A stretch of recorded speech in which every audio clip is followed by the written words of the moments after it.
Bear with us, folks. We're just waiting for one member of the City Council, and she should be joining us shortly. Thank you.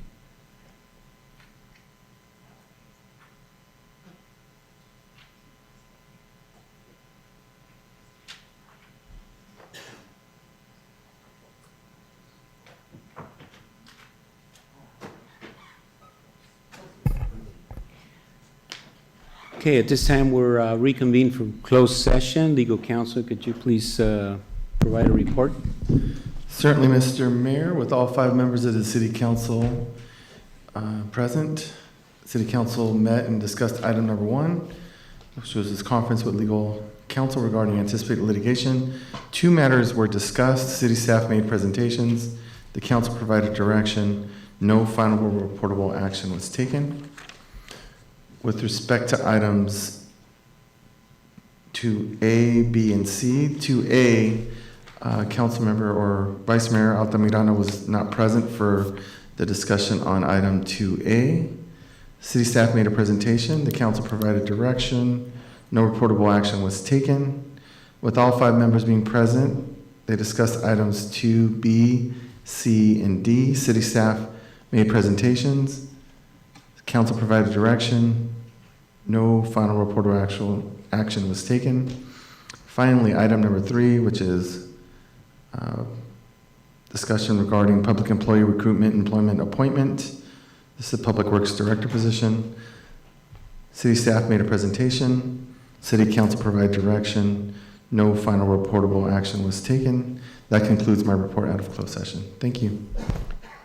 Thank you, legal counsel. And at this time, we're going to reconvene the regular City Council meeting. Lena, can we have a roll call, please? Councilmember Garcia? Here. Councilmember Linus? Here. Councilmember Ribur? Here. Vice Mayor Altamirano? Here. And Mayor Guimeda? Here. And at this time, if we can have everybody please stand for the Pledge of Allegiance, and this will be led by our Public Works Acting Director, Gina Nila, and also if you would remain standing for the invocation by our Vice Mayor, Altamirano. Thank you. Thank you. Place your hand over your heart. Please begin. Pledge allegiance to the flag of the United States of America, to the republic for which it stands, one nation, under God, indivisible, liberty and justice for all. As we gather here today, may we be guided by wisdom, compassion, and a deep commitment to the well-being of our community. Let our deliberations and decisions reflect the values and aspirations of the people we serve. May this meeting be productive and respectful and respectful exchange of ideas for the betterment of our city. Furthermore, let us acknowledge the challenges and opportunities that lie before us, recognizing that it is in the crucible of shared dialogue that innovative solutions are born. Let us embrace this diversity of thought as a source of strength, seeking common ground even when our perspectives diverge. In the spirit of collaboration, let us remain open to new ideas and creative approaches that may pave the way for a brighter and more inclusive future for our city and its inhabitants. Amen. Amen.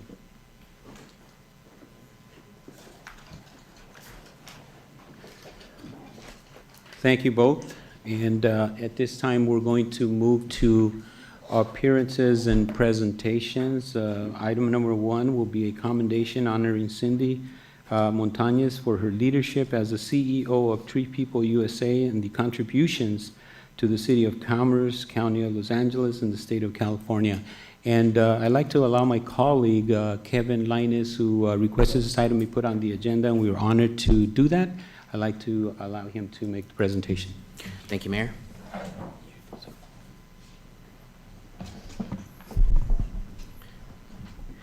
It is my honor today to read this commendation of the City Council of the City of Commerce honoring Cindy Montañez for her leadership and contributions to the City of Commerce, the County of Los Angeles, and the State of California. Whereas Cindy Montañez has shown unparalleled dedication and vision in her role as CEO of Tree People. Under her dynamic leadership, Tree People has experienced remarkable growth and has become the largest environmental movement and the fastest growing environmental nonprofit in Southern California. And whereas Cindy's journey in public service began at a remarkably young age when she was elected as the youngest city council member of her hometown of San Fernando at the age of 25. Her rapid ascent continued as she assumed the role of mayor at 27 and became the youngest woman ever to be elected to the California State Legislature at just 28 years old, where she became a champion for the environment, sustainable urban planning, and social justice. And whereas Cindy Montañez, beyond her political career, made significant contributions as Assistant General Manager of the Los Angeles Department of Water and Power, and her work has left a lasting impact on the environment and has helped shape a more sustainable future for Los Angeles. And whereas Cindy Montañez has consistently championed causes that bring people together around environmental sustainability, urban planning, and social justice, her dedication to these critical issues has made her a respected and influential figure in the environmental community. And whereas Cindy continues to serve her community as a member of the San Fernando City Council, she also contributes her expertise as a board member for the UCLA Institute of the Environment and Sustainability, further demonstrating her unwavering commitment to creating a more sustainable and equitable world. Whereas under Cindy's leadership, Tree People has planted over 1,000 trees along the I-5 corridor and 400 trees specifically in the City of Commerce, and in addition, 200 trees were given away to the residents of the City of Commerce. Cindy has spearheaded efforts to educate hundreds of residents on proper care and nurturing for trees, which are a vital life source in our communities. Now, therefore, the City Council of the City of Commerce hereby honors and recognizes Cindy Montañez for her exceptional leadership and tireless efforts that have undoubtedly made a profound impact on the environment and the communities she serves. Cindy is a role model and an inspiration to all who aspire to make a positive difference in the world.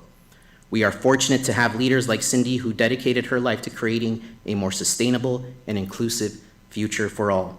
Signed this 26th day of September 2023 by our Mayor, Hugo Argumedo, as well as our signatures of every member here in the City Council. Thank you, Mayor. And just to say a couple of words, if I may, Cindy could not be here today due to health issues, but I do want to take this opportunity to thank her for all the work that she's done to fight environmental injustice in underserved communities. And I want to thank her for partnering with our city to help us add more trees to our streets, parks, and even our homes. We love and deeply appreciate the work and the partnership that we have with Tree People, and you know we're lucky and fortunate to benefit from the work that Tree People has really done here in the city to help green our cities, green our streets, green our parks. So I believe Cindy is watching the live stream. So Cindy, thank you so much for your work, and it's our honor to issue this commendation this evening. Thank you. Thank you, Council Member. Is there any comments, members of the City Council? Well, thank you. We do want to thank her. I've had the opportunity to work with some of the work that Tree People have done here in our community. I volunteer with them, and they do phenomenal work. We really appreciate the great work you all have done under Cindy's leadership, and we congratulate her and we wish her well. Thank you very much. Is there a representative from Tree People here today?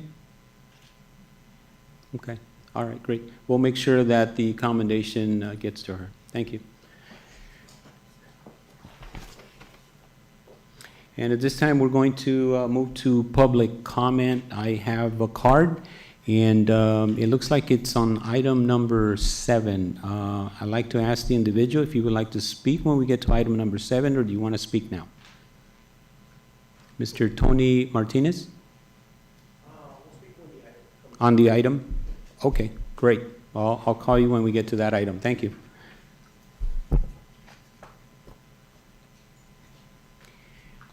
Okay, so we'll move on to consent calendar, and we have items 2, 3, and 4. Is there any comments or questions on these items? If not, a motion would be in order to approve these items. Mayor, if no questions, I move to approve the consent calendar. I have a motion. Is there a second? Second. We have a motion and a second. Is there any objections? Seeing none, motion passes. We'll move on to scheduled matters. Item number 5, we have a report from our Sergeant Duarte. Floor is all yours. Yeah, did you want to Thank pull you. something? Good afternoon, Mayor and council members. I'm going to apologize, the first two slides are not updated. Unfortunately, our computer that provides our stat information was down, so I couldn't bring you that. But I'll go to slide number 3. That's going to be related to arrests, the commerce arrests. Up to date, to September 24th, we have 12 misdemeanor arrests. We have 15 felony arrests. Okay, we can move on to the next slide. These are the homeless encampment cleanups that we conducted. We did behind Veterans Park, at the rear of the park by the Wash Bay, 7,000 Gage, Saybrook and Davie, and Oak Street. So those are the locations prior to us cleaning. On the following slide, that's how the areas looked after we were able to clean them with Social Services El Saucedo and Ocean Blue. During these homeless encampments, we encountered 2 individuals that we offered services to. Unfortunately, those 2 were taken to our Bell shelter. Unfortunately, upon arriving at the location, one of them had a arrest or criminal record, which is not acceptable for this shelter.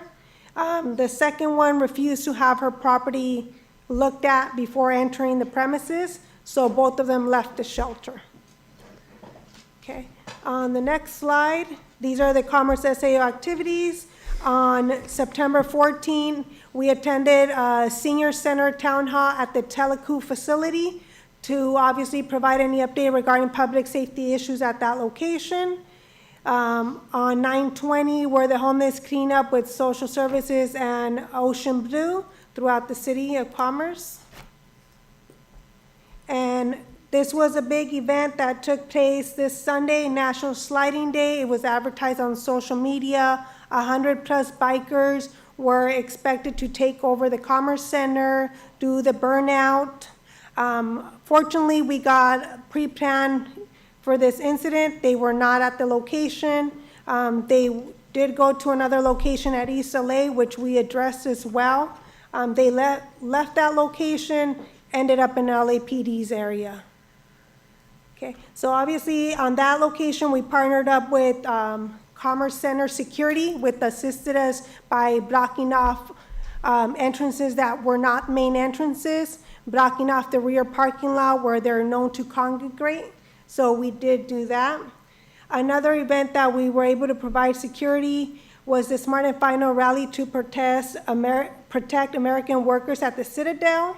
That was a big event. We coordinated with Citadel Security to make sure they were safe. There was not going to be any traffic issues, and it wasn't going to affect their business. It went well. No major incidents that took place there. This is a Commerce CSO security officers. They got a call to a vehicle that obviously is stripped. That vehicle, they weren't able to locate a vehicle identification number.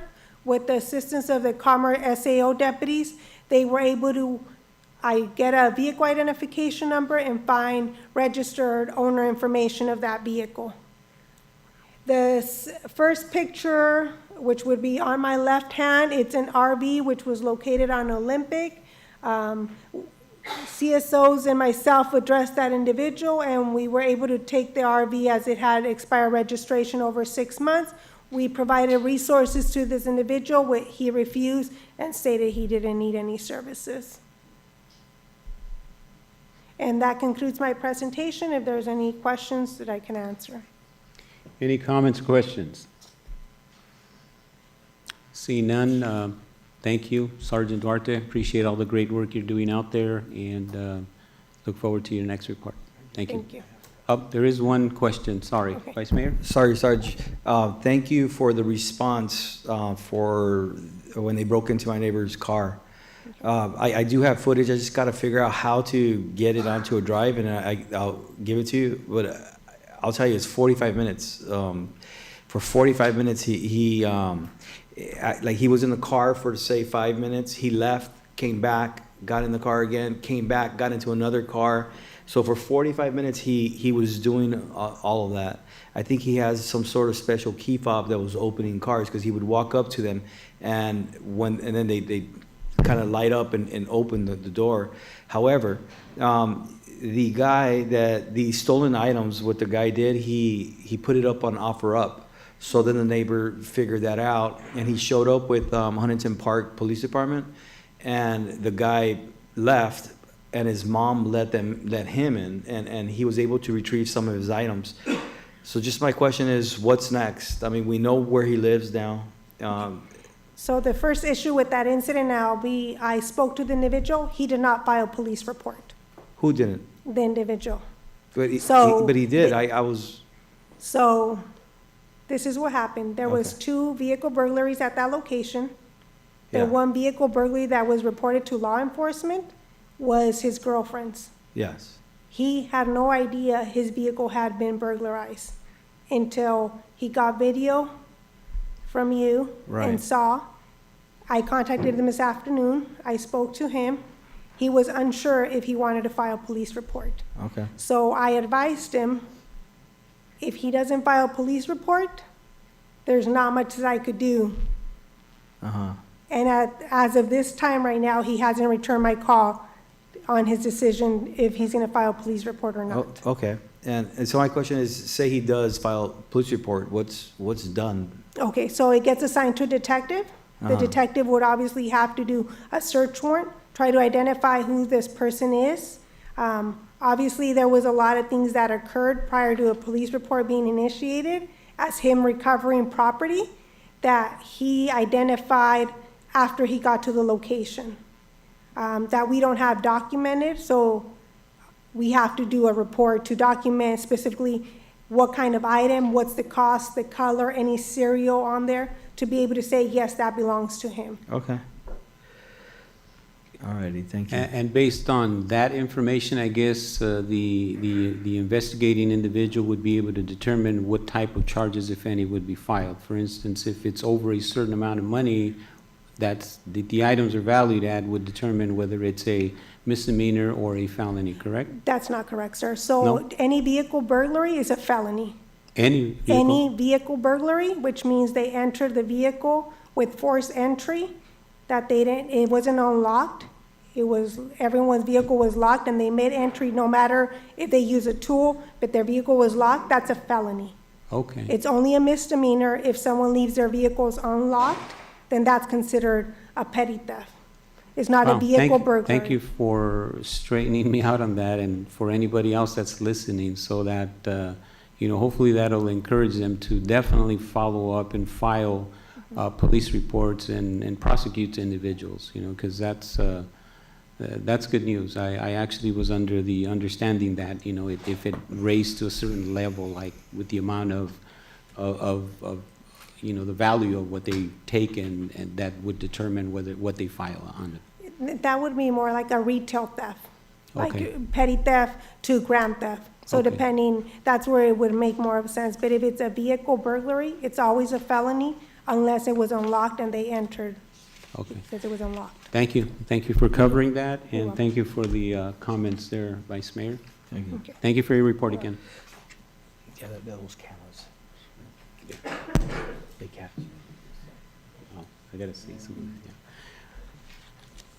All right. And we're gonna move on to item number 6. This is the, item number 6, authorize a vehicle leasing and replacement program with Enterprise Fleet Management Incorporated. Our Transportation Manager, Mayor Greg Oh. Guzman, will be presenting. Great. Good evening, Dias. Greg Guzman, Transportation Fleet Maintenance Manager. Before you for your consideration is a resolution. Next slide, please. Staff is requesting approval for a 5-year lease agreement between the City of Commerce and Enterprise Fleet Management for a total of 21 new vehicles. 9 would be new additions and 12 vehicles would be replacements. All the vehicles are purchased through Sourcewell, so the city recognizes all the state contract pricing and leased through Enterprise. The fiscal impact for that first year is $206,000. Staff's also asking for approval to authorize a city manager or a designee to execute any lease agreements necessary and amendments between the city and Enterprise Fleet Management Group. Next slide, please.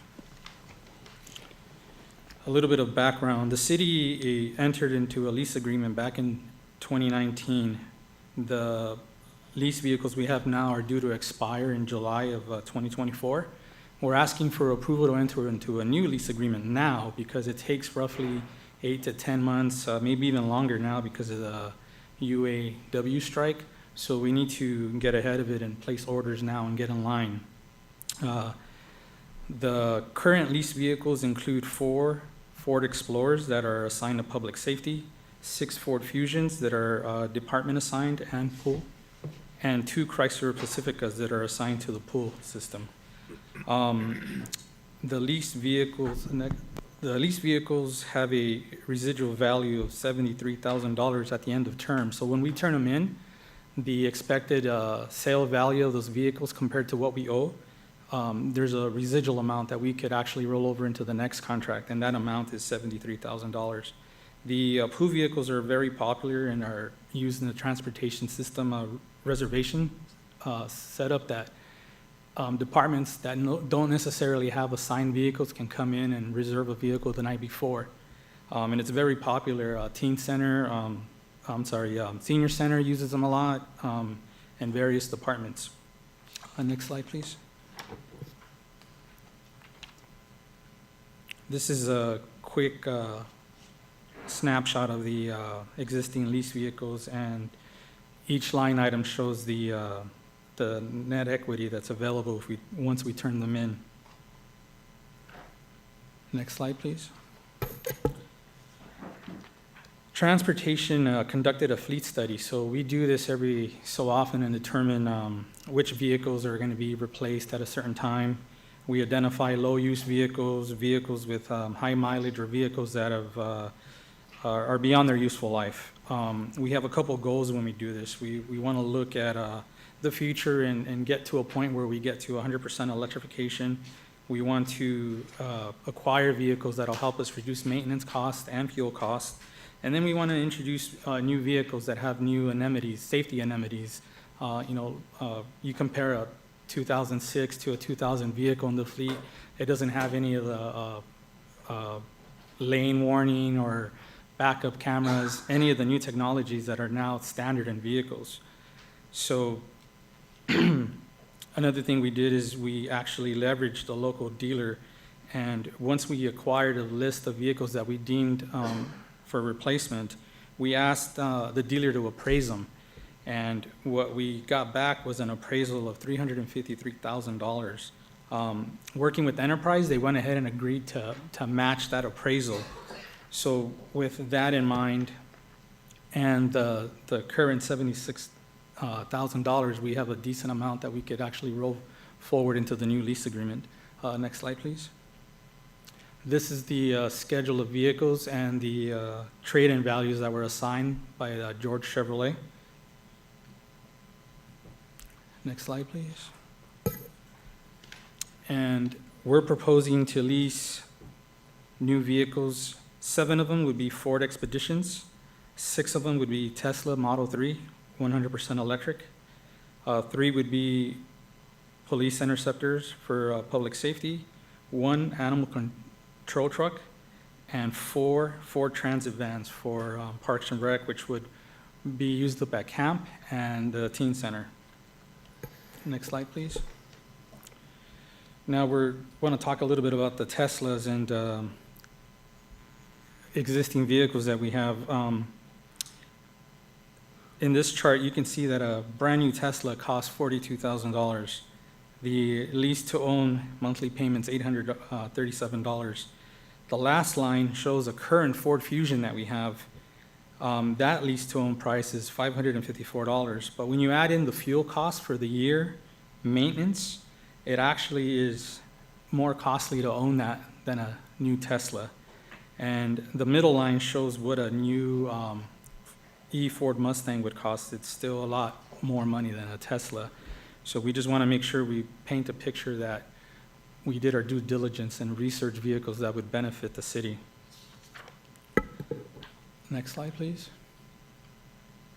The cost of the proposed leased vehicles is approximately $206,000 for fiscal year '24 and $276,000 through fiscal year '28.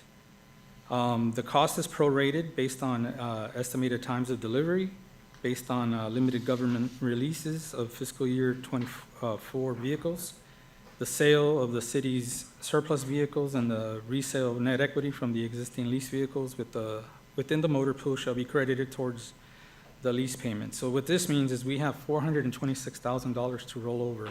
That would cover the first fiscal year payment and most of the fiscal year payment of '25. We would only incur $57,000. And then the last 3 years of the lease would be $276,000. Next slide, please. So to recap, our lease agreement is over and we need to enter into a new one. We're asking council to approve the trade-in sale of the vehicles, and we're asking for approval for the 5-year lease payments, which we would incur partially for year '25 and then full amount for '26, '27, and '28. At this point, I'm prepared to take questions. Thank you. Is there any comments, questions? Councilmember Garcia. Hi there, thank you. Your name again, I'm sorry? Greg, Greg? yes. I was asking my colleague here, and I'm like, that Greg is from Recreation, but... Transportation. Okay, so quick question. You're saying that the Ford Mustang is more expensive than the Tesla. Do we have a Mustang now? No, I just put that in there as just for reference. So what would the Tesla be used for? Pool, for pool vehicles, and 2 would be assigned to departments to replace the 2 that are assigned now. Which are? One's for Public Works, and then Transportation, Code Enforcement. So we couldn't find anything less than a Tesla? 100% electric on Sourcewell. I mean, we could definitely go to the dealer and buy a Prius, but it wouldn't be Sourcewell. It would just be dealer price. When you go through like a state contract, there's a savings that you get there because they've already bid out to the masses. So when you go to the dealer, you could definitely buy a Prius. You can, but we wouldn't realize a lot of cost savings that way. And how many Teslas do you plan to purchase or lease, I'm sorry? We are going to lease 6. 6 of them. This is for each department head? No, 4 would be pool vehicles, and then 2 would be assigned to departments. So the 2 would be assigned to public safety, you said? No, Code Enforcement, Code enforcement and Transportation has 1. and transportation. Code enforcement, don't they have their own vehicles? You said they had a Ford, I believe? It's a Ford Fusion that's being leased, so if we turn it back in, we need to give them something else. So you're turning in the Ford Fusion so that they can use a Tesla? Yes. And that's more economical, you're saying? Yeah, if you look at the price study that we did in slide... But you were comparing a Mustang, not a Ford.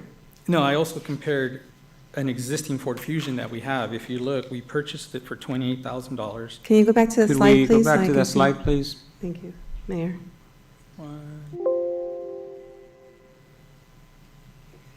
Right there. The last line is an existing Ford Fusion. That's a 2019 Ford Fusion.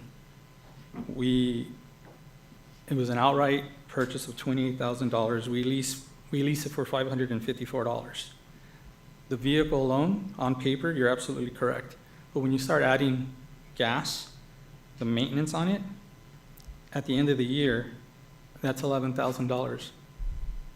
A Tesla, when you lease it, it's $837 a month. At the end of the year, that's going to cost you $10,000. So there's about $1,000 savings there because of the gasoline, the oil changes, air filters, things of that nature. Okay. So are you saying that we'll save more money to lease vehicles than to own our own vehicles? Currently, yes. If we go out and buy a vehicle, You can use any example here. We would purchase that vehicle for $42,000. When you add all the vehicles we need, it's a big hit. When you lease them over time, it's not that big of a hit, and then you can turn them back in. Our normal practice is to keep vehicles for a very long time, and they depreciate over time. So by the time we retire them, they're not really worth anything. So by going into a 5-year lease agreement, we can actually turn them in while they still have a positive residual book value. So once again, so you're saying we're gonna lease 6 Teslas versus a Prius that's less. Is that correct? We're leasing 6 Teslas from Enterprise that, And 4 for pool and 2 4 for for 2 pool. departments. yes, I think that we should probably look at a smart car, right? we can. Okay, those are my questions. Thank you. Is there any additional comments or questions? Councilmember Rebollo? Greg, thank you so much for the information. I do like that we're thinking about the carbon footprint. My question, because I don't understand it completely, is how can we get the other gas cars to be either 100% electric or hybrid? Would it fit within the budget? I like the idea of, looking at our carbon footprint. No, understand, and we evaluate that as vehicles come out. So like the Ford Transit vans, those are bigger vans that are needed for camp. Okay. They don't make a fully electric, Right, okay. big vehicle yet. The same thing with the Expeditions. They don't have like a full hybrid, full electric yet. The police interceptors do come in a hybrid. They don't do hybrid expeditions? Not on the Expedition, no. Oh, I'm confused then. Okay, The animal control truck, that's a right, F-250. okay, If we were to get a F-150, but it wouldn't hold the weight of the animal Okay. control truck, so it just, okay, so we look at the vehicles that are available and we okay, determine. okay. what'll Thank you so work. much. Anybody else? Councilmember Linus? Greg, thank you for the presentation. Just to be clear, we're not adding any extra vehicles, right? We're simply replacing the quantity that we currently have.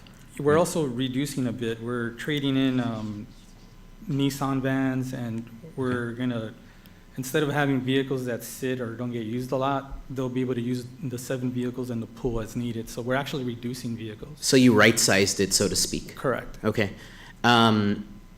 No, I mean, I think it makes sense. Electric obviously is where we want to go.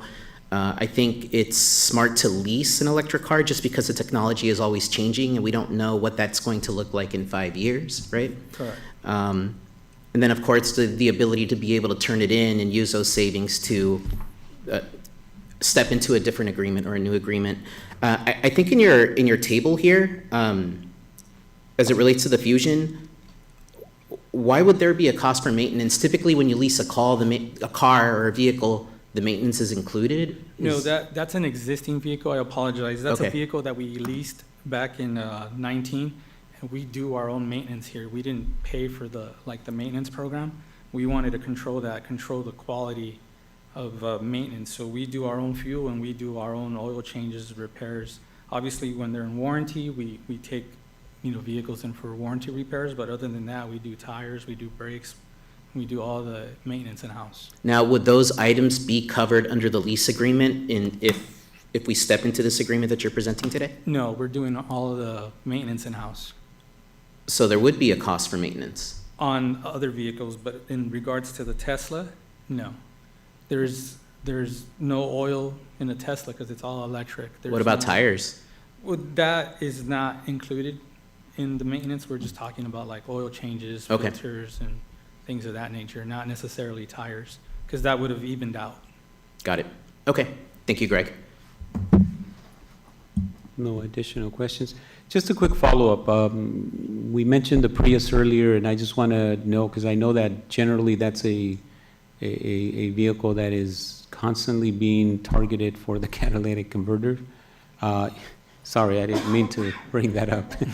But I mean, so I know it's a good example, but at the same time, it's targeted. Now, Would the Tesla be in that same category or not? No, because it's 100% electric. There's Okay. just nothing but battery packs. All right, great.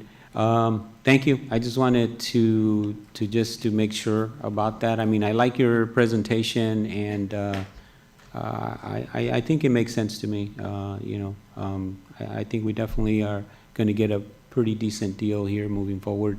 So, great, thank you. Appreciate your presentation. Thank you all for your time. Is there any additional comments or questions? If not, a motion would be in order to approve item number 6, and there's 2 recommendations, 1 and 2.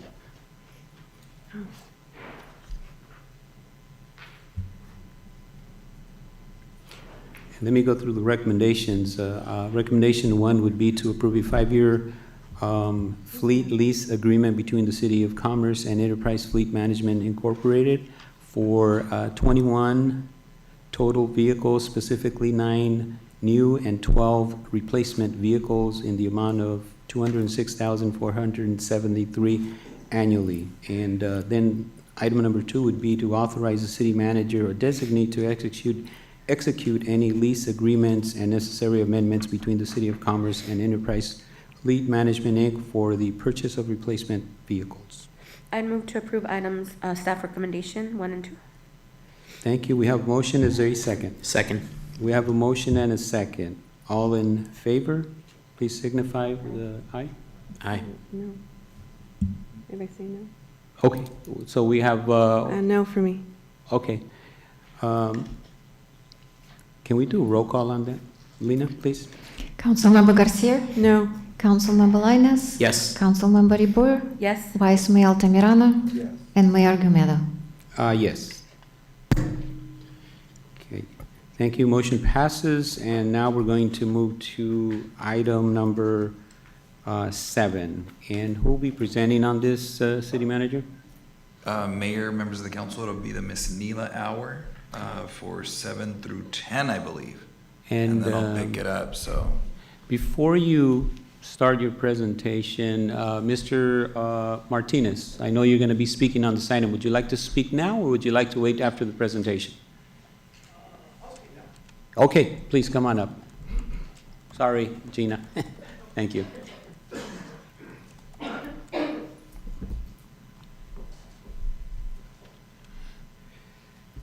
Yes, Honorable Mayor, members of the City Council, my name is Jose Antonio Martinez.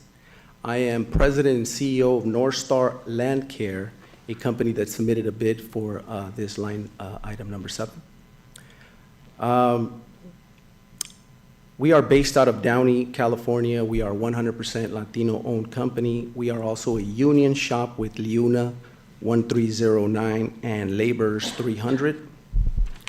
Today, I'm just here to respectfully ask that you reconsider staff's recommendation and award to the lowest union bidder, which would be North Star Land Care. Of the 5 companies that submitted, only 2 are union, and North Star Land Care is the lowest union bidder. North Star Land Care, as a union company, guarantees that our employees are treated with respect, dignity, and are compensated with union rates so they can provide for their families quality of life. I'm pretty certain today that the company being recommended is not a union company, and so they don't have to pay their employees union rates, which puts us slightly at a disadvantage. There was also another thing that I wanted to cover regarding the forest study. The way we understood it, we bid it accordingly, but in the event that we are selected, we are more than willing to negotiate on that forest study to meet the city's requirement, in the assuming that the city would even move on such a study. But it is a side item. It wasn't bid. It didn't reflect on the actual bid. So to summarize this up, I just respectfully ask that you award this contract to the lowest union bidder, which would be North Star Land Care. And I think that more than ever, we have to take care of our employees, especially based on what our country is going through today with this inflationary period. So thank you very much. Thank you for your comments. Gina? All right, Mayor, Council, good evening. Before you this evening is a recommendation for the City Council to consider adoption of a resolution approving an award of an agreement to Great Scott Tree Service for tree maintenance services for an initial term of 3 years effective October 2nd, 2023, with an option to extend for an additional 2 years. On November 22nd of 2022, City Council approved a First Amendment with our current provider, which is West Coast Arborist. And with that extension, it is about to expire on October 1st, 2023. And that same evening, Council directed staff to release a request for proposals, which was done on July 11th of this year. And the city received 5 proposals, as indicated in your report, in August. The 5 companies that submitted proposals are Great Scott Tree Care, West Coast Arborist, Mariposa Tree Service, North Star Land Care, and Golden West Arbor Service. They were analyzed, and not just for consideration of price, but for their responsiveness, for the availability of equipment, the resources that each company provides, and staff was recommending that we award a contract to Great Scott. That concludes my report. Thank you, Gina. Is there any comments or questions? I do, Mr. Mayor. Yes, Councilmember Rebollo. Thank you. And looking at the report, I was looking at like customer service, completeness. I actually got recommendations from council members from the different cities that North Star Land Care Services. And can I ask you something, Gina? When you rate on customer service, what do you base yourself on? We're looking at not just other resources. They have other contracts with other cities. It's also based on software used, their history, whatever is presented to us in their proposals, certainly as to, how they go about providing customer service, responsiveness, therefore that, anything that is provided in their proposal. And then we'll look into, what contracts they have, how long have those terms been, are they satisfied, that type of information. Well, I think for me, I look at, the cities that these companies service. I know North Star services a lot of the cities down the Sela Belt, and those council members, I don't know if anybody else got a phone call, but, we're recommending North Star Land Care. And then also we look at Liuna and the laborers. And for me, right, any company that is going to invest in union work, it says a lot about their company and just the quality of how they want to treat their employees. We know that union work, union members, they get the job done on time and they get it done right. So for me, that says a lot about a company. So my recommendation to the city council is that we look at the second lowest union bidder, and that is North Star Land Care. I don't know if anybody else has any other comments, but if they don't, that would be my form of a motion. Is there any additional comments or questions? I just wanted to add, I did some research on Great Scott, and I understand that they did get a high rating, but when I looked at their website and just saw the municipalities they service, they were all in Orange County. And, that coupled with the fact that they're non-union gives me a little bit of pause. I do like that North Star does have a union workforce. I do like that they service neighboring communities, so they are close by in case we do need something. I think we do need to work out the forestry study. Last November, I did bring that up. I think it is important because we do need an assessment of the health and state of the trees in Camp Commerce. They're huge trees. Obviously, we've restarted family weekends, and the safety of those families are important. But for me, I think going with a company that's Latino-owned, union workforce, local, services local cities is the way to go. So those are my 2 cents. Thank you for your comments. Any additional comments? If there is no additional comments, a motion would be in order at this time. So moved. I have a motion, and your recommendation is, I'm sorry, please. My recommendation is that we go with the second lowest bidder, which was North Star Land Care. Okay, that is the motion. Is there a second? We have a second, and at this time, we can take a vote on this item. Councilmember Garcia, Yes. Councilmember Linas, Yes. Councilmember Reboyer, Yes. Vice Mayor Altamirano, Yes. and Mayor Guerrero. Yes. Motion passes and contract is awarded or this passes and it'll be awarded to North Star Land Care. Thank you. At this time, we're going to, Gina, thank you. Are you on the next item? Yes. Okay. So, All next right. item is the Southeastern Avenue southbound I-5 freeway raised island beautification project concept plan approval. So before you tonight for consideration is receiving and filing a presentation that will be given by Mr. Chuck Foley of Hearst Associates, the project consultant for the Southeastern Avenue project, approving also the proposed concept plan tentatively approved by Caltrans, and also authorizing staff to proceed with the project design phase and maintenance agreement with Caltrans. So I'd like to turn it over to Mr. Foley at this time.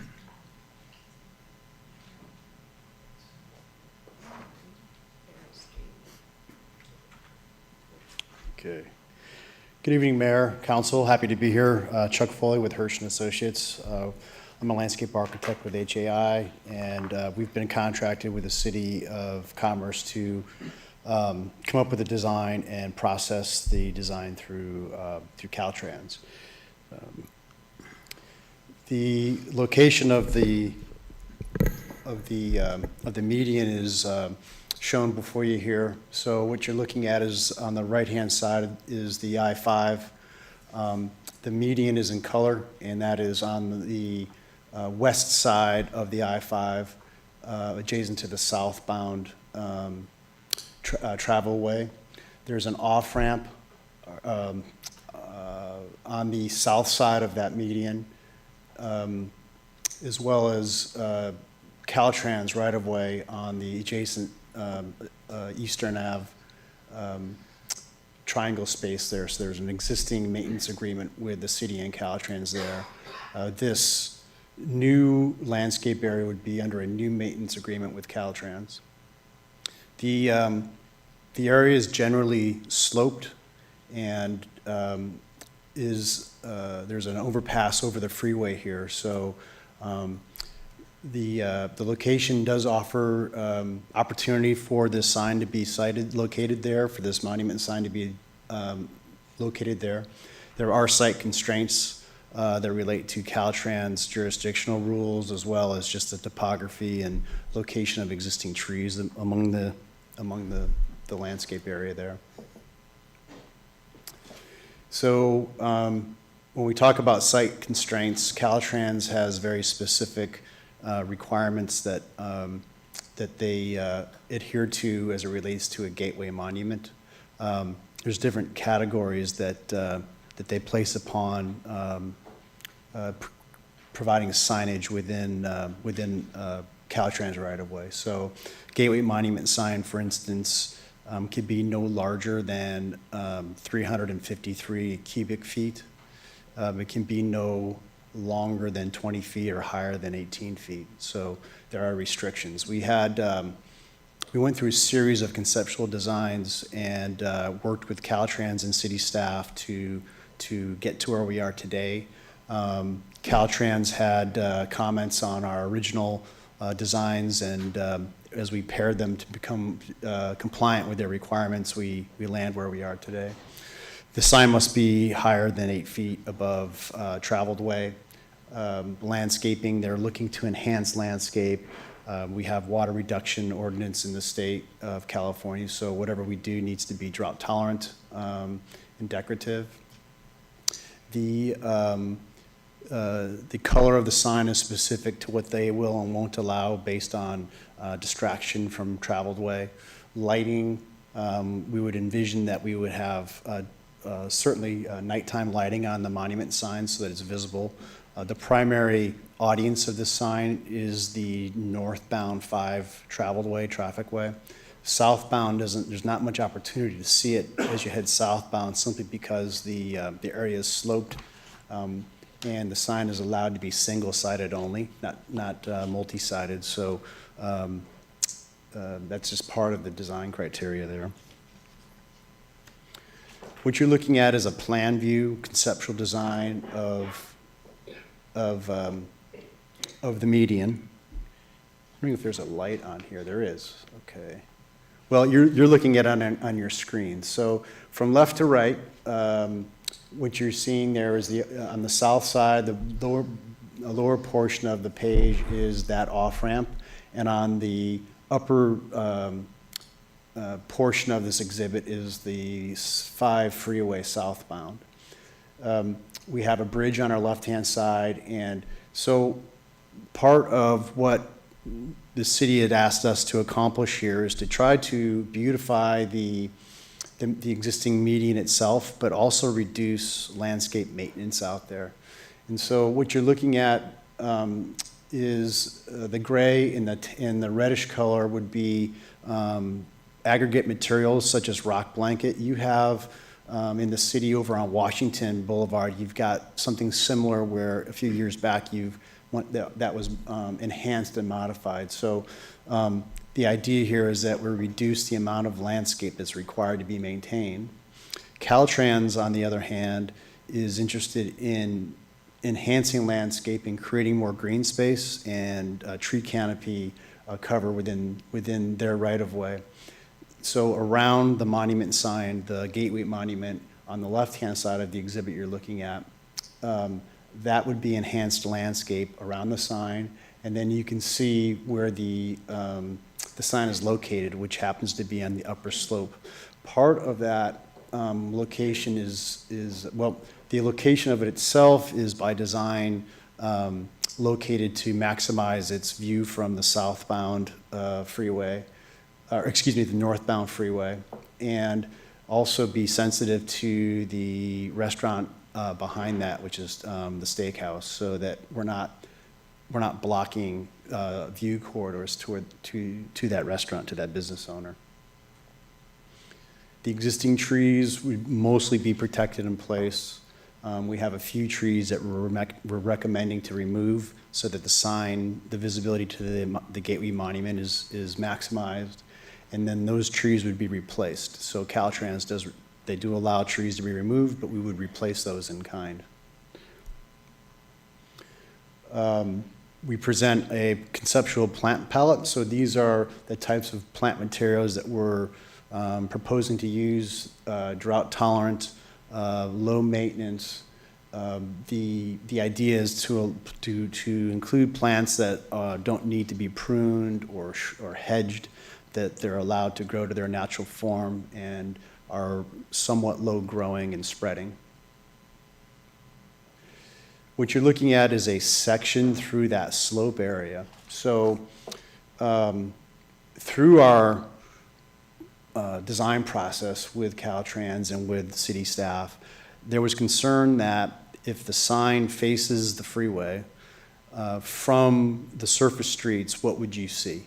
Would you be seeing the back of a sign, the back of City of Commerce fonts that are freestanding, and it wouldn't necessarily make sense from the street side, being that we can't have a double-sided sign would say 2 monuments, one for street traffic and scale and one for the freeway. So what we've done is created a berm that kind of sets that monument sign, that Gateway Monument, into the hillside itself.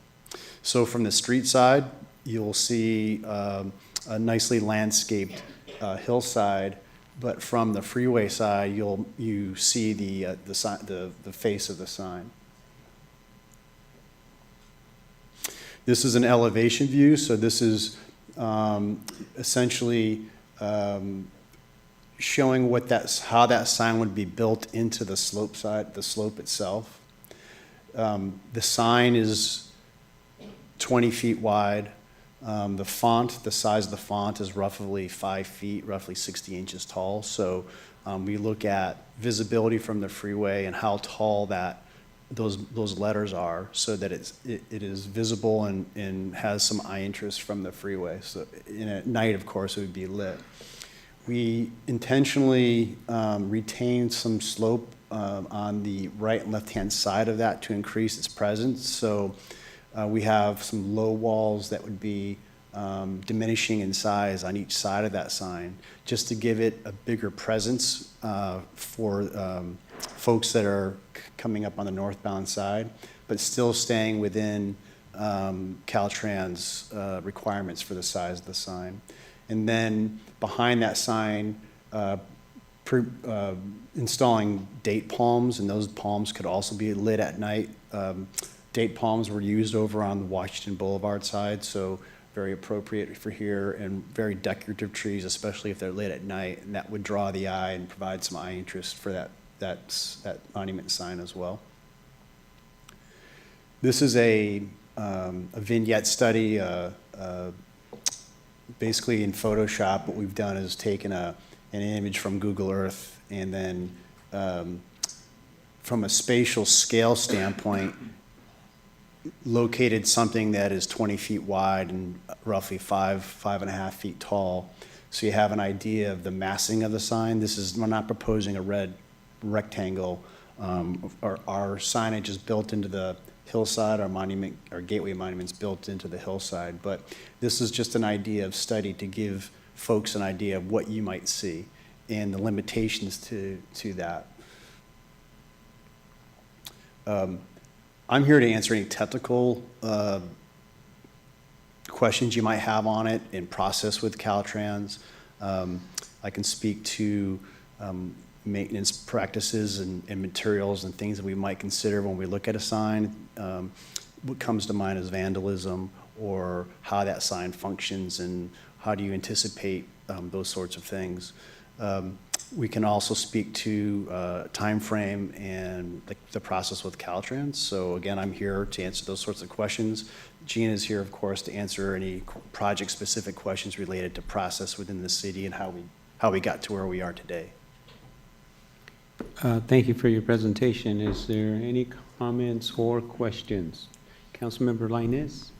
Thank you, Mayor. Thank you for the presentation. I think you did anticipate one of the questions that I had.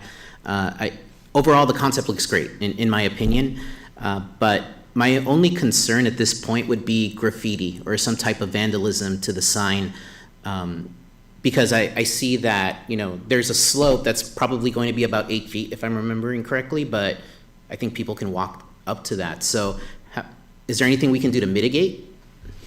I think there is. So a couple of things. The project site right now has right-of-way, Caltrans right-of-way fencing around it to keep folks out of the right-of-way and away from traffic, and that would stay in place. The idea of materials and how we approach it, I think we're talking about the retaining wall, and that would be masonry or block that would be treated with some sort of surface. It could be stucco, it could be a board form to have a look of concrete, but on that we can use penetrating sealers that they don't prohibit vandalism, but they allow for spray paint and markers and those sorts of things to be power washed off without penetrating the actual porous surface of those materials. So that is one aspect of it. Lighting can be internal, or it can be mounted in grade so that those fixtures are not available to be kicked or hit or just disturbed in that manner. So those sorts of things can be integrated into the design to address that. And even when we start to look at how the Gateway Monument is put together, so how are those large letters that form the City of Commerce, how are those affixed to those to a footing and to a wall so that they can't be removed, or it's very problematic to try to remove them. So we do quite a bit of public work design, and we're always cognizant of those sorts of maintenance challenges. As you place things in the public, there's so many things you would never imagine could happen, but they happen, right? So we'd be thinking about that. Okay, thank you. So I think something to consider during the design or the implementation phase. I think my other question is, if the island or the monument does need maintenance, would we have the ability to go in there as an agency, as a city, to address at our discretion, or do we need to wait for Caltrans to clear us? Because I know that's been an issue with some of the land near the freeway off-ramps, right, for us. So I think that's, the devil is in the details of that Caltrans maintenance agreement.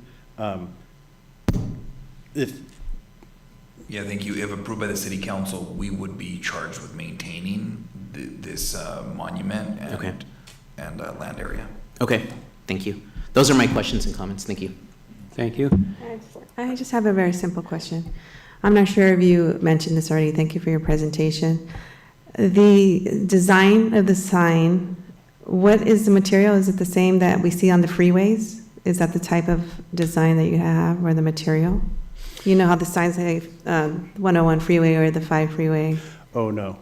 So Okay. I think you're referring to the Caltrans directional signage and wayfinding signage, where you have those green or, no. So the idea here is that this sign is actually built into the hillside, and it's made out of, what we're thinking of is poured in place concrete and finished in a higher level of quality than, say, a sign on galvanized steel posts. And the same goes for the actual city of Commerce, the actual message that we're conveying to folks on the freeway. That is made out of likely powder-coated aluminum or aluminum framing with sheathing on it, that sort of thing. So it's something that's more in tune to a city monument, even a commercial application where, trying to think if the Citadel has something to that effect, but it's a higher level of standard than what you see typically in Caltrans. My last question, the colors that we're selecting are, did you mention that? So we haven't landed on color. In our exhibit, we have green and orange, which are reflective of colors within the city logo, within the city logo. The idea is that we want to have something that contrasts, that's visible to traffic, that draws your eye, but something that Caltrans will approve. They're sensitive to, they had one specific comment with us, that was the color, a certain Pantone color of red. They said you cannot use that because it's the same color as a stoplight. But I think, to answer your question, we want to have colors that contrast and draw the eye to the sign, not something that's just shades of gray. So something that's colorful, bright, exciting to see. But we haven't landed exactly on that, on what that color palette is. Those are my questions. Thank you. Councilmember, Vice Mayor Yep. Altamirano? Thank you. Would we be able to see the designs? Are you going to have a couple of designs, or you're just going to propose or give us one design? So I think that's a decision for city manager and staff as to how we process the project through with council. I know we were looking for input and direction from city council on the current design. The intent is to use the design before us with some fine tuning on color. Caltrans has, as Gina mentioned, tentatively approved this design. So that process took a couple of months to get through Caltrans with them, and they've actually supported the design before you. So our intent is to go with what you're looking at with some fine tuning on, and that might be color, working with Caltrans to see what they will allow. I have a question. Uh, I have a question too. Just on a side note, Gina just mentioned to me, and I'll mention what she just mentioned to me, and that is that we, I think we had 5 different, started with 4 or 5 different concepts that we've been working on, and that progression led to where we are today. Some of the original concepts that we had reviewed with city manager and Gina and staff were much larger and grand, and Caltrans certainly would not accept that. They were very stringent with what they will accept, and that has been kind of reduced and condensed down into what we have today, which is supported by Caltrans and meets their criteria. It allows something to move forward and something of quality to be installed. Trying to buck Caltrans with something that's larger or possibly more colorful, we don't believe would be supported by Caltrans, or would be kind of an act of city management and attorney getting involved with the Caltrans, trying to push something through with them, so.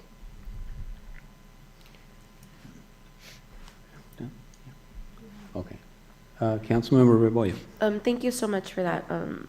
Completely understand, especially when we know how quick Caltrans moves. So I understand that.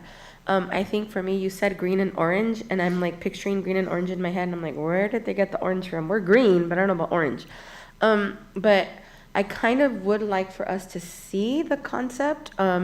Understood, it is Caltrans, and there are specifics as it relates to height and colors, so completely understand that. But if we're gonna use orange and green, I would like to see what that's gonna look like, only because, those two colors together, I know they're very interesting together. If I may, tonight is just to ask council to approve the concept plan, so that Understood. Mr. Foley could move on with the design and those final details, and we can bring that back to council, Okay. so that you can, bless it Yeah, of one course. last time before we certainly move forward. Okay. Thank you. That was it. Thank you. Thank you, Councilwoman, Vice Mayor. So, something like this, because it has to do with beautifying our city, I would like in the future, and this project as well, to pass through the beautification committee. That way, they also have a say on the concept and design, and within the rules of what Caltrans is asking for. But I would really like for this kind of stuff to go through the beautification committee. There's two committees now, art and beautification, and this looks like it's part of the beautification. So I would like to have the two members that sit on the beautification committee to work with you guys to design and to come up with an agreement or a concept that we all agree on. Yes, Okay. the design part is next, and that we can certainly take the beautification committee. Right now, we've been trying to figure out Caltrans and what we could do within their parameters. We didn't want to come to the committee and show you all kinds of great designs and then keep coming back saying, nope, that one's out, this one's out too, this one's out. So we're trying to narrow it down so that we could finally bring you something that is a concept plan that then we can, after this, as I said, go into the design of it and bring that to the beautification committee. And then we can come back to council for the full approval. Thank you, Vice Mayor, for your comments. And I just want to kind of finalize. I did have some follow-ups myself. I guess one of the questions I had, you did mention it will include lighting, right? Or is that an option? Meaning for the trees, potentially the sign. Are these options, or it will include that? I don't quite follow your question. Could you? Lighting Oh, for yes. the trees, for Yes. the sign. Yes, so Will it lighting include, is- or were those being presented as options? No, that's something that Caltrans has accepted and something that would be included. Oh, good. Thank you. The other question I had was related to graffiti. And the graffiti I'm talking about is on, if you can bring up your presentation there, your slide, back it up. Here? No, back it up, sorry. Wow. Well, the one showing the bridge, I want to basically Okay, highlight here, the yeah. bridge. Yeah. Here. Yeah, here we are. So we have a lot of graffiti, a lot of problems with the overpass there, the bridge, with graffiti and other problems there. Will we be able to do something with that in this proposal, in this project here, or will that not cover that? Yeah, the graffiti. I mean, are we going to be able to do something with that? In other words, are we going to be able to repaint that, clean that up, somehow do something to avoid continuing to have problems with graffiti on that bridge? We can certainly explore that with Caltrans, Mayor. However, not as a part of the scope of this project. This Okay. is limited to that island. But we've taken note and we'll engage with Caltrans and our state reps Okay, on that matter. it's just a notation. I mean, I see it there, and clearly, you know, as you pass by, you see it on both sides of the freeway. So that's why I'm asking the question, because I'd hate to do this big thing, and then we've got all this graffiti on that bridge still. That'll still continue to be a problem. But I understand your response, and if we could absolutely look at it separately, that would be great. And the other part is, from beginning to end, what do you anticipate if we move forward? What timeframe? From the time you start to the time you finish, what are you looking at to complete this project? As far as design ready to go to beautification. So I think what I would say is that we can provide a more detailed schedule, but just tonight, as we sit here, we're probably talking 6 months to get through Caltrans. I would imagine, something like that. We would, on our part, we're talking about probably 8 to 10 weeks of design, and then the process with Caltrans to have them, it goes to various departments within their agency, and so to get through that process would probably be at least a couple of months. But I think as part of our design process, we would want to get with the beautification committee early on, so we could come up with what we would consider design development, so something that's a little more refined than what we're looking at tonight. And then get with the beautification committee and be able to review that with them and take their input and incorporate that into what we send to Caltrans. So I think that process would be part of our linear schedule. Okay.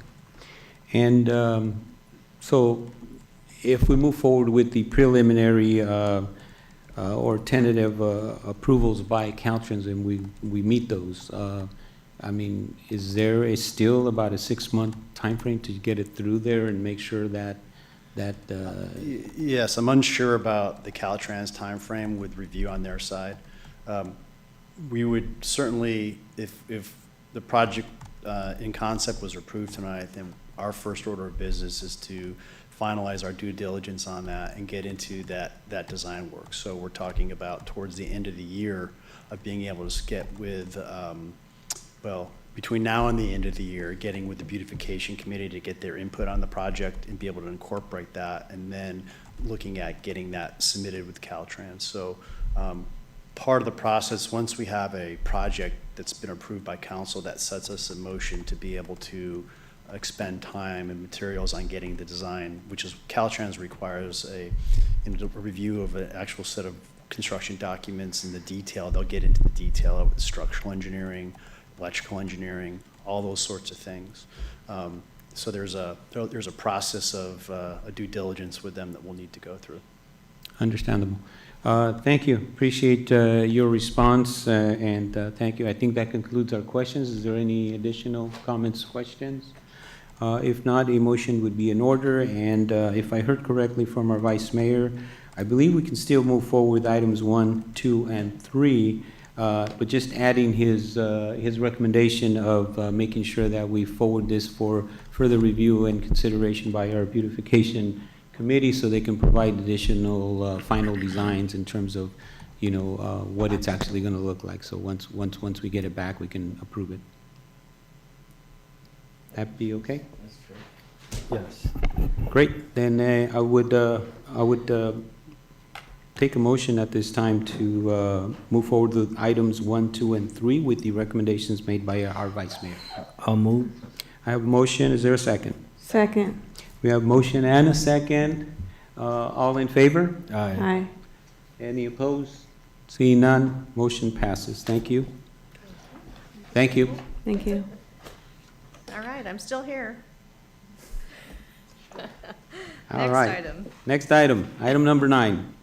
Appeal to the Traffic Commission, denial of disabled blue curb parking request at 7158 Watcher Street. Gina? Yes. So before you tonight is consideration to uphold the Traffic Commission's action to deny a blue curb parking request located at 7158 Watcher Street based on parking concerns in the city and the fact that the property has a driveway that can be used for access for the resident, and it is consistent with the blue curb policy. I'd like to, Kevin, if you can bring up, I just want to, can we do the other photo? That one, okay. So what we're talking about is the property on the left side, that long driveway. We have the resident that has requested this appeal this evening, who could not be present.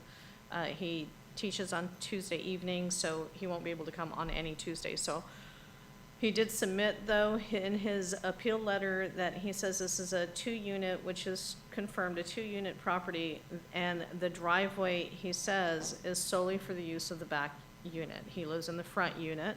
He says he cannot use the driveway. And Kevin, if we can go to the next photo.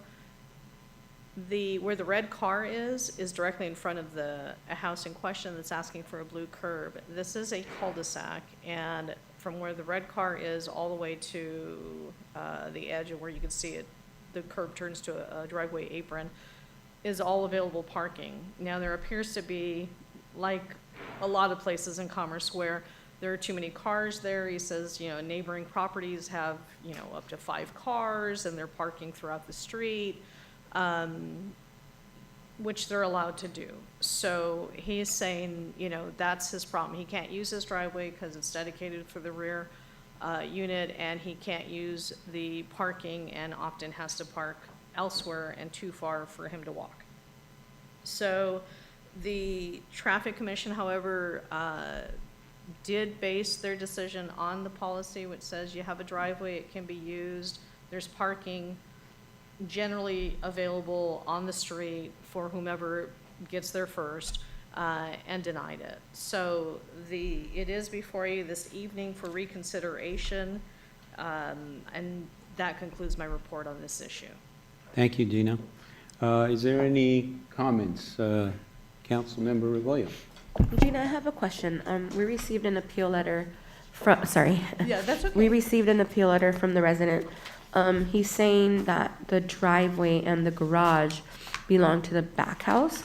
Now, was that something that the Traffic Commission was aware of? Did they know that that's what it was when they made that decision, or was it not brought to their attention? They were not aware of that I'm aware of. I don't recall that coming up in discussion. And we don't really have proof that is solely dedicated to that back unit. Okay. We have to go by, what the tenant is telling us. So then, but the garage that we see there, that's the garage that in question for the denial, correct? The garage that's all the way in the back? He says the garage is part of the The back usage house? for the back unit. Okay.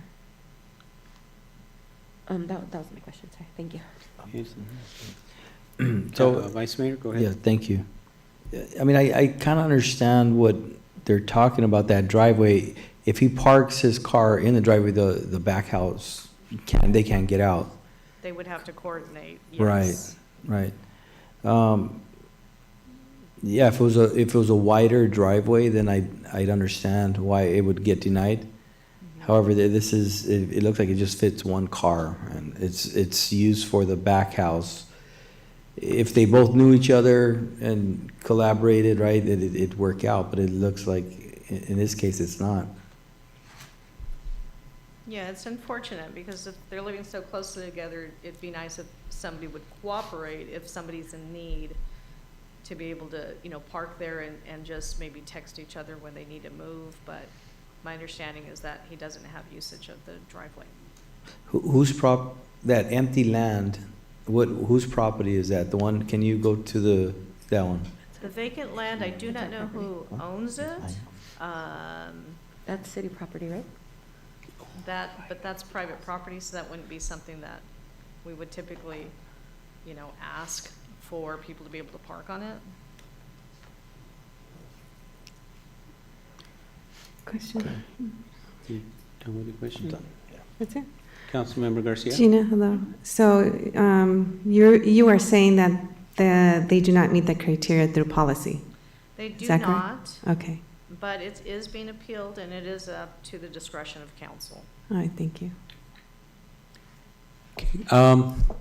Let me, I do have some just follow-up questions myself. I guess one of the ones was one that was asked, and that is the agreement. I know he states that, he can't use it, but we don't have anything that says that I have a rental agreement and it states that it can't be used. We do not. Yeah, we do not. So we just have him saying that, that he Yes. cannot. I actually went out there and looked at it because I wanted to actually see it visually. You got good pictures, which does give you a good graphic to display that. Can you bring us back to that? There, this is perfect. Yeah. Now, number one, I look at, one is working with the owner. Is he not the owner of the property? No, he appears to be the tenant. He's a tenant, which is the case for both of them. Is that correct? That appears to be the case. Okay, but we haven't actually verified. We don't know. I don't know about the rear tenant. Okay, so could we follow up just to find out? Certainly. And obviously, if there's a way that we can mitigate this by some sort of mutual agreement that they can come to on sharing that. Number two, in looking at the property, there seems to be enough room to be able to extend that driveway over to the left a little bit, which I think would provide some additional space to be able to potentially mitigate this without having to, create a blue curb. And so, that would potentially be another option, I think. The other problem I noted while I was out there is that there's a big problem just in general. There was reference made to the fact that a lot of folks working on cars. There's somebody out there doing automotive work. So generally, that's going to increase the number of cars that they're working on. They have them out on the street. That to me seems like an issue that you need to address from an enforcement standpoint. Yes. Right? And that would free up some additional spaces. The other part of this is that I noticed that they're also using the cul-de-sac, and they use the center part of the cul-de-sac for parking. You got people parking in the middle of the cul-de-sac. So in essence, you have to go all the way around them. You have to go around them, basically.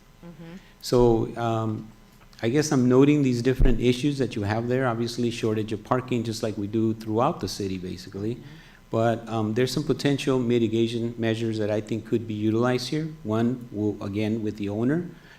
Let's determine who the owner is. Does the owner live on the property? And can it be mitigated that way? Here, again, maybe extending that driveway a little bit over to the left and providing enough space for him to be able to park his vehicle there, and then maybe that could take care of the problem. So those are some of the things that I noted, and I would most definitely, I believe in the work that our commissions do, and particularly when they put a lot of time and effort in making sure that they look at it, and they look at policy, and they make sure that, no, we can't just move forward. But I certainly would uphold their decision, but with recommendations of looking into these matters to see if we can mitigate, including some of the enforcement components that I think need to be done to free up additional parking in the area there that I think would be helpful to those that live in that area in general. So those are my observations. Those are my comments related to this matter. And I know that we've had others that have come before us, and we did similar. We went out, we looked, and we want to try to help folks, but at the same time, there was enough space for them to be able to utilize that space for this purpose. And I know we denied one other one most recently, I would say within the last year and a half. And, I think it was the right decision. Again, we do have a continuous problem with the shortage of parking, And wherever we can mitigate a problem, I think it continues to free up additional space for people that need it in the area, so everybody can use it. Those are my comments, and that's what I would recommend, unless there's a motion otherwise. Sorry, I have a question. Councilmember Reboy? I guess mine is more of a comment. I think that seeing that the Traffic Commission didn't have the information about the driveway leading to the back house, and with the comment shared by the mayor about verification, right, of is that really the back house, does it belong to the back house? Is there a way to table this, and this is just me, I mean, you might want to Sure. move otherwise, but is there a way of tabling the appeal to the next council meeting once we get verification on the mayor's questions? Because I think that's important information to consider if the Traffic Commission didn't see that as an. Actually, it's not just that. It's if there is available parking, which doesn't mean if there's a car there or not, but if there is available parking, no red curb in front of their house that they would potentially be able to use, the Traffic Commission would deny the request. So it's not just the one element, but it's the two. Okay. I just think it's correct, because I drove there too. If you park the car there, it blocks another car from coming in and out.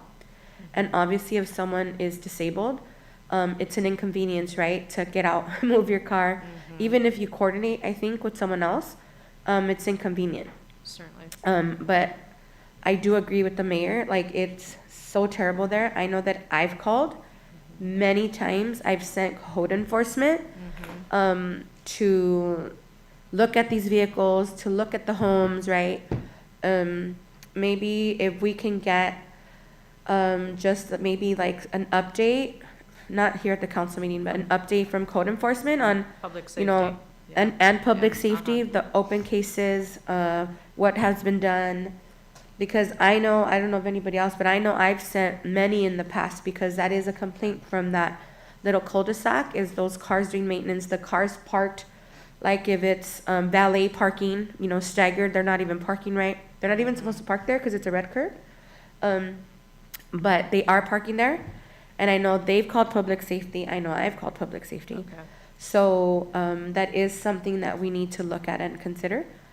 So I don't know. As for me, I don't know if we got that information, if that now changes the policy for the Traffic Commission, which you're saying probably not, because it still doesn't fit that one criteria. Yeah, because if and this is a if hard we're one, able right? to Because address the code enforcement issues, Right. then there should be parking available, Right. hopefully in front of the home or close to it. yeah, and I think for me it's a difficult decision, because I know that there's 2 seniors that live in that house, right?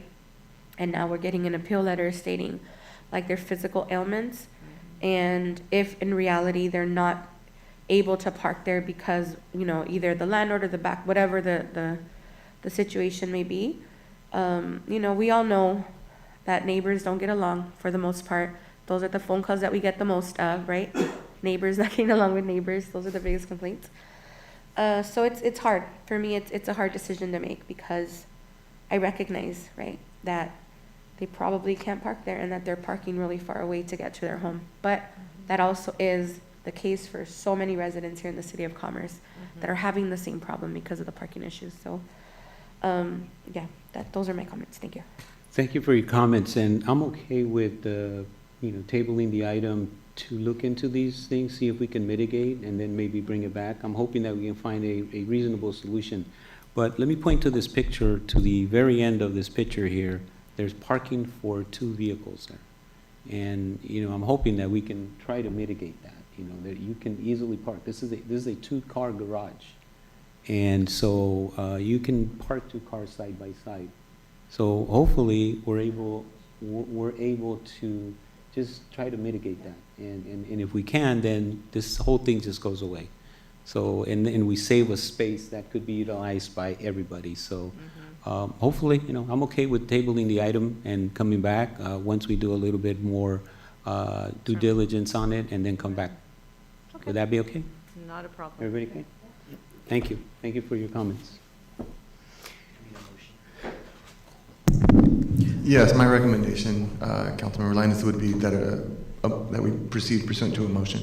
And Okay, great. So moved. I would motion that we table this item to a further council meeting. Does that suffice? Yeah, we could continue. I mean, I don't know, would we be ready at the next council meeting? No, Probably because not. if we're gonna gather some more information, return to the traffic commission, which meets monthly, then we would return probably the next available date. So it would be continued. So to continue the item till staff deems it ready to come back to the city council.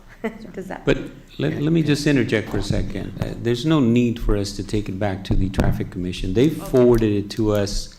We've now are looking at it and we've given direction to do certain things as a result of that. So let's just go directly and see if we can resolve the issue, find a solution to mitigate this problem. And if we can, then bring it back for us to once again consider the item, and you can report back and indicate, hey, we found a solution to the problem, and then we can then take care of this, okay? That way we can shortcut this and make Mayor, it. could that be your motion, and I'll just second it? Sure, we'll When you said it. withdraw your. I'll withdraw my motion, and I will second his motion. I'll motion that, and Okay. if I can get a second, please. Second. Thank you, all in favor? Aye. Aye. Any opposed? Seeing none, motion passes. Thank you all, and thank you for the good discussion on this item. Item number 10, Slauson Corridor Improvements from I-5 to I-710 Project Concept Plan. Okay, that's still me. Okay, So, Gina. Before you is a consideration to receive and file a presentation on the proposed Slauson Corridor Improvements Concept Plan, another concept plan, this time by KOA Corporation. Ms. Min Zhou will be presenting on the item, and then we would ask council's consideration to approve the concept plan. So with that, I'd like to ask Ms. Zhou up to the podium.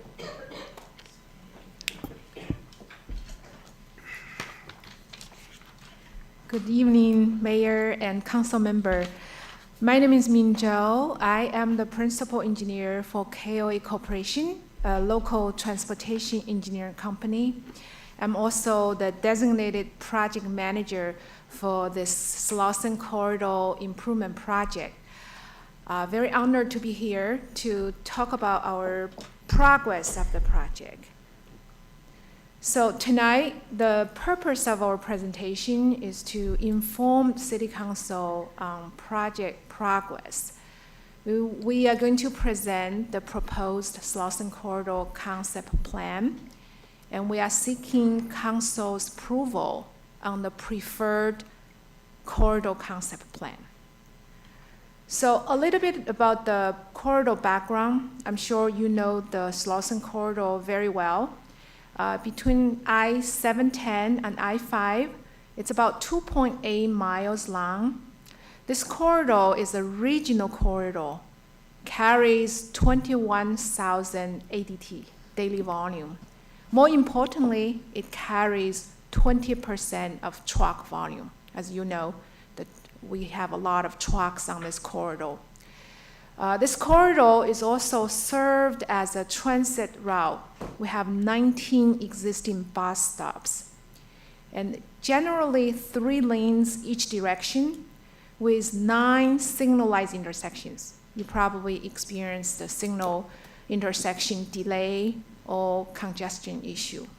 So really, the capacity improvement and safety improvement for all users, that's the goal of this project. So the project process, the project history, we were under contract with City of Commerce since late March 2023. So far, we collected a lot of traffic data, traffic turning movement counts, and on-street parking counts. We conducted a very detailed transportation impact study to analyze the capacity of intersections and roadways under existing condition and the future conditions. We developed the conceptual design plans. My colleague will show you some details of the conceptual plans. Worked very closely with city staff, we identified the preferred alternatives, which we'll show you later. We also conducted the outreach effort, mostly focused on the segment from Mold to Gage, because there is an on-street parking. Our preferred concept suggests to remove the on-street parking. So recap, the goal of this project is to increase capacity efficiency of the street and reduce congestion along Slauson Avenue. The second goal is to improve motorist, bicyclist, and pedestrian safety, basically improve safety for all users. The third goal is to enhance connectivity between major trip generators and transportation facilities. The fourth goal is to consider new modified raised median, basically to improve the beautification of the corridor.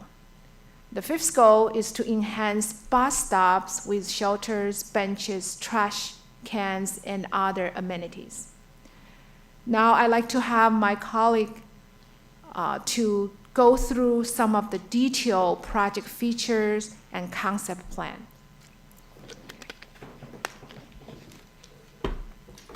Thank you, Mayor and Council. Does this advance it? There we go. My name is Greg Garces. I'm the Deputy Project Manager of this project, and I'm going to talk a little bit more about the project details and our progress and where we're going to go from here. So some of the key project features include traffic signal upgrades at the 9 signalized intersections from Eastern, between Eastern and Gage. In addition to that, signal timing improvements to improve the efficiency and optimize the traffic flow through the intersections and across the corridor, specifically with the improvements that we're proposing with the bike lanes. Currently, Slauson Avenue is designated as a future Class 2 bikeway in the city's bicycle master plan, Class 2 being an on-street marked bike lane. Currently, there are no bike lanes on Slauson Avenue within the limits of the city. However, we've seen plenty of bicyclists, plenty of scooter riders, and other non-motorized travelers trying to traverse the corridor without the bike lanes anyway. Another key feature is traffic signage and striping from end to end. The existing old and faded and worn traffic striping is going to be replaced and refreshed with new high visibility thermoplastic markings on the pavement, including areas where the pavement section is concrete and the existing white lines currently are not as visible. We're going to replace those. Existing traffic signs and guide signs from end to end that are either faded, bent, don't meet reflectivity requirements. We're going to replace those with brand new retroreflective prismatic signs and posts so that existing signage and striping is clear and bright for all users during the day and night. We're also looking into implementing landscaping and hardscaping improvements within the existing medians and some select locations where there currently isn't a median, but there may be a need to add a raised median to improve access and beautification along the corridor. Drought tolerant, low maintenance type of median features. Bus stop improvements and amenities is another key feature of the project. There are 19 bus stops, approximately 10 in each direction along the corridor.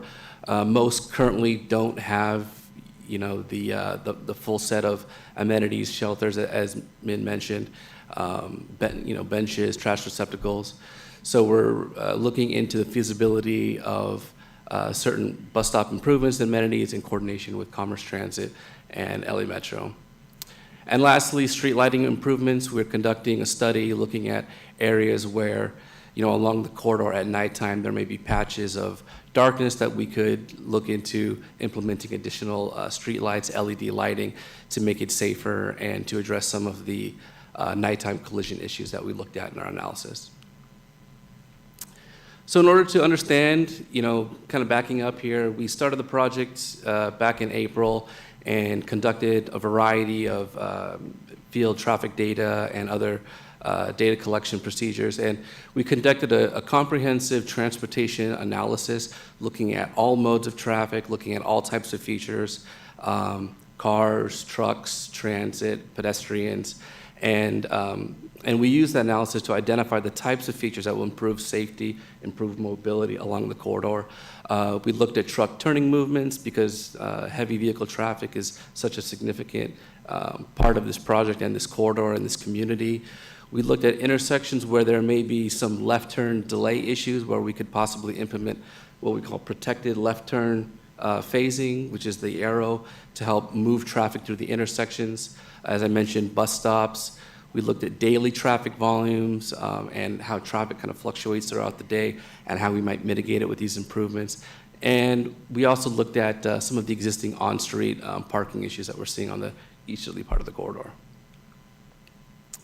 So some of the key findings in our traffic analysis show that for the most part, the existing what we call level of service, which is our measure of evaluating how well an intersection is performing. All of the intersections performed adequately during the commuter hours.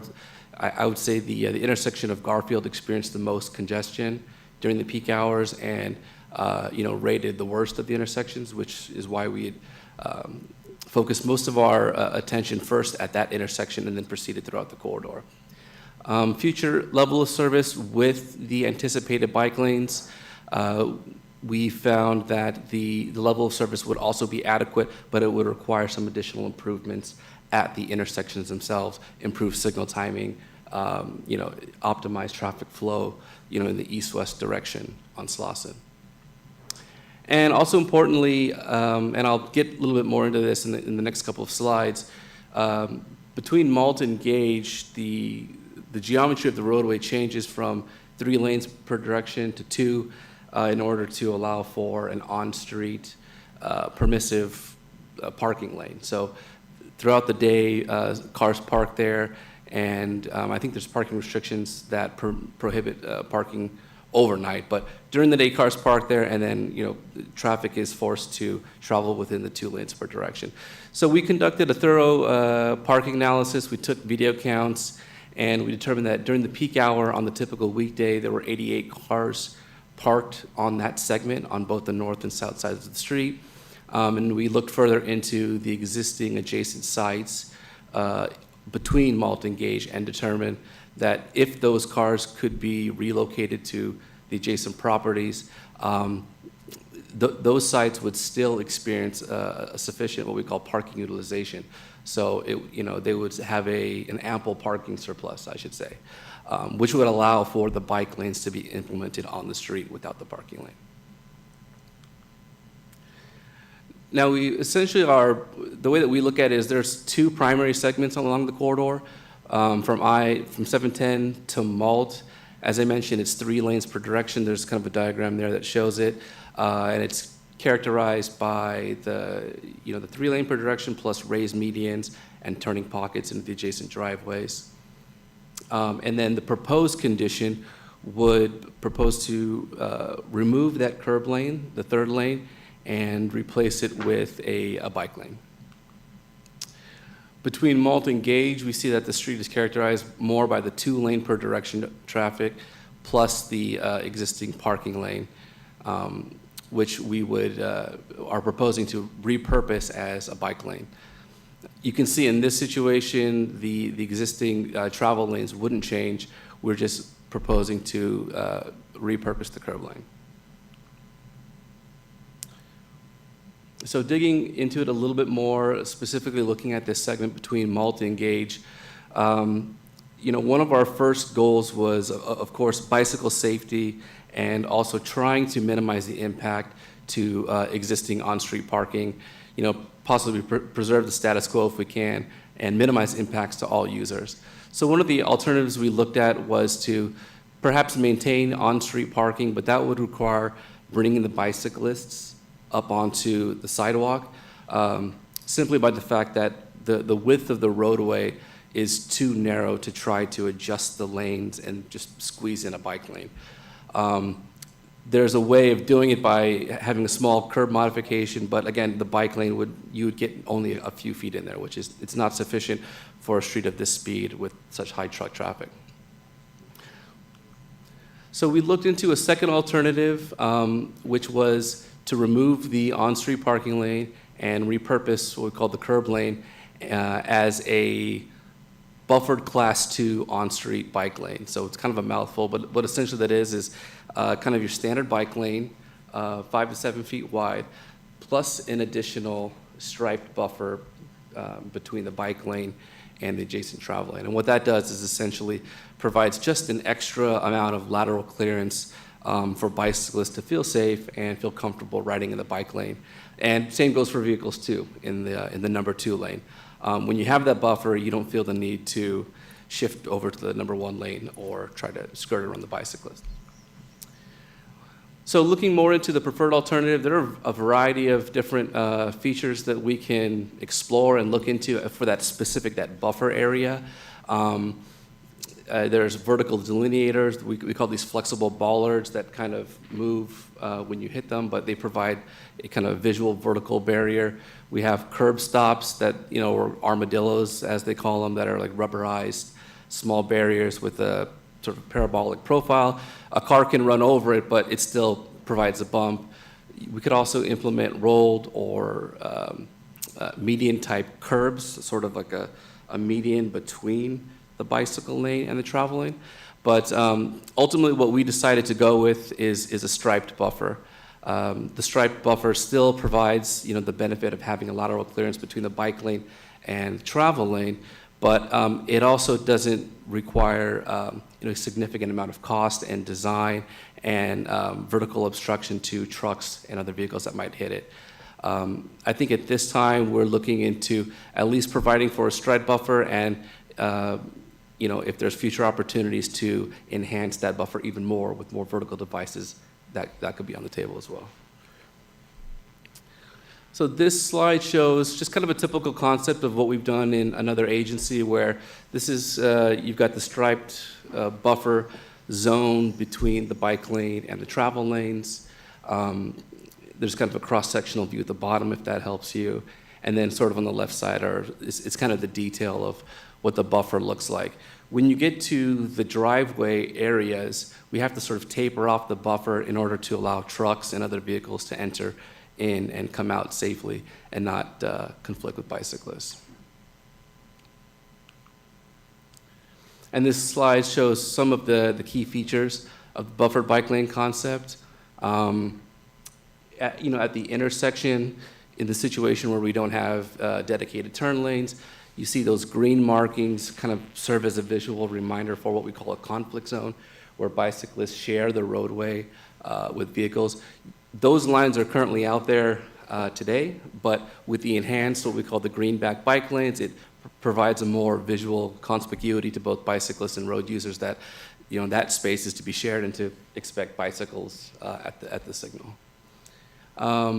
The improvements also include green bike lane pavement markings periodically throughout the bike lane, the striped bike lane buffer, as I mentioned, and also at driveways, we have a very similar detail that shows kind of this dashed set of lines and pavement markings to indicate, that bicyclists are crossing the path of the driveway. Okay, and with that, we conclude our presentation. Thank you, Greg. Ming, thank you both for your presentation. Is there any comments or questions? Yeah. Councilmember Rebollo. I do. I want a clarification. You talked about malt and gauge. We're talking about Slauson corridor improvements, but you mentioned malt and gauge, and I want to understand that. Sure. I don't even know where malt and gauge are in the City of Commerce. I can actually, if I back up to the project map, that probably gives you a good idea. It's a little bit. Yeah, you see how the corridor sort of bends? There's a railroad grade crossing there, and Malt essentially bisects the corridor. It's almost the middle point next with Garfield.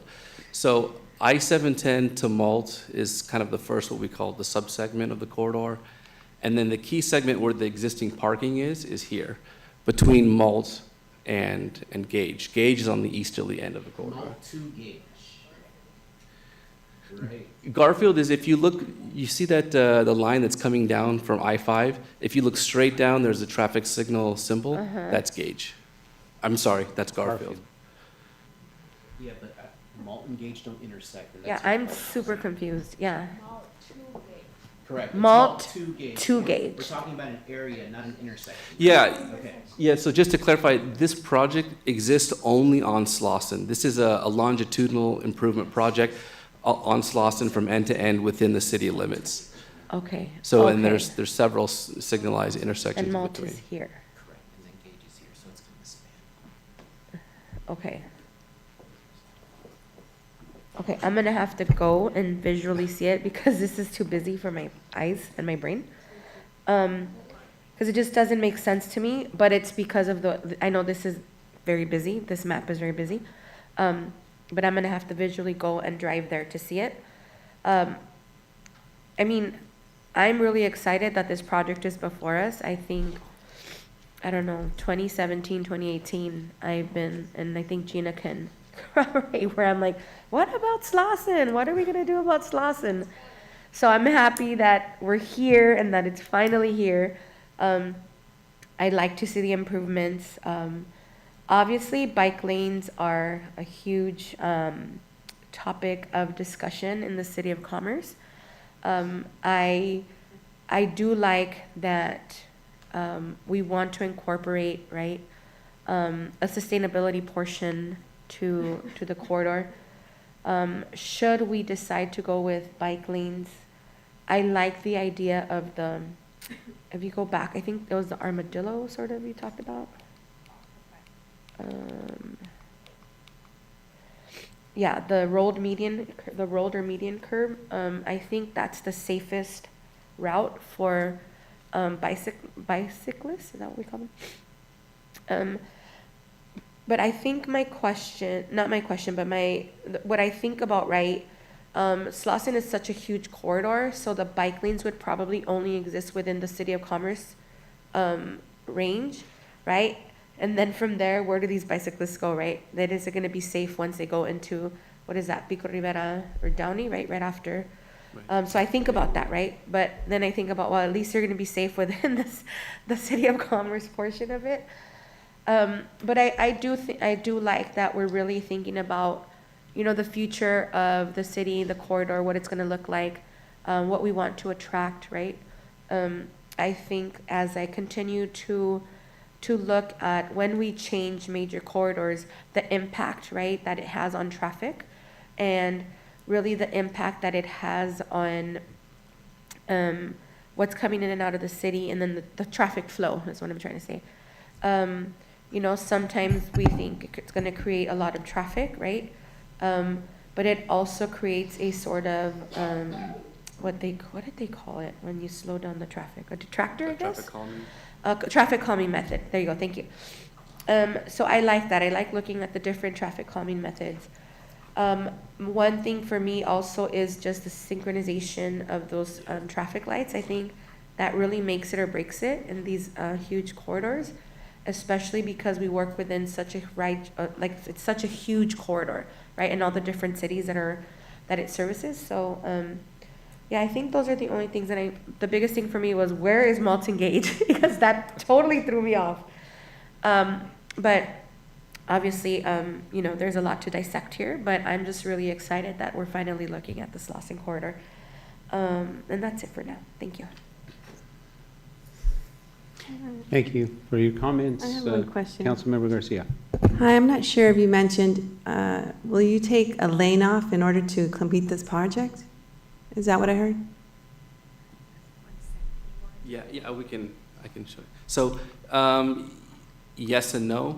So and I go back to this diagram, I didn't realize it was as cluttered as as it is, but for the westerly segment between 710, that's not an interchange, it's just an overcrossing with the freeway next to the river. From 710 to Malt, yes, that third travel lane will be converted, almost the footprint of it in place with a buffered bike lane. So you would have a bike lane traveling next to the curb and gutter, plus a protective buffer there. And you know, we analyzed the level of service, the traffic, I should say, the quality of traffic for the future conditions with this lane removed.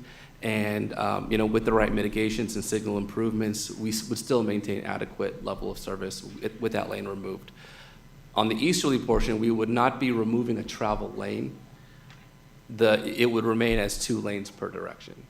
So what we would be removing would be the parking lane, and then just, actually shouldn't say remove it, but repurposing that curbside space as the buffered bike lane. So currently, we have 3 lanes closer to the 710, Yes, and you'll be removing 1 lane to create the bike lane. And then when you move down further, you would leave the 2 lanes that we have now. correct. Okay, thank you. Yeah, but my only concern is with the bike lanes, removing a lane like you just spoke into. I'm not in agreement with that, and I'm still trying to figure out the issue we had having on Eastern with the bike lane. So that's the only concern that I have right now. But thank you for all your hard work. Thank you for everything else that you've done here to make our city better. Thank you. Thank you for the presentation. I think the Slauson corridor is in dire need of improvements. You know, I know sometimes we only focus like around the Civic Center sometimes, so I think bringing some improvements to that area is needed, and it's heavily trafficked, right? So thank you for the presentation. I personally am good with the plan, so. Just quick comments. I too have some reservations related to the bike lane, and I bike from time to time. I haven't been lately, but but I have biked, and I know that there's a connectivity there on the river, the riverway there, that, you know, access there, which is kind of nice, because right now as it is, if you try to get to it from Atlantic, you're taking the life into your own hands, you know, trying to maneuver through all those trucks and all that traffic to get to it. And I've done it several times, you know, but anyways, it's nice to see that there's some connectivity to it, but I also have some reservations, and my reservations are is that, you know, there's a lot of great projects we have right now on the map, you know, that we're working on. And in particularly on this particular street, we got a big project over towards the 5 freeway. And by the way, there is also some connectivity there to the river pass, you know, there also. For biking, you know, you can use that, and it'll take you all the way to the Santa Fe Dam if you'd like, you know, or all the way down to the beach if you want to do that. And I've done both of them, you know. But bottom line is, my concerns are is that we have a big project at the end of that, which is going to be bringing 850 units of housing, which is going to increase the amount of traffic that we're going to have in that area. And for me, you know, taking out lanes is not the preferred method for us to. It's just going to add to additional problems that we're already having there. You've highlighted different things that you'd like to improve, which I think are great. You pointed out the bus stops. Obviously, there's multiple, and some of them do have trash cans, some do not. And not only that, but whoever we have that picks up the trash ain't picking it up in many cases. You know, I've seen them completely filled. They've been like that for a period of time. So, you know, we need to do a little bit better with that. Not only that, but as you stated, better lighting in certain areas, the striping, all of those I think are significant improvements for this entire corridor. You mentioned something about the curb earlier in your presentation about potentially reducing the curb, where you can add a bike lane. Is that correct? Yeah, Can you Yeah. cover that? Can you go Sure, over that? I it's- didn't mean to stop you during the presentation, but I noted it, and I want to know exactly yeah, what you were it might talking help to about. show the diagram, but I'll try to explain it anyway. Sure. So, in order to bring, to maintain the existing on-street parking lane, and bring the bikes up onto the curb, we have to entertain what are, Caltrans requirements for bikeway widths and lateral clearances, and for a specific facility where they're sharing a path with other sidewalk users. So one of the major complications on this segment, in fact, the entire segment, is that you have utility poles only a few feet off the curb on both sides of the street in both directions across Gotcha. the entire length. So in order to accommodate bicyclists, this diagram is a little bit rudimentary, but in essence, in the parkway area, we have a variety of features. We have trees, we have utility poles, we have mailboxes, we have fire hydrants, and they're not all directly offset from the curb at the same width. So in order to make it happen, we're talking about a very, very complicated, probably non-constructible or unsafe design.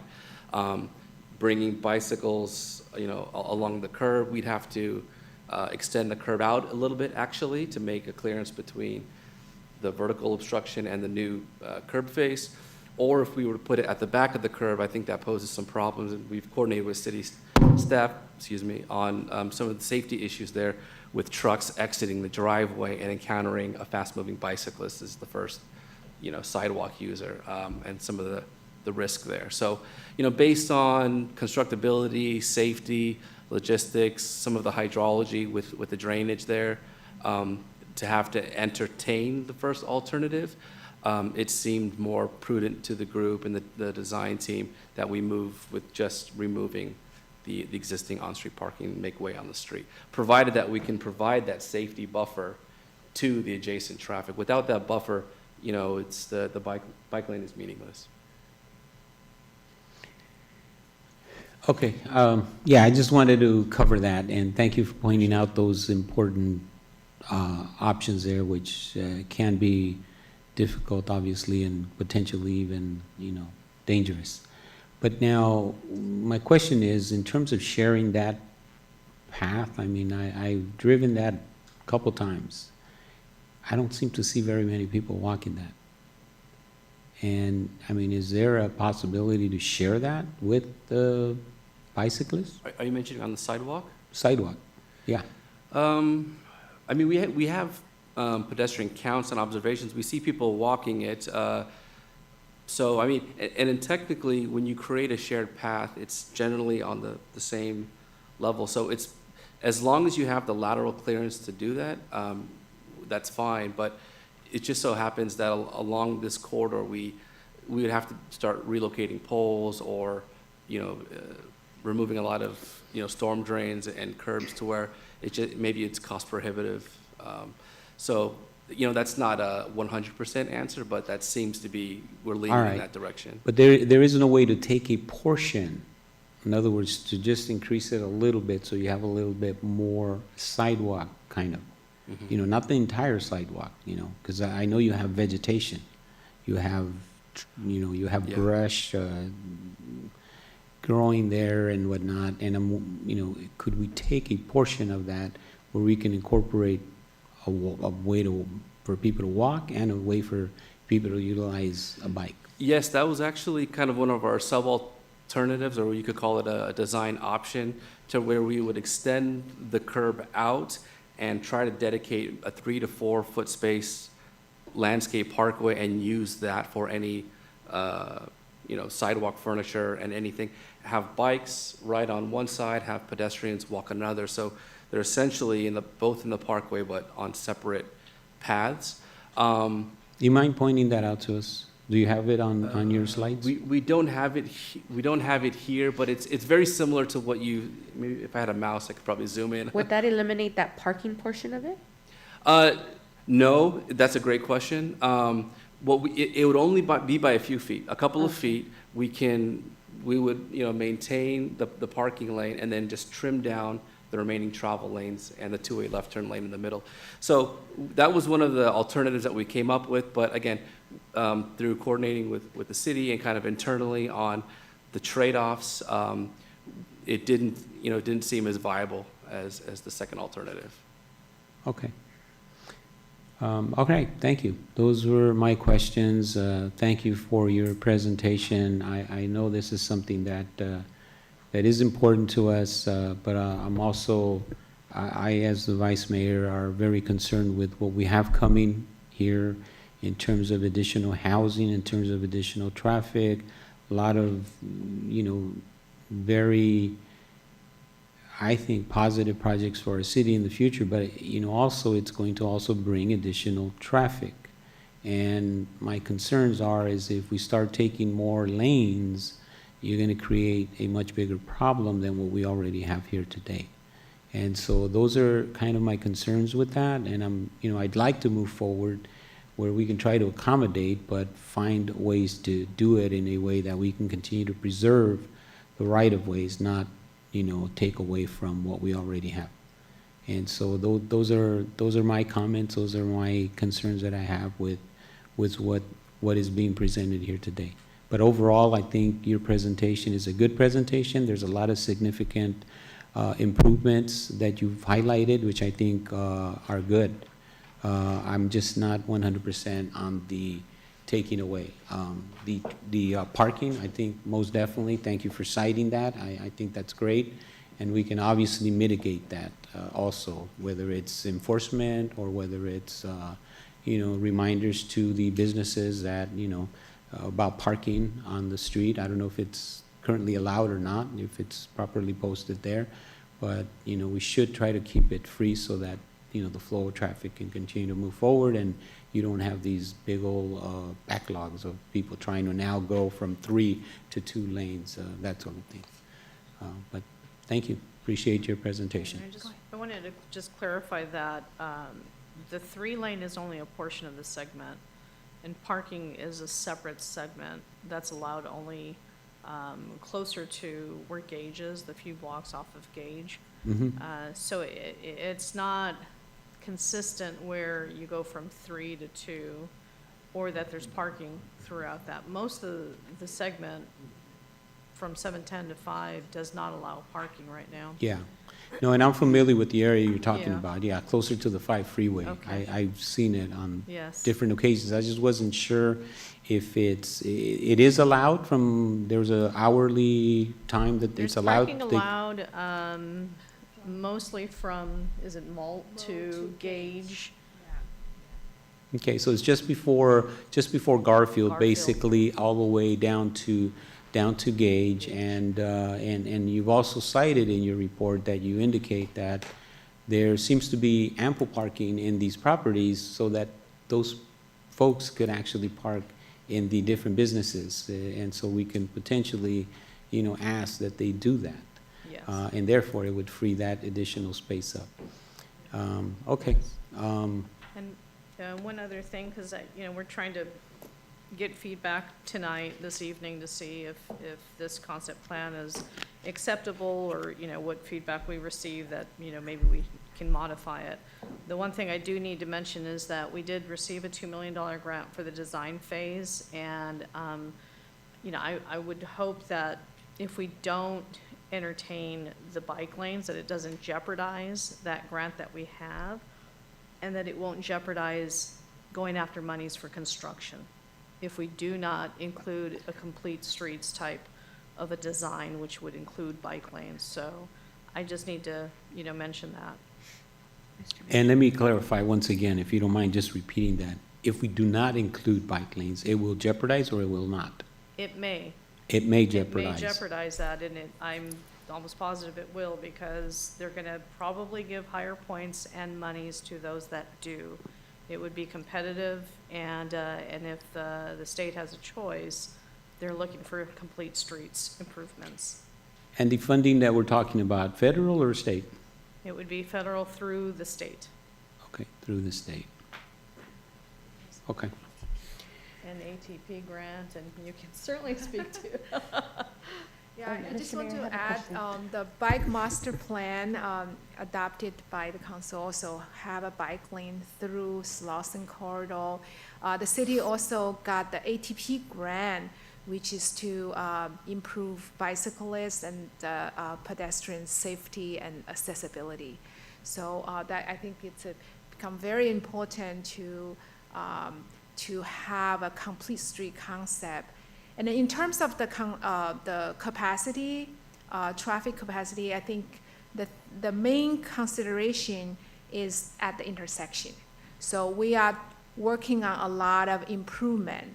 For example, to extend the left turn pocket lanes to improve the intersection improvement. A lot of congestion is not occur at the mid-block of the roadway, but at the intersection. So we are providing a lot of mitigations to improve the intersection capacity improvements. Just want to add that. Thank you. Is there any way you could look into what we just finished discussing related to the walking and biking path by extending that over a couple of feet? See if you can provide something. In other words, and I wouldn't want the bikes on the left-hand side, which would be closer to any potential fire hydrants, anything that would need to basically, we would move, right? If you're walking, you can easily maneuver around it without removing it, right? But if you're on a bike, it makes it a little bit more difficult. So therefore, if you move them over to the right-hand side, it's all clear. You're just closer to the wall, but it's clear and you can move in one direction there. So would that be possible? Is there any? So you're talking about the bike path is on the sidewalk level, right? Correct. So the main consideration, the safety consideration is driveway. When a car get out of the driveway, there will be a conflict. There will be a conflict zone because bicyclists act like a vehicle, right? Operate like a vehicle. It's not like a pedestrian. So there is a lot of it's more safety concern, I would say. If you have the bike lane on the sidewalk on the right-hand side next to the driveway. Okay, so you would basically get into a driveway, the possibility of having more of a blind spot there increases. Whereas if you're out on the street, you have a little bit more visibility to see if there's a car going to be coming out of that driveway. Yeah. Got it. Okay, just trying to come up with a way where everybody can walk away with this thing. All right. Yes, Councilmember Rebollo, please, you had some comments. Yeah, I think you answered my question sort of as it relates to the grant. I was gonna ask you, so hypothetically speaking, right, we say no bike lanes here. We lose that grant. Are we able to apply for another grant that doesn't include a bike lane, or how does that work? Yeah, a lot of these transportation monies They are all looking include for bikes. complete streets. I mean, that's the way of the future. So, I'd have to say that the chances are unlikely. It just reduces the chances of being able to go after those kind of monies. Okay. Yeah, I guess I was trying to understand because I like the concept of like stretching the sidewalk, right? And I asked about the parking lane because I was trying to think, okay, Slauson, how long is the stretch where we allow parking on Slauson, right? And you said from Malt to Yeah, Titcher Garfield to, let's see, what's that located, Mega Toys or Garfield? just that portion there, right? Gage. Is Because where this- Gare starts, all that, there's no parking, right? Oh, no, there is, right? Because there's businesses? Like there's a little taco shop and a liquor store, I think. Yeah, but most of the segment, there's no parking. Okay, now, and did I hear correctly, the portion where there is parking a lot on Slauson, those businesses have ample parking within their businesses, you said? Correct, yeah. Correct. Cumulatively, if we we actually split it up into 3 sub-segments between Malt and Gage. And when we looked at those segments and surveyed the off-street parking, we noticed that, you know, the parking surplus, well, it's actually. Can we get a street view on there? Is there any possible way? Oh, good idea.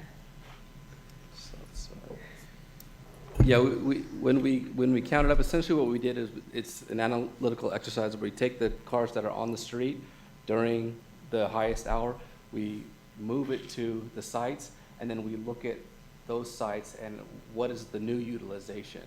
So when we looked at that, we found that the north properties would experience a utilization of about 47%, which means about half of their lots would still be available for more cars to park.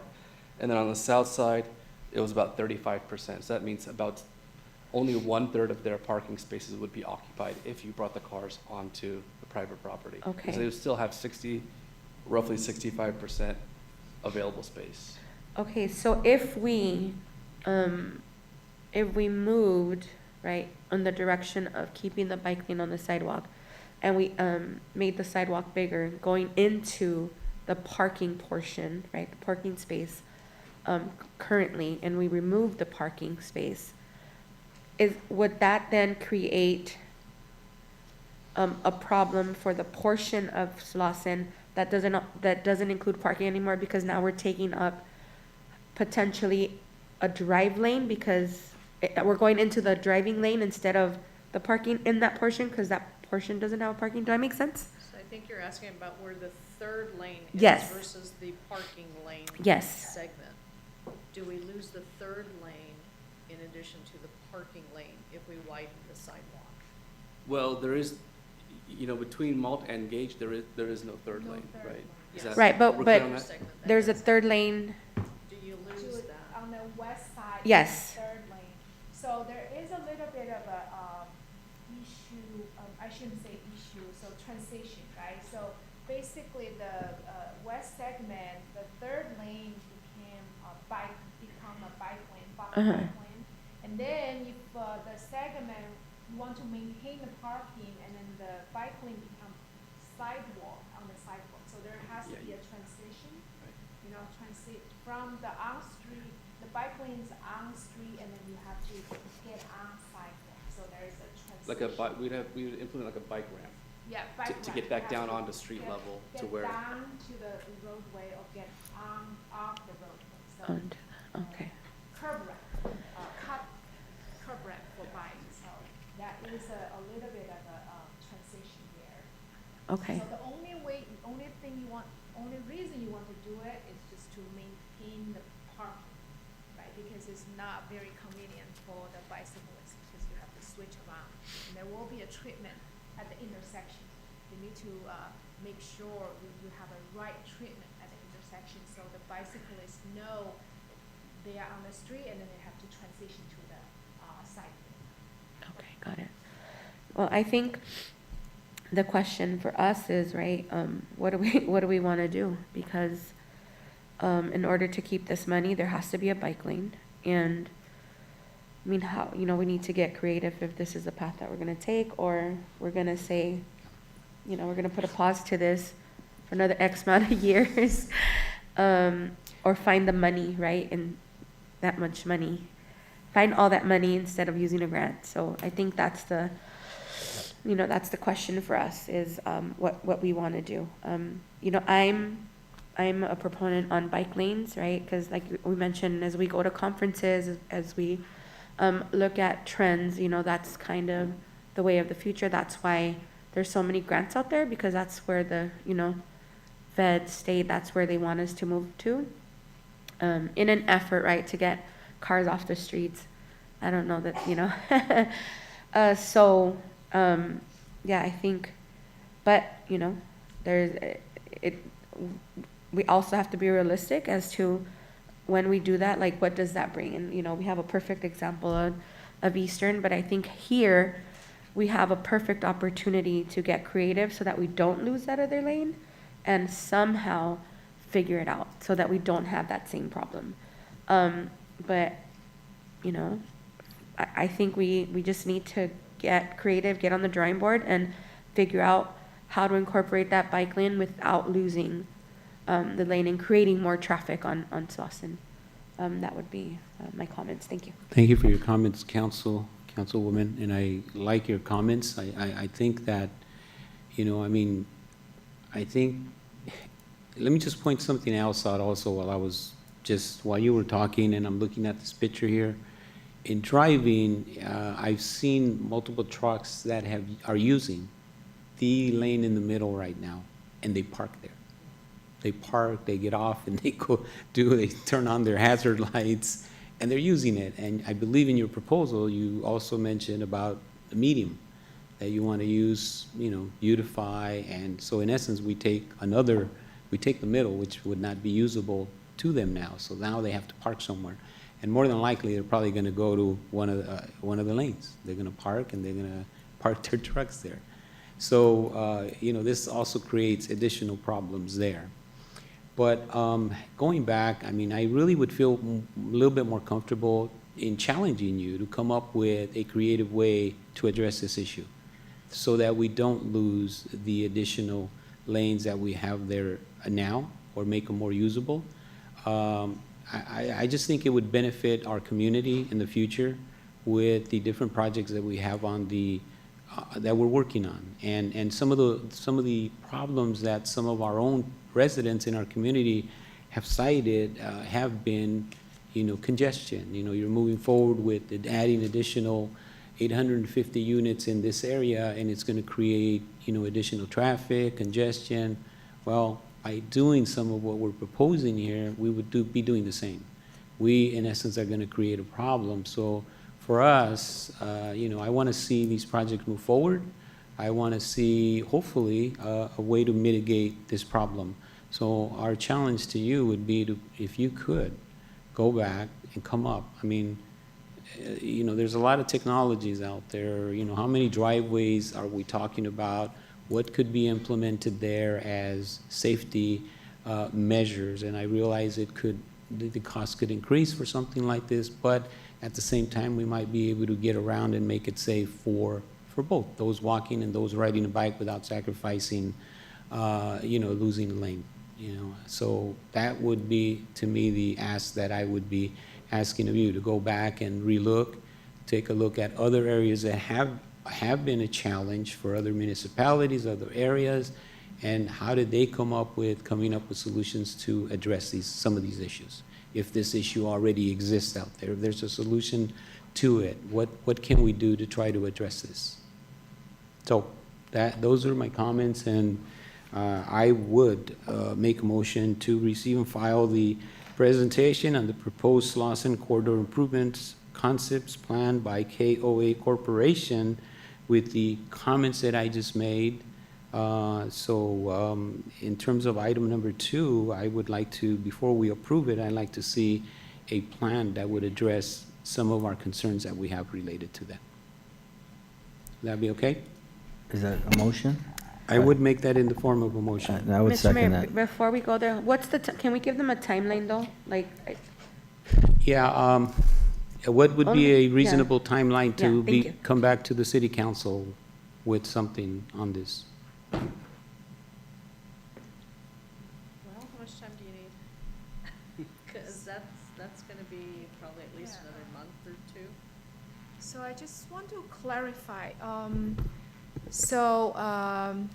the segment near I-5, there's no lane drop. We are not reducing any travel lanes.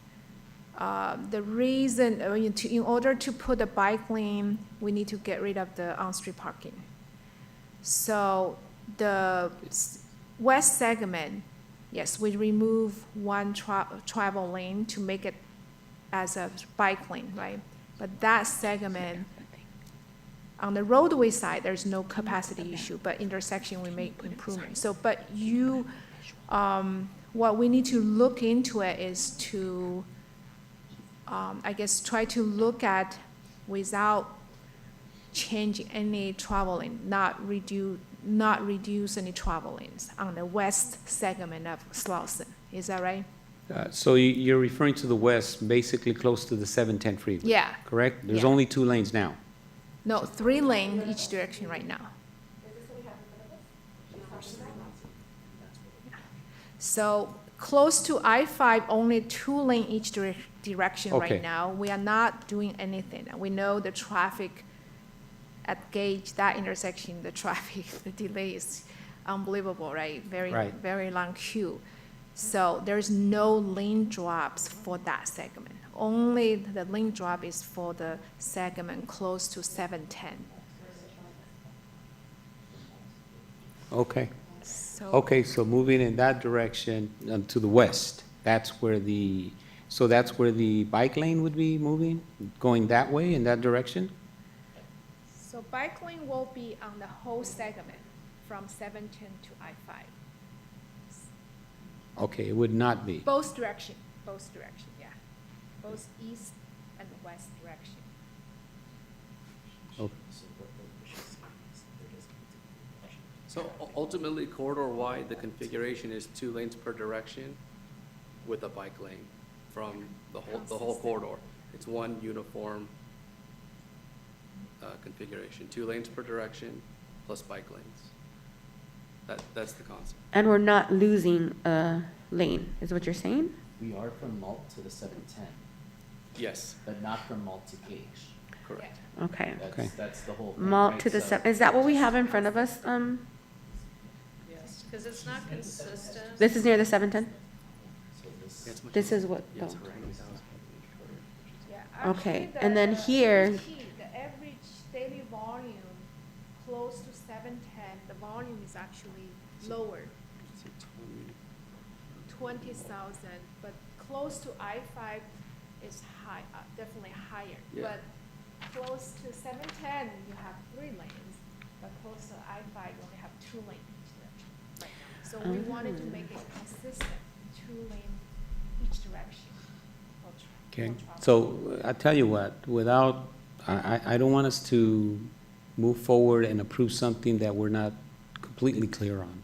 So what I like to do is, again, I would like to challenge you as I previously indicated. And, but at the same time, we'll take the time, we counsel, I know I certainly will, and I welcome others to do the same, to actually go and drive it with staff so that we get a very clear picture and understanding of what it is now and what it will be if we move forward with what is being proposed as is being proposed now. So that way, we're absolutely clear. We've had a bad experience. We just did something over here on one of our streets here, and it's created a problem. Or, well, anyways, what I perceive to be a problem, some of us perceive to be a problem with congestion. It's only increased congestion. There's been 2 accidents since the changes that were related to that.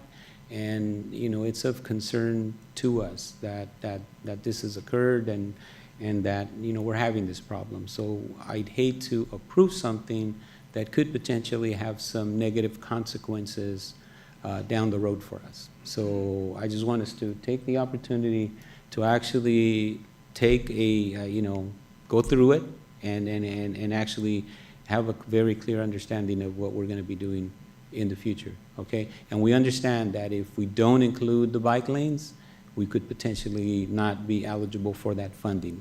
I get it. And not only that, but we want the funding and we also want the bike lanes, but I'm trying to figure out a way that we can challenge you to get a little bit creative in coming up with a solution to that. So that's that, yeah. All right, so then my motion would stand as I previously had indicated, and we'll utilize some of that time to get a better understanding of the impacts as we move forward. Okay? We had a motion, and we have a second. All in favor? Aye. Aye. Is there any opposed? For the record, yeah, she stepped out. Thank you. All right, great. Thank you. Appreciate your time. Thank you for the presentation. And at this time, we're going to take a short recess here, okay? Sorry, guys. Let's take 5 minutes or so. All right, thank you.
We're now reconvened.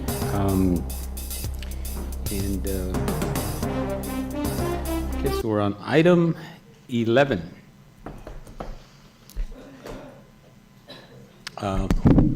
Edgar?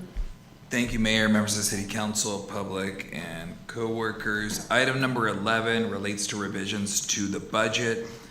This is take 3. We're going to do a brief overview of where we've been, a summary, the budget requests, including council requests, and then the City Council can make a motion if it so chooses.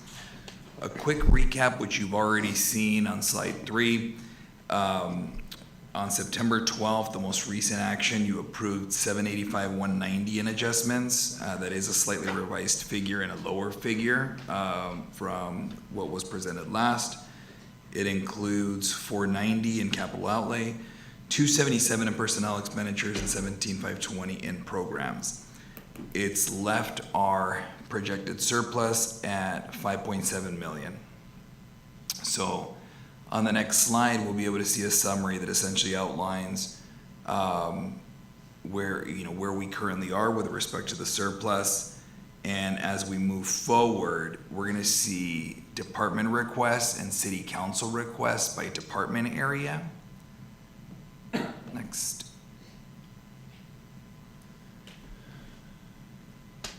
All right. And as you can see, we're looking at, or we will be discussing this evening, $910,000 approximately in department requests and $687,000 in city council initiated items. And I'll take us through that shortly, but if we approve all the items that we're going to be discussing, we'll have a $4.1 million surplus left over projected.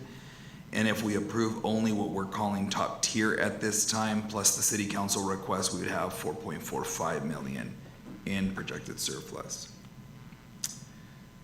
As a recap, the administration budget requests that the city council made are investing in the media specialist, Monthly Commerce Connect, the My Commerce city mobile app at the request of Councilmember Lainez, and a 211/311 style phone info line at the request of Councilmember Garcia with a $110,000 estimate, $78,000 for the mobile app, $37,840 as covered previously for the Commerce Connect, and $123,000 for the media specialist.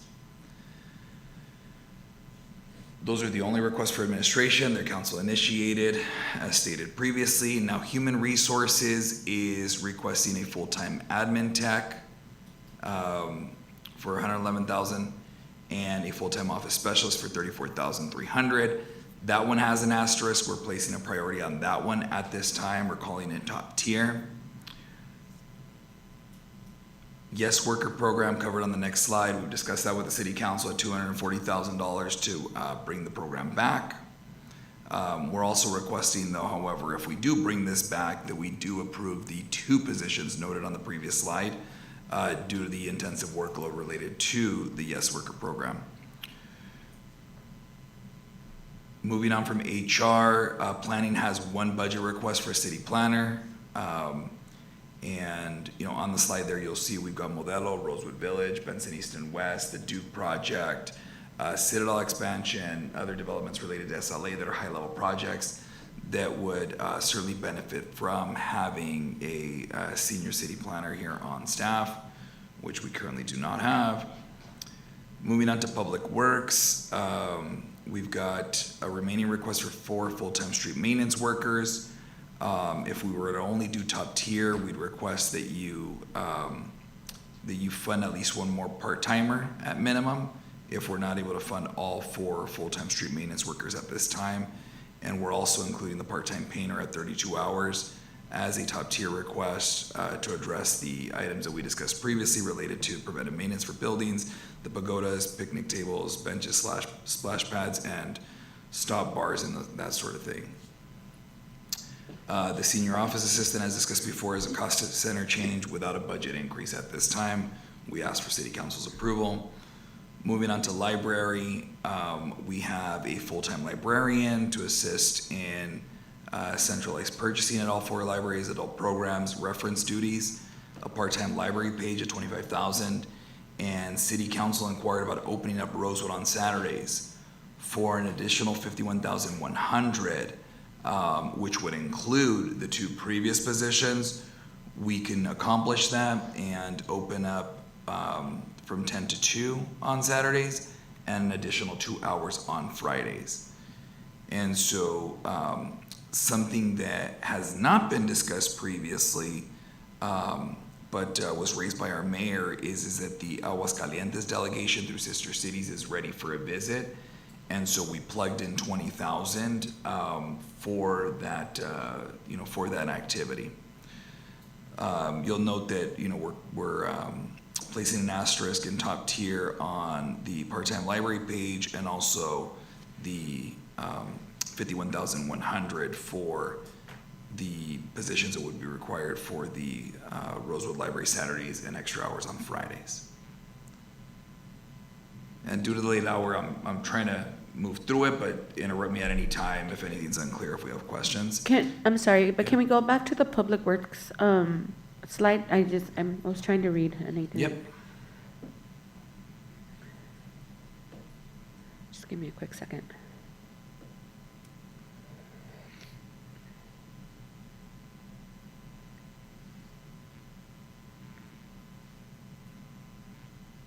Okay, that was it. Thank you. Absolutely. We'll move forward to Parks and Rec now. So there's a funding request for a full-time rec center supervisor for $126,000.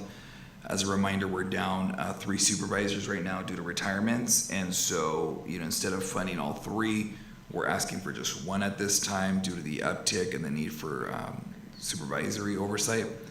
And a part-time senior office assistant to assist us with ActiveNet, the registrations for resident cards, and providing information to the community. Then on the next slide, we also have the city council requests that would augment Parks budget, and it's a total of $26,750. And we've got, Hollywood Bowl, Imperial Beach, Old Town San Diego, Clippers, LAFC, and Dodgers. Can you go back a slide? So for the part-time senior office assistant, how many do we have right now? And this would be solely at the rec department, right? How many do we have right now? Right now, I believe we have 3 clerical staff in that area. We are asking for 1 replacement of a part-timer to offset 3 part-timers and 1 full-timer that we don't have from when we're providing services at very well near this level. I'm sorry, can you repeat that? So we have 3 now, and you're replacing 1 with what? I'm sorry? We currently have 3 administrative support staff, right, including 1 part-timer. Previously, Wait, 3 full-timers? we have 1, 2, 3 full-timers, unless I'm mistaken, 2 full-timers and 1 part-timer. What I meant to say was previously, or as noted in the slide, over the last 3 years, we previously had 3 part-timers and 1 full-timer in addition to what we have at this moment that we don't have today. And you're saying the person is needed? Yes, that's the request that we're making. We're saying we'll go without the 1 full-timer and the 3 part-timers we had previously, and we're just requesting for replenishing 1 part-timer at this time. We're asking for 1 part-time to replace the full-time. No, we're asking for 1 part-timer and just pointing out that in the past, we had 1 full-timer and 3 part-timers over what we have today. So. But now you have 3 full-timers and you're asking for a 4th part-timer. So let me say it this way. Before we had 3 full-timers and 4 part-timers, right? Okay. So right now, we have 2 full-timer and 1 part-timer. We want 2 and 2.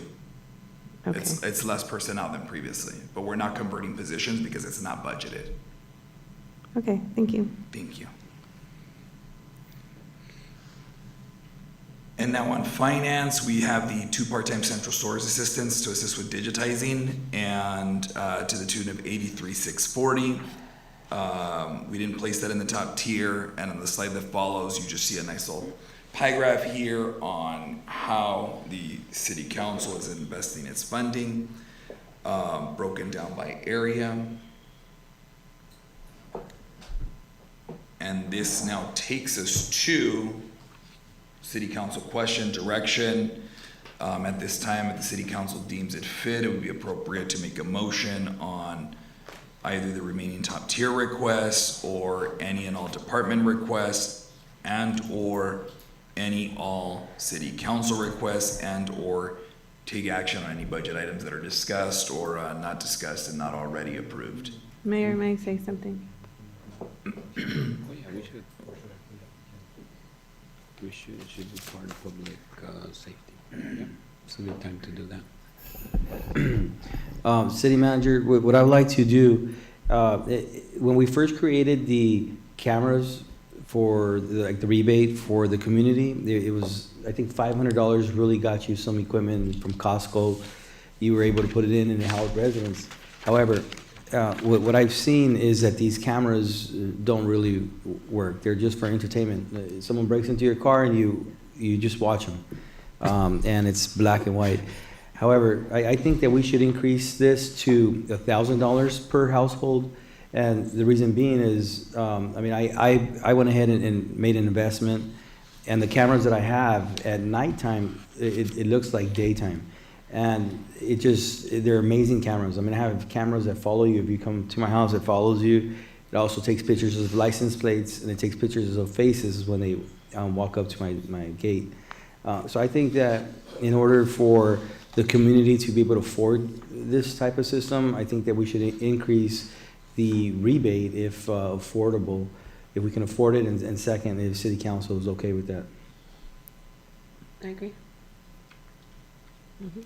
Yes. So budget it, put it into our budget? I would, if need be. So in essence, what he's asking, I believe, is asking to increase the allowable amount for the security camera program from $500 to $1,000. Thank you, Mayor. And so then we would double the budgeted amount for this fiscal year then pursuant to that motion. Is that right? And what is that amount? I don't have it offhand. I hope Vilco is working to retrieve that. Well, there's currently nothing budgeted for that program currently, because when we began this program a number of years, we allocated a specific amount, and that's pretty much been addressed. And it's taken probably a good 3-4 years, right, to take it down. I believe we began it with $25,000, and we just finally, after I think about a 3-4 year period, have exhausted that amount. Wait. So at this point in time, we don't have anything. No, budgeted. we replenished it though. We replenished it a few months ago. I know we've done several budget exercises, and it's the late hour, but we replenished it a few months ago, and we processed applications. So that's what I'm proposing. We can double the amount. I think 20 to 25 sounds about right. So we can appropriate another 25,000 if the city council wishes, and we can replenish the fund, and then staff will modify the guidelines accordingly to do a $1,000 maximum rebate if the city council's all in agreement. Everybody okay? Yeah.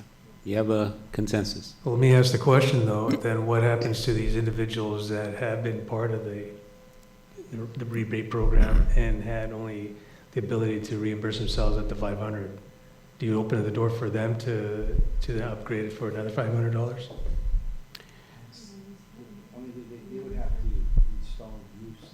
A new system. I would think they would have to install the new system in order to, I mean, to get the rebate, right? Because the cameras that they have now, they're not working.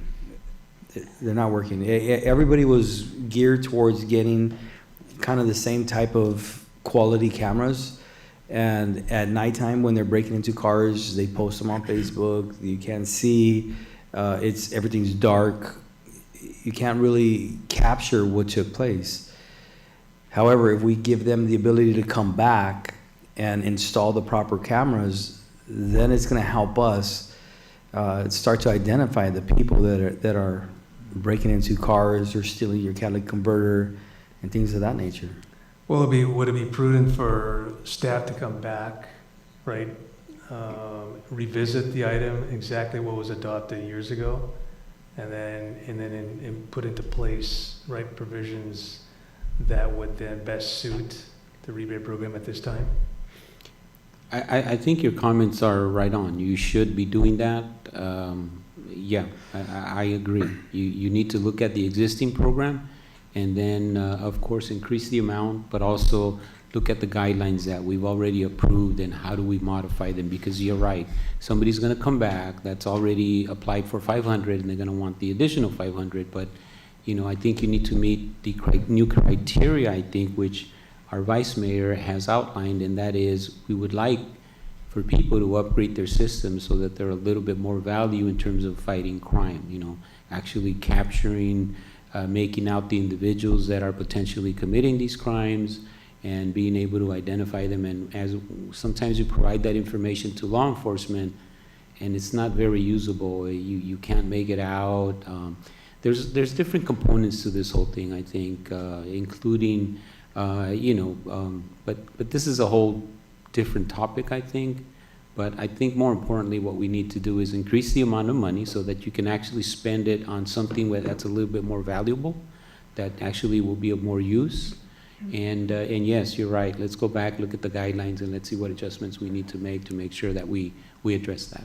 Yeah, I agree. Hence the reason I asked the question, right? Because we don't want individuals that are already taking part or taking advantage of the program then saying, well, all we need to do is ask for an additional 500 to enhance their current system, as opposed to put into a system that the vice mayor is requesting. I agree. So, yes, do you need direction from us to ask No, you I to do understand. that? So You get we'll it? work on something, and if I need to, I'll reach out to council. Yeah, but let's definitely go through it, because you're gonna have that. You're gonna have people that are gonna wanna try to, in a way, take advantage and just get an additional $500, and that's not the intent here. I think the intent is for us to improve what we have out there so that we can, hopefully help out our law enforcement with anything that could potentially be prosecutable, so that the information is more usable. And what I can do, Mayor, is I'll get the information on the camera system that I have. That way we know that they're getting the right camera system and higher quality if they want. However, anything below that, we won't approve the $1,000. Sure. Okay, so I'll work with the vice mayor. Great. Okay. What I'll suggest, Mayor and Council, is if you wish to proceed, appropriate the funds this evening, and we'll come back at the next council meeting with the revised guidelines. The funds will be embargoed until then, but you've already budgeted them in what's hopefully, the final budget revision, I guess, for this season. And once you bless the new guidelines at the next meeting, then the program will kick off. Is that fair? And are we gonna do the same thing we've done in the past? Basically, we need to send out information informing the community that, we've revamped it, here's the guidelines, and, hopefully they take advantage of it. And then some of them are gonna ask the very questions that he's raised now. So hopefully we can address that, but more importantly, hopefully we'll have a better program in place to help us address a lot of the ongoing problems that we're having. And of course, there's a lot of other discussions that we need to have related to this, but I'm not gonna go into all of that at this time. Okay. And in terms of the monies that you'll be appropriating for this program, I know that in the past, we broke it down by area. In other words, we appropriated so much for veterans, so much for Rosewood, so much, so that, you don't get this, all of a sudden, it's all used up by, let's say, one particular area, and so we broke up the monies in that way. So we're gonna be doing that as well? We're gonna bring the guidelines back to the city council with a proposed mechanism like that, and the city council will bless and authorize the program in its new form, and that's how we'll move forward. All right. So like at this time, just because we want to make sure that we're clear, at this point, we'll just say an appropriation for $25,000 for the program, but it'll be embargoed until the new guidelines come back to you, and we make sure that it conforms with what your intent is, and then the program will relaunch. But the funds will be budgeted there. Thank you. Thanks. All right, and so back to your questions at this time. After reviewing, How do you all feel? Do you want to go? I have some questions. Yeah, you have some questions? Can we go to the library section, please? Oh, do we do that? How do we do that? Actually, Mayor, I think where you were going is maybe we start at the top and go section by right. section. Okay, perfect. And then at that point, we have the opportunity to ask questions, right? Exactly. I like that. I would, yeah, let's go Okay. to that, and if we want to approve an item, we can go through it, and if Oh. we don't, we can come back to it. That sounds How's great. that? Is that Yes. good? Yes. All right, so let's do that.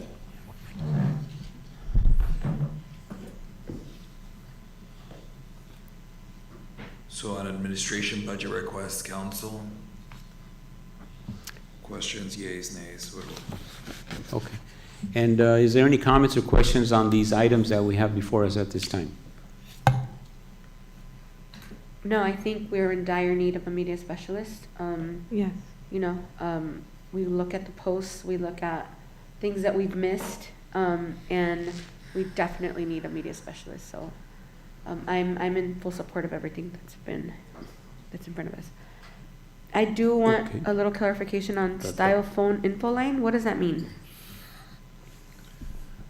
So this Oh. is, The Can we go 211, back, can we go 311? back to the one that you said first, in investing in media specialists? Is that the same thing as the Commerce Connect? Would they be doing both? Commerce Connect is mainly printing costs, Okay, thank you, sorry. but they would be, in Could be theory, the same, this is just have a printing. huge part in the Commerce Connect. Okay,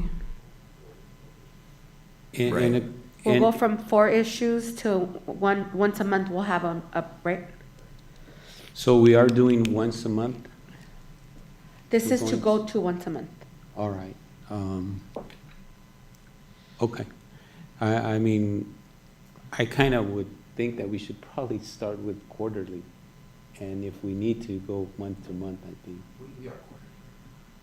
We are currently We're with quarterly. the, okay. And we don't think that's sufficient. Okay, you want to go month to month. I know that we had it before. But to me, it just seems to me that it's, you know, I mean, every month you're getting one, and you kind of have to, you wait quarterly, you'll have more items that you can potentially add, different things that take place, and you can make it a little bit, you know, I don't know, something that the community looks forward to more, I think. But if you guys want to move forward, I'm okay with that. Well, I think it's been quarterly because we don't have a media specialist and there's not somebody really collecting all that stuff. I'm okay either way, but I think before, like, you got to see stuff that was happening the month coming too, or the next month coming, and I think we've missed a lot of that. Not everybody gets the information sometimes, and we don't always do like a pass at each house. Only for like major events we do. So I think this is a good way to go back to the information that we used to get on a monthly basis. There was, okay. you know, we were featuring businesses on a monthly basis, all that stuff. That's just but anyway, sorry. have a Back to, comment. I what's have the 211, 311, Mr. City Manager? What is that? It's essentially a concierge-style information line for residents. It's specific to Commerce residents where they can call and get access to services and find out information related to city events, programming, and that sort of thing. Does So that it's similar to the oh, mobile sorry. application, but it's a live person phone version. Does that eliminate then the positions that we have at the reception desk? Is it essentially the same thing that they're doing? You know, at this time, we are earmarking a figure of what we project it would cost, but we haven't fleshed out like the staffing and what we would need in terms of network to pull it off. Okay. this would be Thank more, I think this would be more of like a service request call, like there's a pothole that needs to be taken care of, and you leave a message, and then the department will get it, and then the department can go out and handle the situation. So it's not. In addition to what he said too. Okay. And would that be the same thing for the city mobile app? Is that the same concept?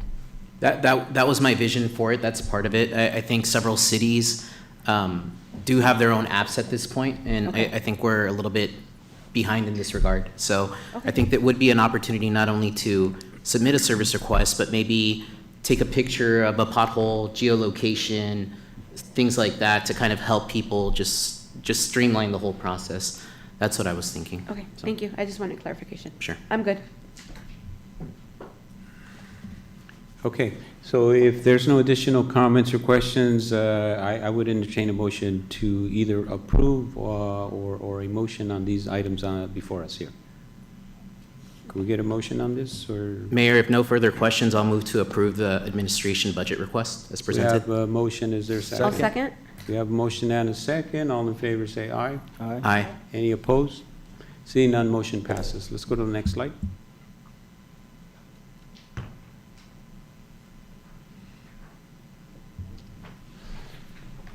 All right.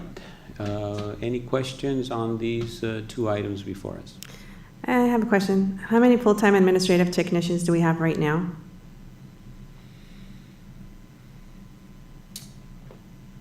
In human resources or citywide? Human resources, 2. 2. And this is a full-time position, you have 2, and you want a third person. Yes. Is it necessary?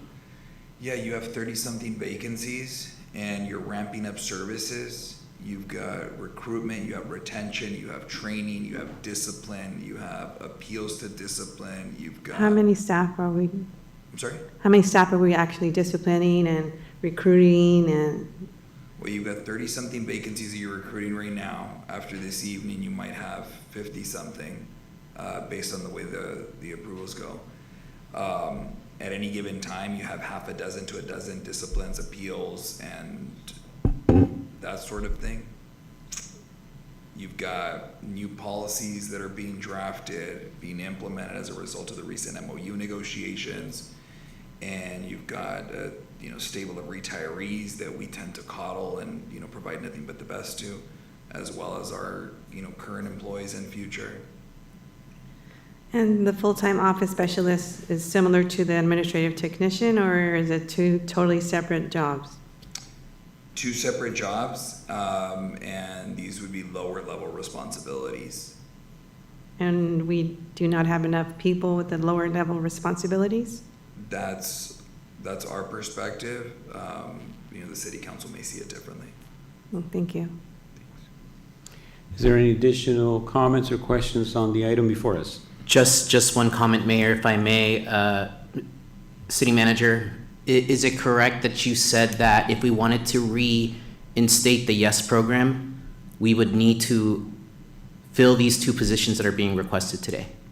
Right, that would be our request if you want to reinstate it, for sure, because as it is, we're struggling to keep up with the demand, and then, we're also faced with like these hard to recruit positions that we've talked about, like lifeguards, instructor guards, and so forth, and then the amount of turnover that we generate. So I would say so, because you're essentially onboarding, I don't remember the exact number, but like 30 to 40 something YES workers, you're treating them like mini employees, right? Because it's your training ground for employees. So I would insist on these positions if the city council insists on the YES worker program. Sure. Thank you. Just from my perspective, I think reinstating the YES program is long overdue, in my opinion. I have a lot of people from the community asking me about it. I've met several people who were part of the program and have expressed to me how critical it was to their professional development. So personally, I would like to do that, and if this is the means by which we have to go by to reinstate that program, I'm good with filling these positions. That's my perspective. Thank you for your comments. Anybody else? So you're saying that we need these positions so that we can reinstate the YES program? That's what we were told by our city manager. Okay, thank you. If there's no additional comments, a motion would be in order on these 2 items. So moved. I have a motion, and that would be a motion to approve. Is that correct? Correct. Yes. And is there a second? Second. We have a motion and a second. All in favor? Aye. Aye. Great. Any opposed? Seeing none, motion passes. Let's go to the next slide. Sorry, with just a quick clarification. Did we already approve the YES program to be reinstated? No. That's Is that coming? Only because we moved past it. Okay. right. I didn't hear it as part of it, so if you can please also make a motion. Okay, I'll on- motion to approve the YES program as well. And I'll second. Can we follow the order on this, please? It was on here. Is it on here now? Yeah, that's why I was Yeah. asking, because it just flew by. So Oh, I didn't- It's slide 9. Where Oh, is it? sorry. I don't see it. All right, there we Right there in go. front of us. Oh, Sorry.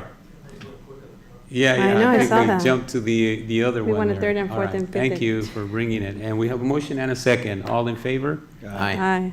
Any opposed? Seeing none, motion passes. Next slide, please. All right, yeah, this is the one that I had seen. All right. Any questions on this item here? Again, how many city planners do we have? 0. We have 0? Okay. In the past, I covered it before, but you had a director, you had a deputy director of development services, you had a city planner, you had, I believe, 2 or 3 senior city planners, assistant planner, and associate planner. Right Wow. now, you have, I believe, 0 planners that are in-house. No, I'm sorry, you have 1 senior planner, I forget. And no deputy you have, and you have no city planner either. Okay. This full-time code enforcement officer, is that the one that was approved last meeting? That's not on here. Oh, well, I'm looking at this. Sorry. Huh? Oh, yeah. Continue. It So- was at the last, but it was at the last meeting, you're So right. I- You're jumping ahead to I'm jumping into the 12. next item, okay. Sorry. I do have a question, and the question I have, obviously, this is a position that, in essence, could technically pay for itself, really. I think it's a good investment, but also with that comes, you have to have a seasoned veteran that has a great deal of experience in this area, so that they can basically hit the ground running and help us out with a lot of the different projects that you highlighted on this slide and others. So hopefully that'll be exactly what you'll be doing as we move forward with this. Yes, Mayor, that's definitely our goal, and I think the specialization and the complexities that are required of this role, coupled with consistency, right? You know, these projects, as you've seen, take a number of years, and having someone that's internal, dedicated to this, and that can hopefully see these through over the long run, as opposed to like different hands coming and going, would be, you know, greatly beneficial for these projects in staff's view. All right, thank you. I just wanted to make those comments to you as we move forward here. Is there any additional comments or questions? If not, a motion would be in order. Do we have a motion? I'll move. We have a motion, is there a second? I'll second. We have a motion and a second, all in favor say aye. Aye. Aye. Any opposed? Seeing none, motion passes. Next slide, please.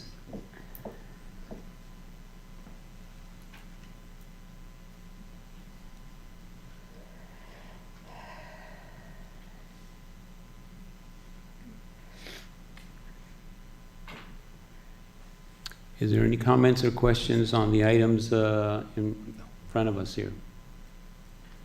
If there's none, I'll move to approve. We have a motion, is there a second? I'll second. We have a motion and a second, all in favor? Aye. Aye. Aye. Any opposed? See none, motion passes. Next slide, please.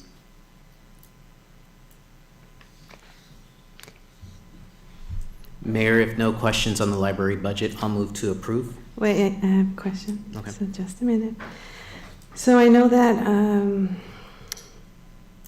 we're requesting to open Saturdays, but I would like to mention that, and before we, okay, hold on a second, I'm confusing myself. Let's see, library page. Okay, yeah, here it goes. Opening up Rosewood Library on Saturdays. That would cost $51,000. Okay, so before we do that, I feel that we should open up all the branches first in Veterans Park and then at Bristol before we go there. So for me, this I will not approve. That's all I have. Okay.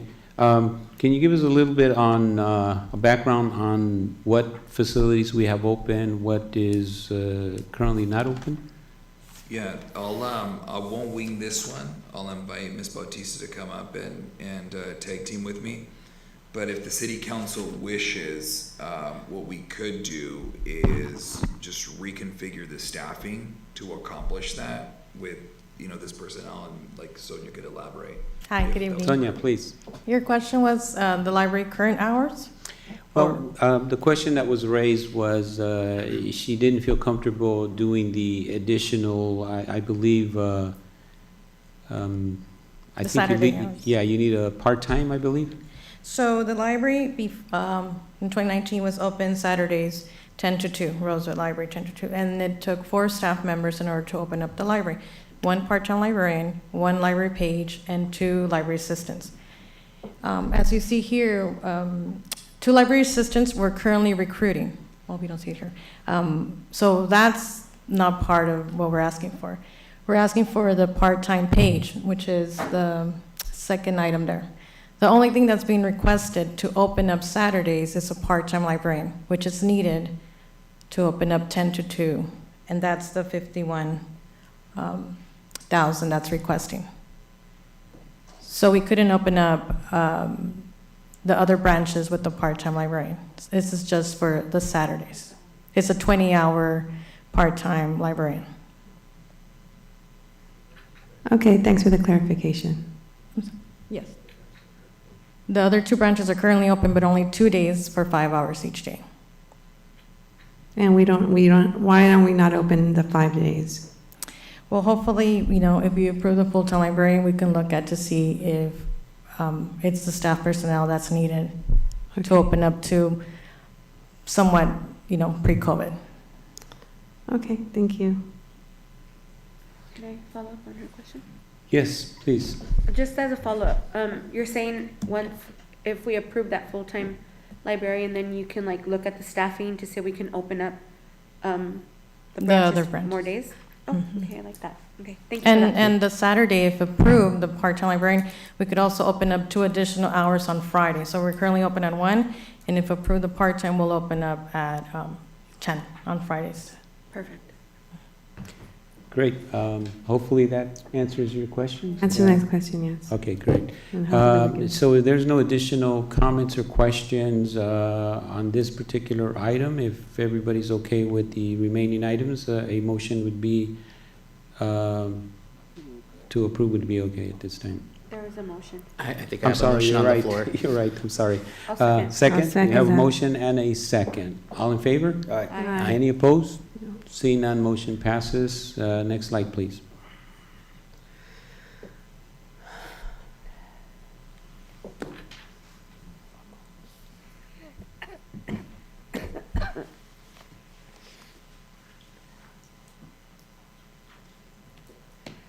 Is there any comments or questions on this slide? Office Yes. assistant is for, did we discuss that already? Yeah, we did. Is that the one that's going to be doing all the resident cards and, ActiveNet, general info over the phone, registration. because signing we people only have up, one, but we can- need 2. That's what you said earlier. We believe that we do, and I think we also have some upcoming attrition that we've been notified about in the department. And so to ease the transition and to start training into the nuances of the administrative support of parks, would highly recommend the position. But Greg's also here on standby too if we have. Oh, no, Greg's, that's- we don't want to, questions. we want to give you an opportunity to come up and please pitch your 2 positions here, Craig. Come on up.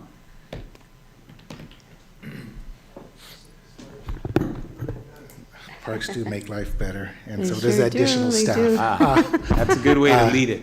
Good evening, Council Greg Alanis, Director of Parks and Recreation. So the 2 positions that we're seeking is the 1 full-time position at Rosewood Park, which is due to a retirement, and that is the supervisor position that we really do need out there to assist with various programming and staffing needs. In addition, we're also looking for the part-time position up in the office.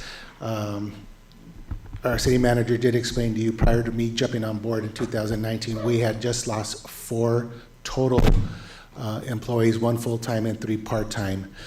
So we are down 4 staff. All I'm asking for at this time is 1 part-timer to jump on board and to assist with ActiveNet, answering phone calls, registering staff, or excuse me, patrons for programs, et cetera. So those are the 2 positions that we are requesting at this time. Thank you, Greg. Any comments, questions? No, I have a I like, Do you have a question? When she's done, yeah. Oh, no, I was please. just going to motion, but go ahead. Greg, really quick, so, if we bring up seniors, a center supervisor to Rosewood, who are the supervisors because we have 4 parks, so we're only bringing back 1, but we've had 2 retirements. So who's overseeing the other 3 parks? So Marianne Griego is at Veterans Park. Ernie Cadenas is at Bristol Park. Then we'll have the new supervisor here at Rosewood Park, and that'll leave 1 supervisor vacant position at Bandini. So what we're doing right now, because it is just down the street, is that the assistant director, Adolfo Marquez, is kind of doing dual jobs, running back and forth and assisting when needed there. And with the hopes that we can get that position in the future as well. My recommendation is for us to see if we can bring back, look at our budget, approve this, but look at the budget. I really think that all parks need a supervisor. I don't feel like the running back and forth, I mean, it leaves room for a messy situation. So my recommendation is for us to, if we can't approve 2 full-time rec supervisors right now, is for us to approve this, but look at our budget once we're done and bring back that other center supervisor. I really, really think that all our parks need supervisors. Or at the minimum, if we feel like there's less traffic, whatever, then we bring back, then we create a Rec 3, a full-time Rec 3 position to supervise that park, if need be. But I really feel like each park should have a full-time supervisor there. That would be my recommendation, because, it just leaves room for, I feel like there's no consistency in the supervision of the staff, right? And I feel like, and I'm only saying this because I've worked Parks and Rec, right? And I worked our Parks and Rec department here. It becomes a family when, it's like your family, you're all together, right? And with not disorganization, but when there's no consistency in the person, and I know there's a consistency in the same person going back and forth, but they're not there full time, then it's like, who's supervising the staff? Who's making sure that the program is running cohesively, full time? And I'm not saying that the person doing it is not doing a good job, but I do feel like there needs to be a consistent full-time supervisor at each park. But that's it. That's my comment. I'd like to say something, Mayor. I agree with the recreation center supervisors getting another person there, but not a Rec 3, because if we do allow a Rec 3 to be full-time, then we would have to go through the system where they have to have a degree for that position, and that would change the system. No, I agree with you, but I'm saying if we don't approve the center supervisor, then at least a Rec 3. But I think we should do 2 center supervisors and not 1 today. But that's just my comment. That was it. Thank you for that. So can I motion to pass the budget for Parks and Rec? Did I say that right? You want to move to approve? Yes, I'll move to approve. Okay, we have a motion. Is there a second? Can I do a counter motion? Are we okay? Is everybody in support of approving 2 center supervisors or just 1? Right now? Can I make a friendly suggestion here? And I'm going to just tell you that, why don't we approve what we have before us? Okay. And let's do mid-year, and let's address what your concern at that point. And the reason I'm saying that is because obviously we do have some new legislation that I believe is going to be coming before us related to the Attorney General's decision that he's just made related to gaming. And we're going to be looking at approximately, from what I understand, Edgar, correct me if I'm wrong, but I believe we're going to be getting probably, with these changes as they move forward, we're going to be looking at probably $1.5 million less that we'll be getting from the casino as a result of some potential changes that have been recommended. So as we move forward, I mean, I get it. Let's move forward with what is being presented or what is absolutely necessary, but we need to be conscientious of down the road that potentially these things are going to have an impact on our overall budget, money coming in. So, let's just relook at this in mid-year. Let's approve what we have before us. I believe that our city manager and our staff has been diligent in putting something together for us. And, we can continue to work in the manner that we're working and continue to be effective over there. I say let's do it for now, and mid-year is not right around the corner. I mean, we're not looking at, a full year, we're looking at half a year, or probably less now. So let's just revisit this, but I do concur with you that it does make a difference having a center supervisor at each of our parks. So, but let's look at it at mid-year. Okay, okay. I'll retract my counter motion and second, Councilmember Garcia's motion. Thank you, Councilwoman. We have a motion on the floor. Is there a second? Second. We have motion and a second. All in favor? Aye. Any opposed? Seeing none, motion passes. Next slide, please. Thank you. We'll bring it back at mid-year, okay? And yes. Forgot to mention that caveat. Please make note of that, Yes. City Manager. Thank you. Excursions? Mid-year. Can we push it back to mid-year?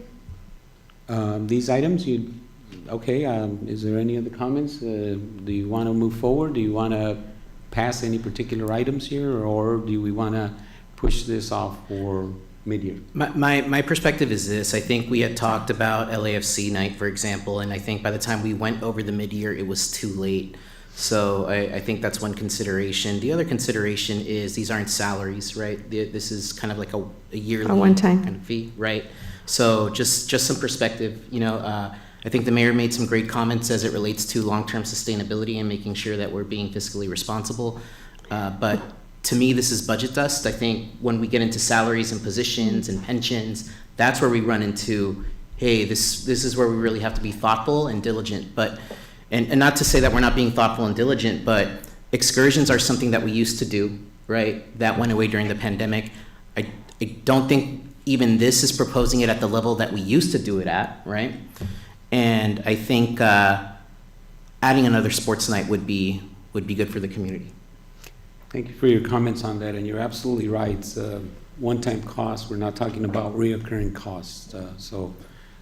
I think this kind of does give us a sense of normalcy for everybody, for the community, and you're only looking at $26,000 compared to a reoccurring cost of a full-time or part-time position that will be, a reoccurring cost. So, Mayor? Yes, sir. I would like to make a motion if there are no other comments. Sure. To We have a approve. motion. Is there a second? I'll second. We have a motion and a second. All in favor, say aye. Aye. Aye. Any opposed? Seeing none, motion passes. Next slide, please.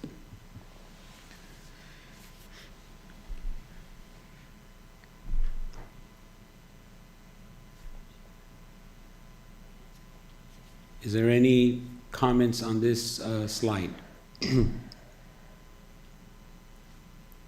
Bilko, do you have anything to add to these? I'm kidding, Bilko. I'm joking. Finance makes life better. Okay. Thank you. If there's no questions or comments, I would move to approve. Second. All right, we have a motion and a second. All in favor? Aye. Any opposed? Seeing none, motion passes. Next slide, please. We'll go to the next one, Mayor, and it would just be to cover something that was spoken into the record by Vice Mayor on the $25,000 on public safety. So we would just ask council for that motion if we want to proceed. I think that's the only other item that we didn't touch on, unless I'm mistaken. Okay, and this is for the security camera program? Yes, the augmentation. So you would approve the budget amount. It would be worked into the budget. However, the funds would be embargoed until the program parameters come back to the city council for approval, just to make sure that we're all speaking the same language. Okay, so you're asking for an additional $25,000 at this time for the security camera program? Yes, on behalf of the Vice Mayor, correct. Okay. However, the program will not kickstart until we come back with the guidelines. Understood. Yes. Motion would be in order. I'll make that motion. We have a motion, we have a second. All in favor? Say Aye. Aye. Any opposed? Seeing none, motion passes. All right, great. Are we, does this conclude this item? I believe it does, Mayor and City Council. So I'll take us to item number 13 now. This is an exciting item. You should, what's 12? Yeah, that's what I said. Oh, I said 13, but it was the Arts District. Yeah. So very excited about this item here, as our Art and Public Places Committee is as well. We are talking about designating an arts district in the City of Commerce. I'm gonna ask our city clerk to see if she can get the graphic over to Kevin from what I emailed the council, because I noticed that it's not up right now. But essentially, you know, we're looking to create a space where we foster creative expression and the arts in the City of Commerce. And I'll let the Art and Public Places Committee, you know, chime in on sort of like our collaborative process, why that area. Could we get that slide working up? on it. Are you working on it, Kevin? The one that I emailed the council, can you email it to Kevin? Let's get that slide up so that it'll flow with the comments that our vice mayor will be making on this.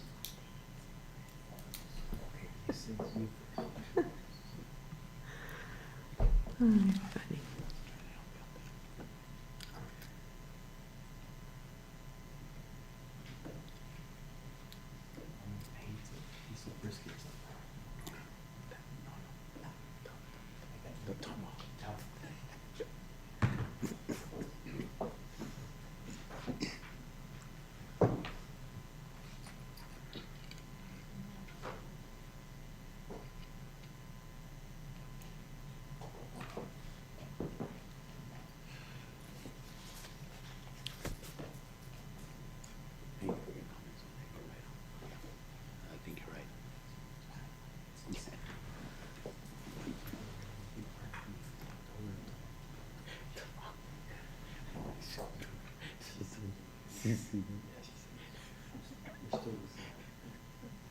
That's funny.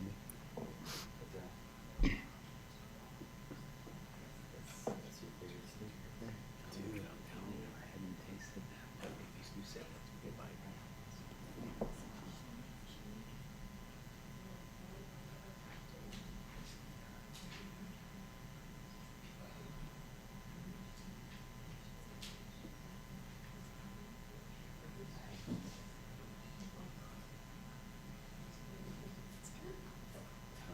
And what you mean?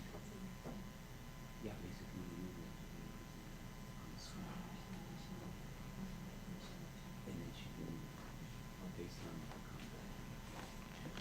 So we'll be, you know, we'll look at that during mid-year. Okay. It's on like 2%. Yeah. We got it? All right, I'm on. Camera's on. So I'm just going to say something very simple. The Arts District will build upon the history and the culture of our city, but I'm here to do the timeline, and the person behind the arts, the vision, is my colleague, Mr. Altamirano. Councilmember Altamirano, go ahead, sir. Thank you. Well, I mean, this is just a lot of work that we've brought. I mean, when we started the Arts District, the Arts Committee a long time ago, right? So there's already art throughout these areas.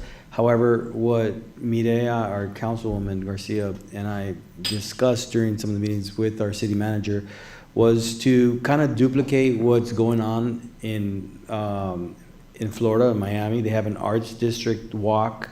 They have one in Scottsdale, Arizona. They have one in Austin, Texas. So these areas have these brochures, and it tells you where each piece of art is, and then you can now walk through it. So we created this map to start, and we wanted to designate this area as the Arts District. So then what does that mean? That means that now we have a map where we can start to put art. And what does that mean? We'll put art on the sidewalks. I'm not sure if you guys ever seen 3D art, Like one of the pieces of art that I seen in the Arts Walk in Miami was it's a painting, but you walk on the bridge and it looks as if there's a deep hole and you're gonna fall into it. So there's a lot of 3D art.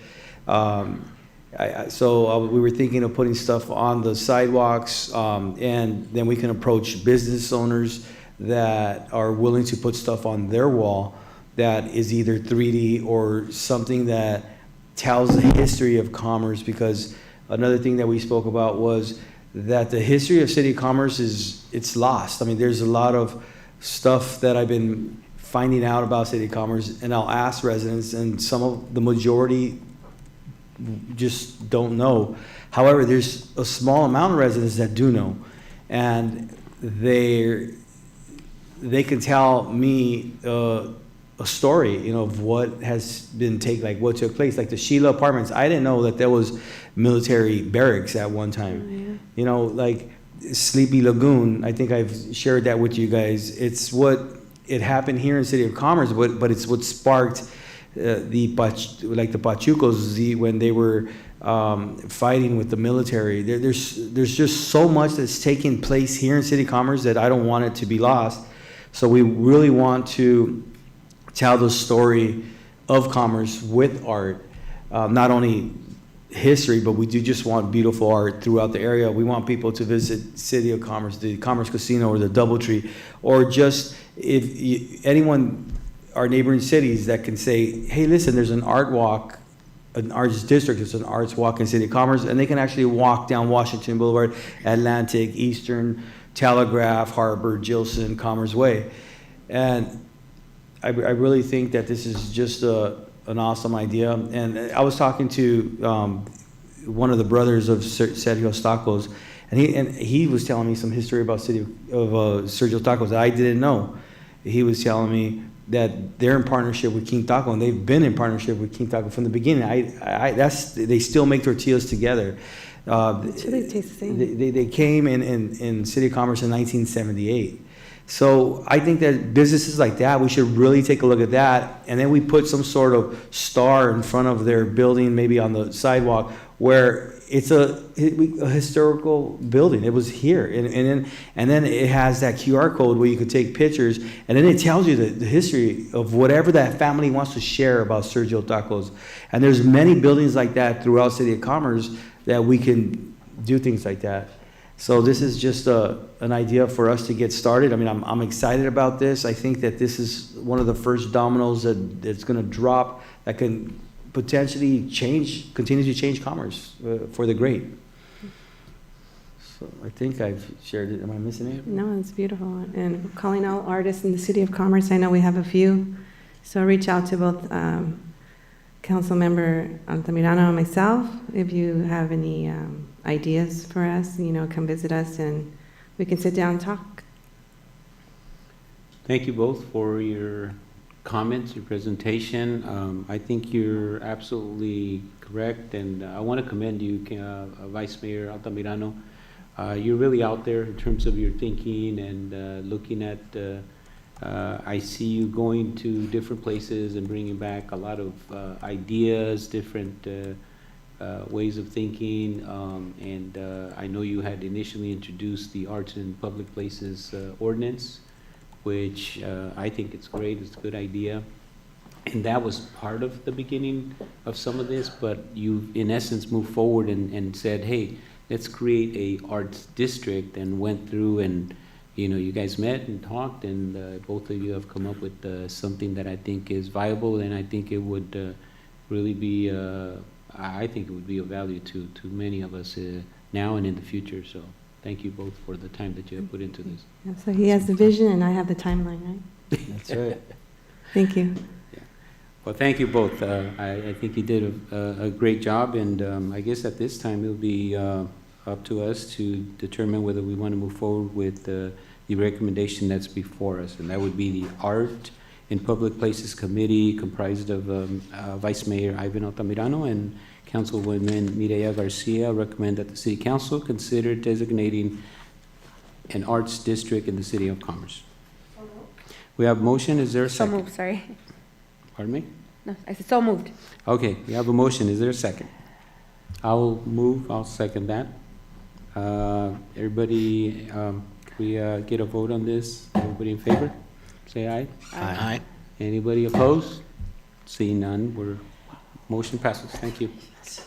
Appreciate your good work on this. Thank you for your support, all of you. It's awesome. Thank you, Vice Mayor. Thank you, Mayor, City Council. Now the real item 13 before us this evening. It's a resolution modifying 3 certain job specs. As the City Council is well aware, from time to time, staff brings classifications for City Council review when modifications are called for and or the positions are vacant, which is the case with these positions. The item before you this evening proposes to do just that. It relates to the full-time code enforcement officer 2, which the City Council just funded at the last meeting on September 12th, but has not yet filled, a vacant travel coach, and the public safety manager. The modification that we're requesting for the full-time code enforcement officer 2 is adding specificity related to illegal vending, which is a core duty. The position talks about that role enforcing the city's codes, including health codes. And so we want to make sure right now that the position is vacant, that it addresses that core duty that I believe is near and dear to the City Council. With the travel coach modification, what we're doing here is simply just coming to the City Council to approve or bless a correction, as the position was never meant to include a degree. However, due to a typo or a clerical error, it includes a degree. Like positions in the city do not require the degree. The position really isn't compensated for somebody that has a degree. And further, the position that this role reports to does not require a degree. So, requiring the underling is obviously an error and something that we do not recommend. Staff's also requesting the removal of the bachelor's requirement for the public safety manager, however, for a different reason. And that's to simply broaden the pool of future applicants, given that a recent recruitment yielded a smaller pool. And what we're proposing is that the City Council consider substituting the bachelor's degree for 10 years of sworn law enforcement experience. That's an overview of the item. We can take a pause, wait for the councilwoman, or we can just go position by position. If we have any questions about any of them, I feel like that gives you, though, a sense of what we're seeking to achieve. However, the report obviously does have, both in the text and also in the attachments, a line-by-line track changes version of the exact modifications that we are discussing. Any questions? I have some questions. The code enforcement officer position that was approved last meeting, it was only code enforcement officer, not 2, right? I believe the full-time code enforcement is a full-time 2. So then I don't think there's a full-time 1, but I'm happy to be corrected.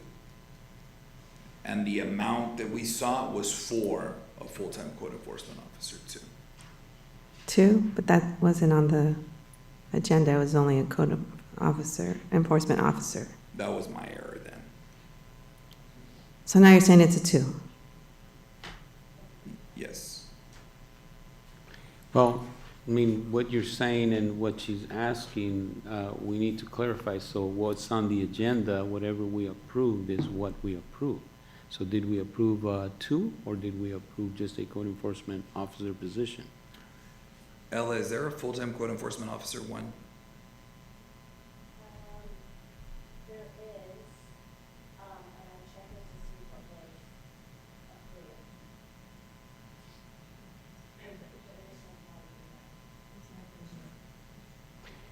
approved. Okay, so City Council approved the 1. We're seeking modifications to the 2.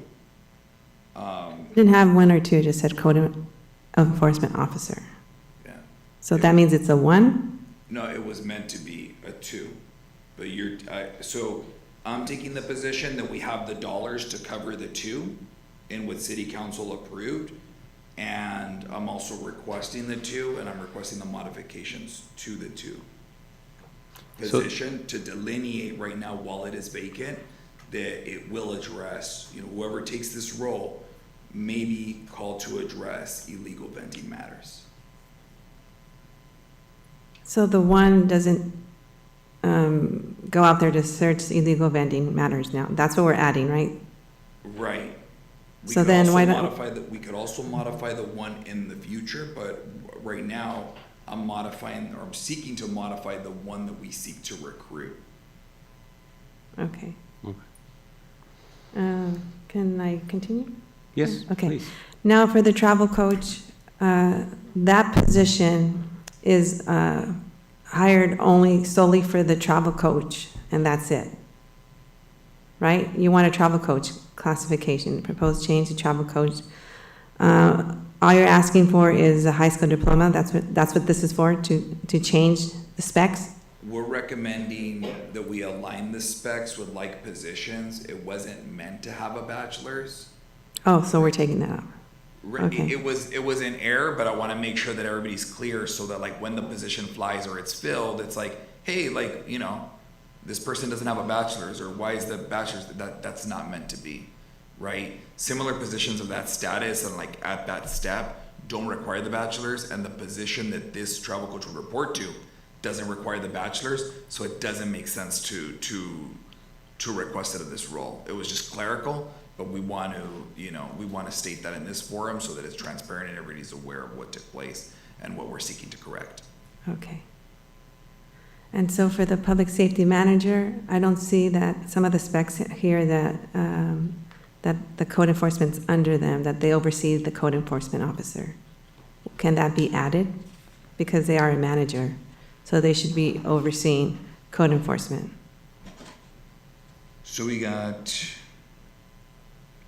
So code enforcement is under planning division.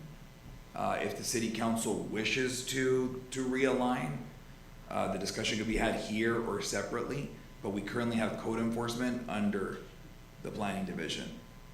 So it's gone to public safety when you had the public safety and community services director, but here we have it under planning, and it would remain that way. Unless the city council sees it differently, of course. So when we had the director, they were under the director, but since it's a manager, it's in planning now. Yeah, when you had director of community safety services, right, you had code enforcement there, animal enforcement, you had CSOs, you had community services. Now you have community services under library, because you don't have that as a department. You have code enforcement under planning, and we would seek to continue that because they work very closely with our planning staff as well as our city prosecutor in Noel's office. So that's, certainly something that you could read into the record, but it was not our intention. So we talk about here, in addition to like the specs, right, the contractual agreements related to our crossing guards, which is something that's new, and then also administration of the camera rebate program and the license plate reader program that the city council initiated just recently. We're also noting here that they report to either the Safety and Community Services Director, should be funded in the future, or the ACM in this case at the current time. Okay. One more question. It says here that they go through a background check? Yes. Okay. What's the difference between our background check and the sheriff's department? So there's a background check with respect to like qualifications, whether or not they served in certain roles, whether or not they have the requisite education. And then, you have like your DOJ background check to make sure that somebody could lawfully work here, that they're not a criminal. And then there's a higher level, as I understand it, for this position with the law enforcement check that's required because they access certain systems that makes normal sense. employees would not. Okay, thank you. Yes.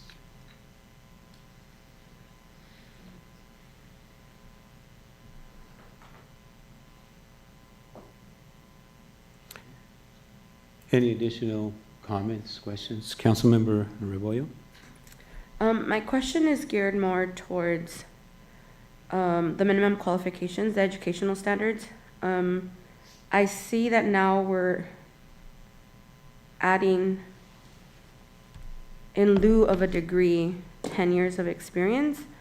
And personally, I'm not okay with that. But I guess first, let me go back. I was under the impression from previous questions that we've asked that there was, we were going to fill this position. Did that fall through? I thought from conversations, I don't even remember correctly, but I thought I was understanding that we had offered the position. I think the last council meeting you said there was an offer, or we have movement on it. So did that fall through? Yeah, you said background check. So does that mean they didn't pass a background check and now we're gonna go back out? That recruitment's still ongoing. That's, the city council's pleasure, right, in terms of, you're looking at like modifications right now. I would defer that question to the city council. I mean, at this point. Well, I guess my question is, how are we revising a position that we already went out to recruit for, who somebody's in the process of getting a background check, and now we're revising the specs? It just doesn't make sense to me, and that's what I want to understand. Like, why are we doing this now? Because I think this is the second time that there's a position and then we revise stuff after it's already been flown. And I think, I made a comment, I think at that time, right? That makes us look very unprofessional. And now we're back to the same thing again, where there's a position that was flown, we recruited, there's a background check happening, and now we're changing the job specs. It doesn't make sense to me. So I really need to understand this.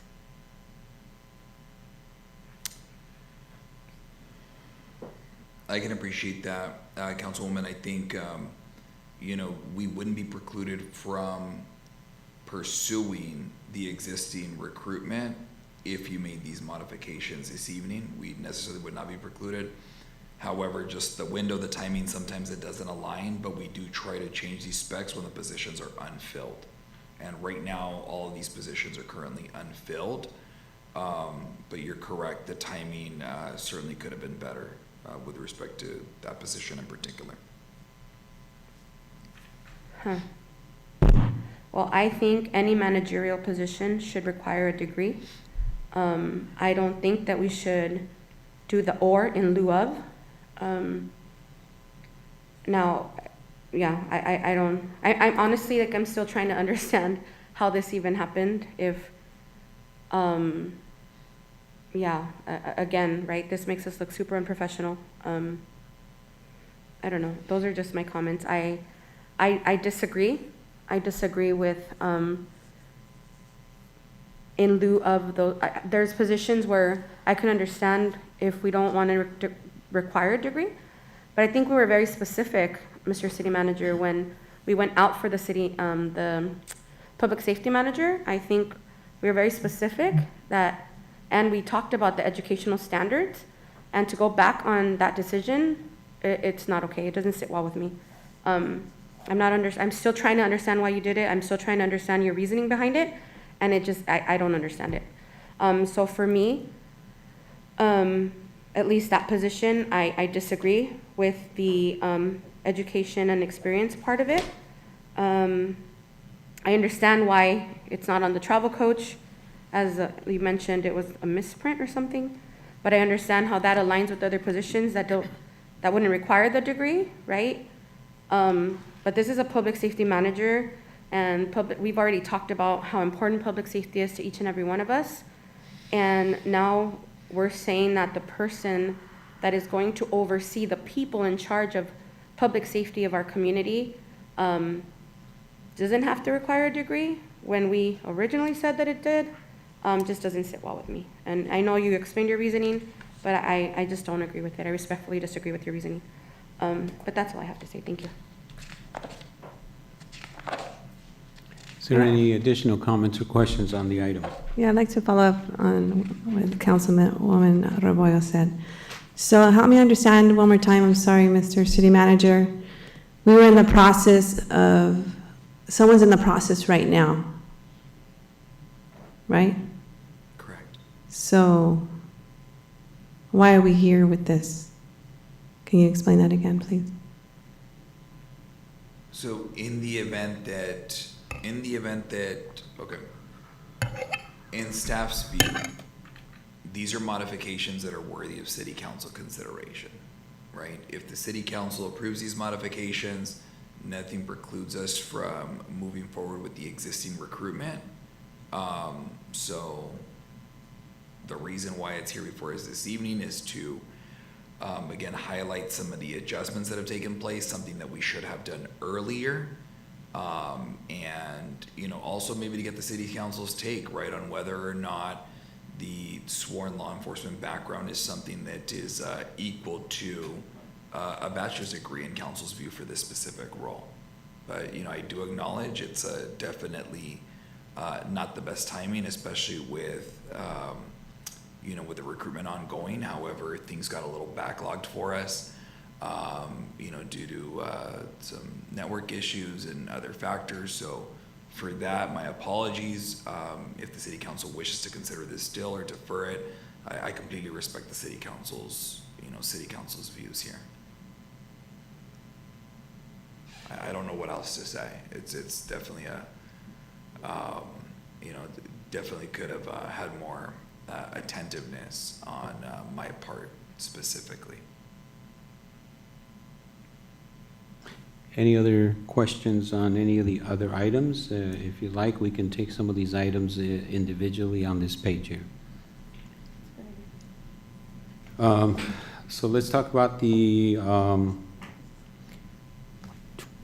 me see, hold on a second. Yeah, I'll start at the top, Mayor, if it's okay with you. Yeah. And just to share, so with Code Enforcement Officer 2, you know, again, I know that vending is a concern that the city council has from time to time, and something that we want to make sure that we're investing in this position. I sold it to the city council as, you know, dealing with like our illegal vending ordinance and that sort of thing. I want to make sure that it's in the specs so that there's no ambiguity later in the event that, you know, someone may be queasy about it. So I am wholeheartedly recommending that we make these adjustments and that we do it in a manner as the councilman suggested before the position actually flies. So this one, hopefully we've done right by council standards, and we move forward with the approval. And I will say that the union was provided time to review it, and I didn't receive objections on this one, so I'd like to respectfully request your approval. Is there any additional comments or questions on this? I will make a comment, and the comment is, I mean, I know that we're adding the language into this, but the reality is that, you know, the law, state law, basically is on the side of the illegal vending.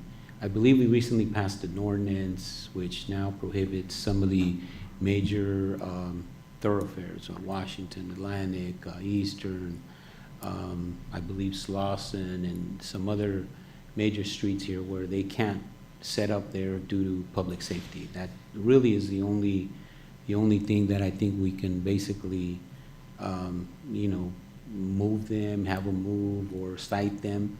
But even citing them, I mean, they don't even have to provide a ID. They don't have to. There's a lot there that is on their side. You know, how do we actually enforce that? I mean, it almost seems like it's unenforceable, very difficult to enforce. Well, for what you're right, state law does preclude us in many respects, but at the same time, there is a permitting mechanism, and they have to go through that. And if they're obstructing the public right of way, they can be asked to move along if they don't have the permit.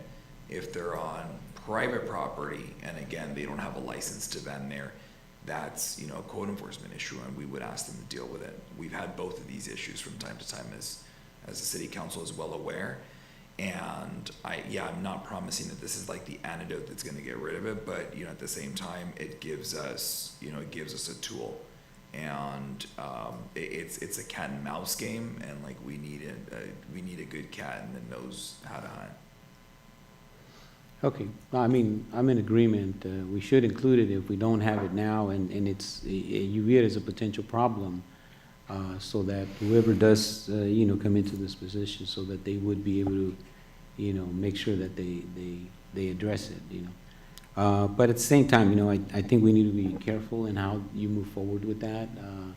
Obviously, I think the most important thing is making sure that our folks that are going out there are going to be safe. So, make sure that they're going out with, hopefully, somebody with law enforcement and addressing these kinds of issues. And, the last thing we need is for them to have a problem out there. Understood. But I agree that we should include it in there. Thank you.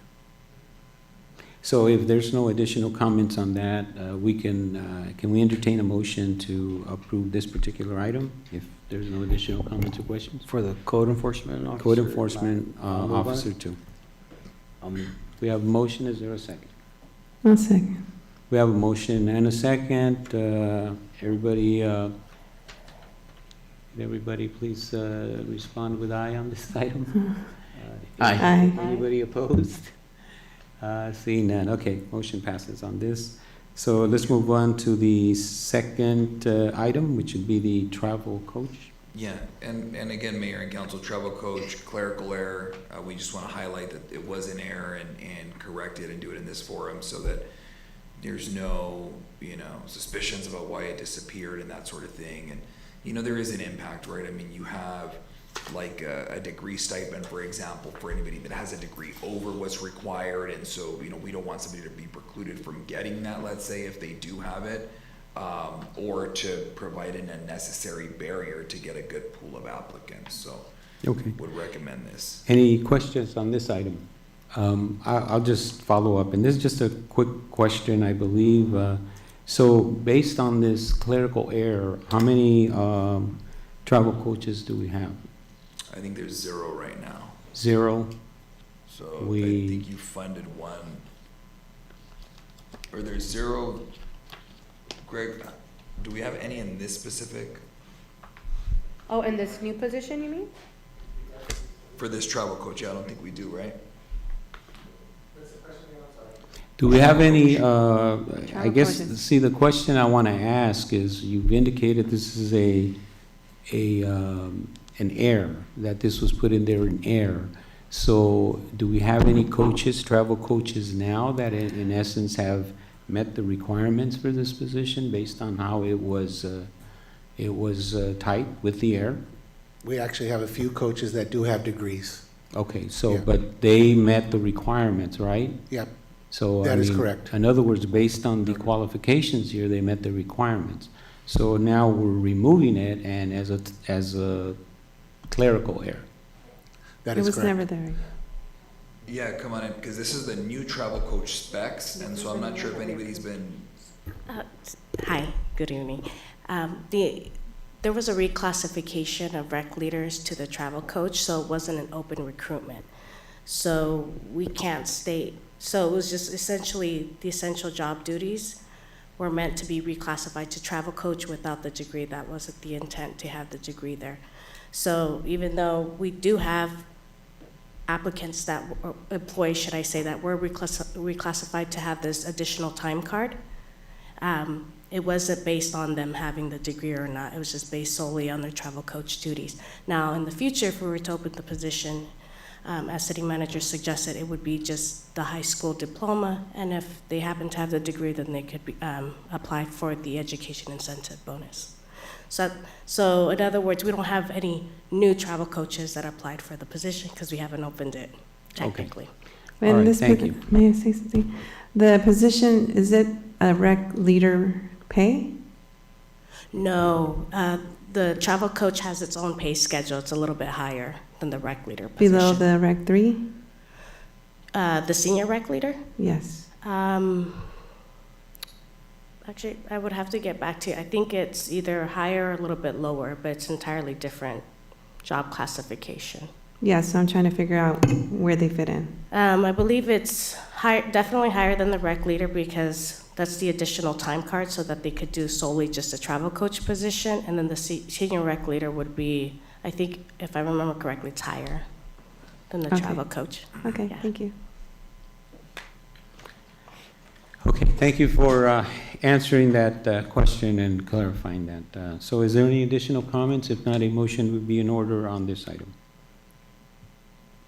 So moved.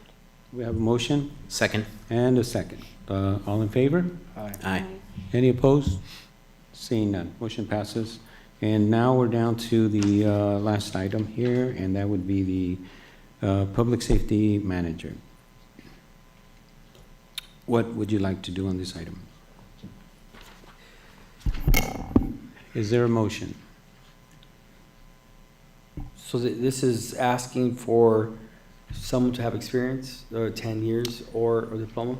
Yeah, so, I'll go over it briefly. So what we're talking about here is we are, in the past, this position would oversee crossing guard services. Now those are contracted for the most part.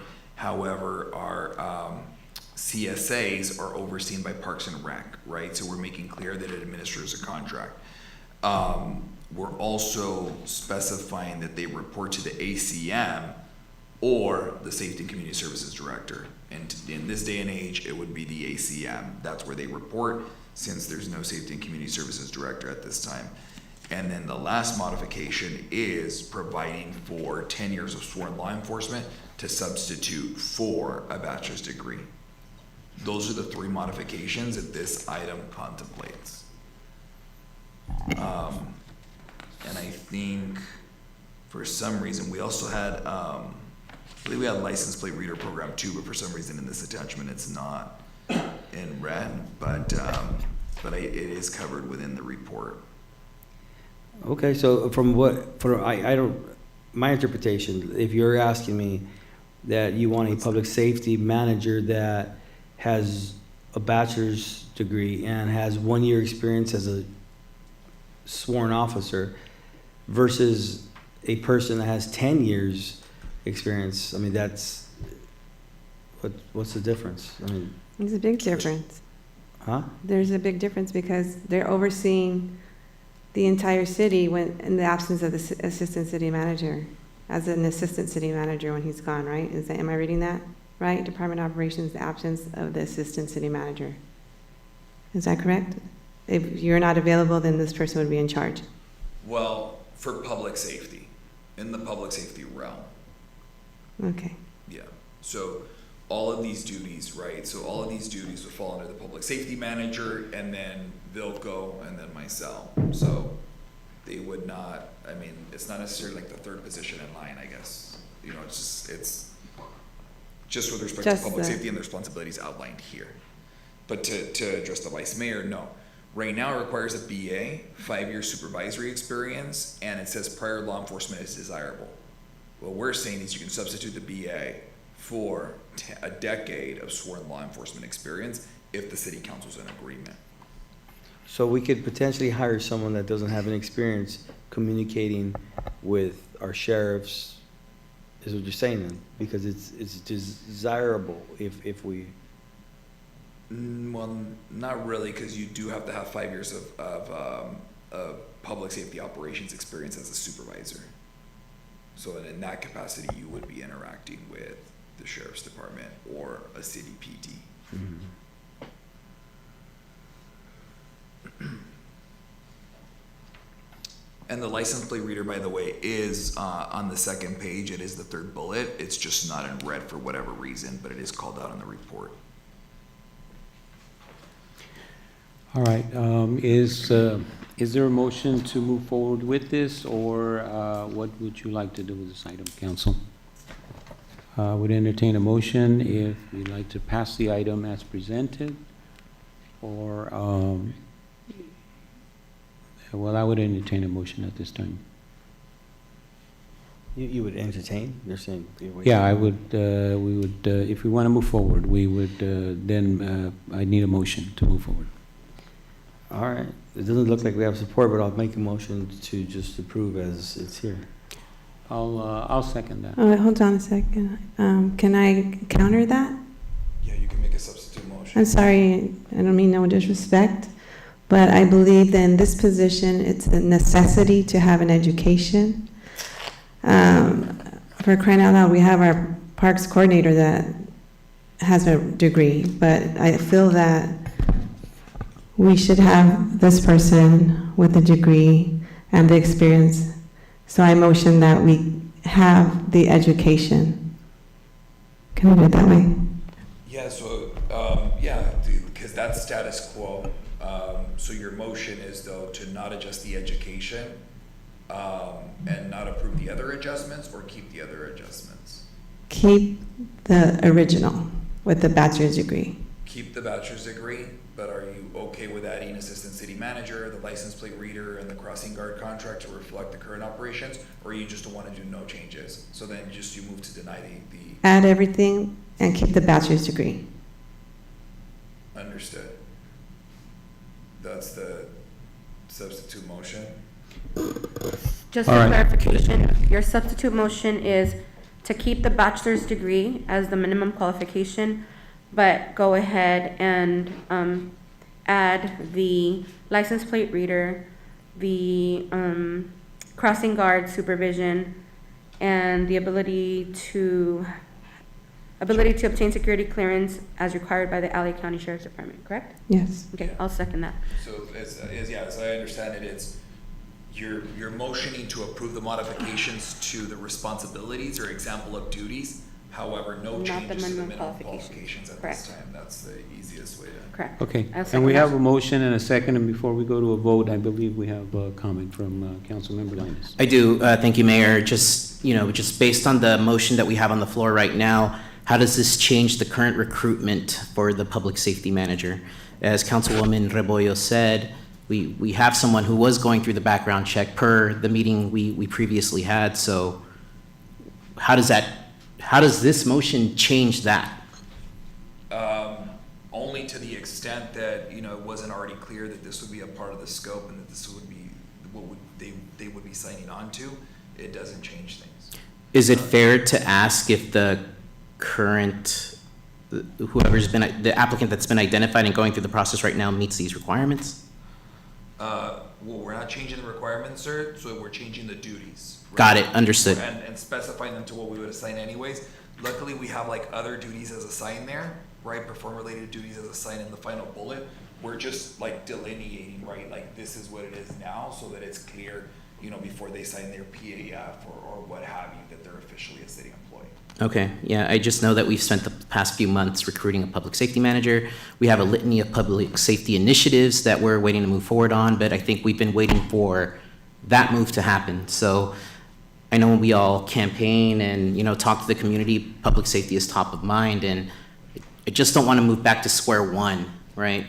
And prolong the situation. So those are my comments, Mayor. Thank you. Thank you for your comments. Just a quick question. Which motion takes precedence? Because we had a motion and a second, and then we had a substitute motion. So just want to know what motion? Mr. Mayor, the substitute motion would take precedent. So Okay. right now, I don't know if there was a second, but there was a motion articulated. There was a second. She Okay, so seconded. then that motion takes priority. Okay, and I thought that was it, but I just wanted to get clarification. Okay, so we have a substitute motion on the floor. We have motion and a second. All in favor? Aye. Aye. Any opposed? Seeing none, motion passes. All right, thank you all. And what else do we have? I believe we have another item. Item number 14, and who will be presenting on this item? Mr. Mayor, actually, before we start, I just want to, for the record, this on our agenda, this is identified as a public hearing. It's not a public hearing, so I just want to, for the audience that's viewing, this is not a public hearing. Thank you. Okay, great. Good evening, Honorable Mayor and council members. Tonight we're going to be discussing consideration of rejection of commercial cannabis permit applicant numbers 18-053 and 18-010. Some background on the item. It was adopted in October 2018, ordinance number 700 established commercial cannabis regulations for the city. It allows for the processing of the commercial cannabis permit program, established a process by which development agreements would control the permitting process, including rejection provisions.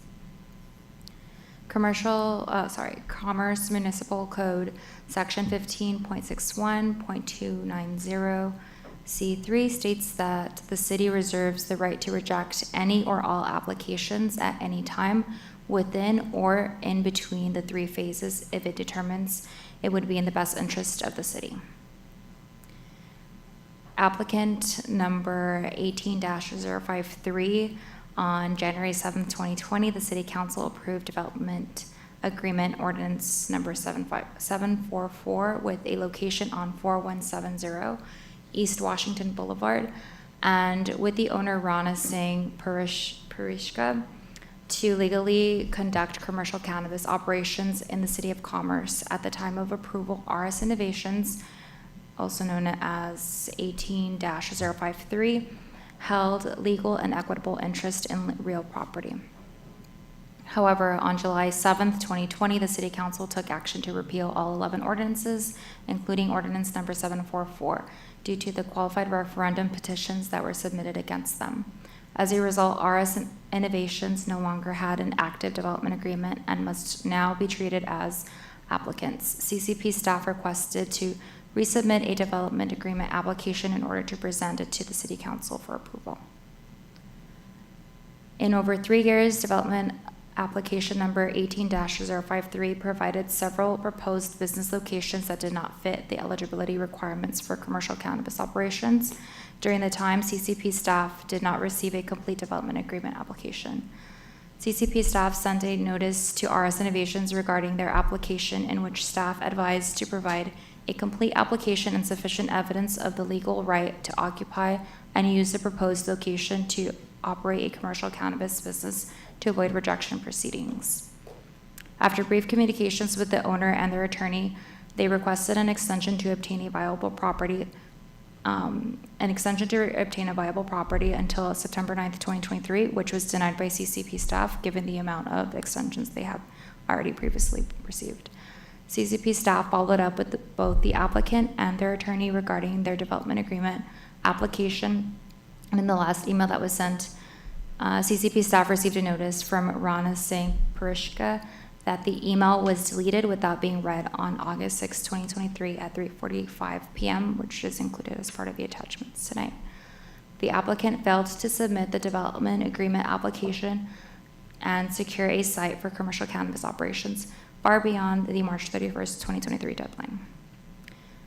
And for applicant number 18-010, on May 7th, 2019, City Council approved 21 development agreements, including DA 710, application number 18-010 for Commerce Cannabis Company located at 2645 Yates Avenue with owner Arsen Kazanchian. The approval of all 21 development agreements, including DA 710, was legally challenged via a lawsuit alleging the approval of the 21 development agreements to be invalid due to procedural defect related to the second reading. The court ruled on behalf of the petitioner and found that 21 development agreements were invalid. Due to the ruling, the city treated the aforementioned development agreements as applicants until their second reading was performed to address the procedural defect, or an applicant was required to submit a new development agreement based on the inability to comply with the same terms of the original agreement. The Commerce Cannabis Company, applicant number 18-010, is among the business applicants who have not worked with the city to correct the second reading defect. On March 12, 2023, CCP staff sent a notice to the owner of Commerce Cannabis Company, Arsen Kazanchian, stating that the applicant has made no good faith effort to move forward with the proceeding with a second reading, and staff will move forward with the rejection of the application should no communication be heard from the proposed owner. On August 3rd, 2023, CCP staff sent a second notice to the owner stating staff's final notice to reject application number 18-010, and no communication was made from Commerce Cannabis Company since. Applicants numbers 18-053 and 18-010 are considered applicant status due to their inability to proceed with a final second reading within 30 days and/or failure to submit a complete application. Pursuant to Commerce Municipal Code, Section 5.61.090C3, the city reserves the right to reject an incomplete application. Additionally, in accordance with 5.61.290, the city council, city manager, and/or his designee is authorized to establish rules and regulations governing the application review and approval process and the issuance, denial, or renewal of CCP permits. In this case, the administrative policy effective on October 10th, 2022 requires that persons, entities without an active application for over 1 year submit a development agreement application within 30 days of the effective date of the policy. Failure to do so may subject the applicant to rejection of the application. And today's requested action, staff recommends that the City Council formally reject applicants 18-053 and 18-010 based on the failure to move forward and diligently process the respective development agreement applications, and to direct staff to assign a number for the adopted resolutions tonight. Thank you. Thank you. Do you mind leaving that on screen? Is there any comments or questions on this item? If not, this would be the appropriate motion. Items 1 and 2 is presented on your screen right now. I would move to approve staff's recommendation. Okay, and that would be items number 1 and number 2 on our screens, correct? Correct. All right, we have a motion. Is there a second? I'll second. We have a motion and a second. All in favor? Aye. Any opposed? Seeing none, motion passes. Thank you. Thank you. And I believe this concludes our items for this evening. At this time, we'll move to City Council reports, and I'll move over to my right, Councilmember Garcia. I have nothing to report, thank you. Thank you, and move over to the left, Councilmember Rebollo. Thank you, Mr. Mayor. At this time, I just want to wish good luck to this season's flag football participants. I was at practice with Councilmember Lainez as our boys play on the same team, and we sat there and talked about how nice it was to see the kids practicing on the field again. Every single space of the field was being used. It was flag football, then the Commerce Hearts were practicing, kids were coming out of the pool from water polo, and it was just a really nice feeling. The motto, right, of parks make life better, like we were living it at that moment. So it's just nice to be back to where we used to be. So best of luck to this year's participants of flag football, and watch out for those Commerce players, you know, because our son's playing on the flag football team there. My son's a swimmer, but you know, he's trying out flag football, so we're gonna cheer for him too. And that's it. Thank you again for just our staff. I see every single department diligently working, whether it's to keep the city safe, to keep the city clean, to keep our kids busy at the parks, to keep our kids reading and educated at the libraries. Just every single aspect of the city, I know our staff is working really hard. So thank you to all our staff that make sure that our city continues to run on a daily basis. So that's it. Thank you, Mr. Mayor. Good night to everyone. Thank you for sticking through with us, and God bless everybody. Thank you. Thank you for your report. And at this point, we'll move to Councilmember Lainez. Thank you, Mayor.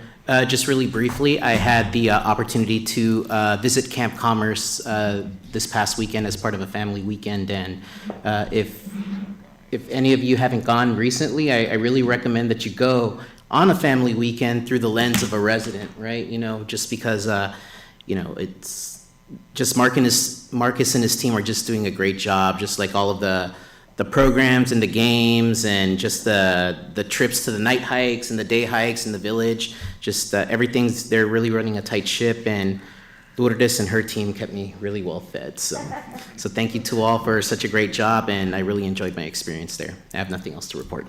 Thank you. Mr. Mayor, I am so sorry to interject. I forgot something. Can I Sorry, Ivan. Is it okay if I say it? Yeah, please. Go ahead. I'm so sorry, you just reminded me. I also attended Camp Commerce, and I have to say, I did the Women's Getaway Weekend. Brenda Hernandez and her staff, I would get in so much trouble if I don't say this because we had such a fantastic weekend. I just want to say thank you so much. I recommend that Women's Getaway Weekend to any woman. The planning that went into this weekend, I mean, it looked like a safari up in there. It didn't even look like Camp Commerce. But just every single little detail to make sure that, we were mentally healthy, physically healthy. Our tummies were fed by Lourdes and her staff. So just thank you to Brenda Hernandez and all of her staff for such a great weekend. And Marcus and his staff, of course, thank you again. That was it. Thank you. Thank you. And Vice Mayor? I have none at this time. Thank you. All right. And that leads to me here.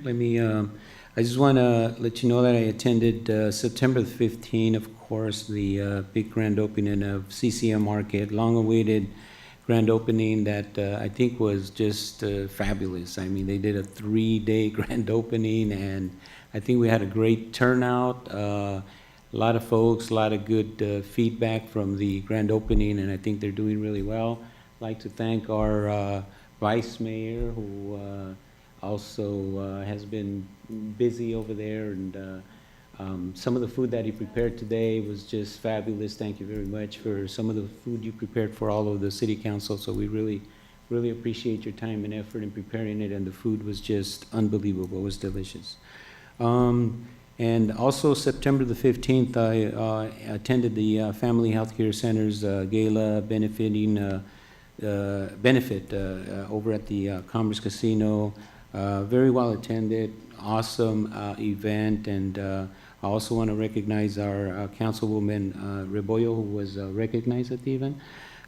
She was recognized, and very well-deserved recognition for the outstanding work that she's done for the organization and working with all of the Celo community when it comes to various issues, but in particular it was related to healthcare centers.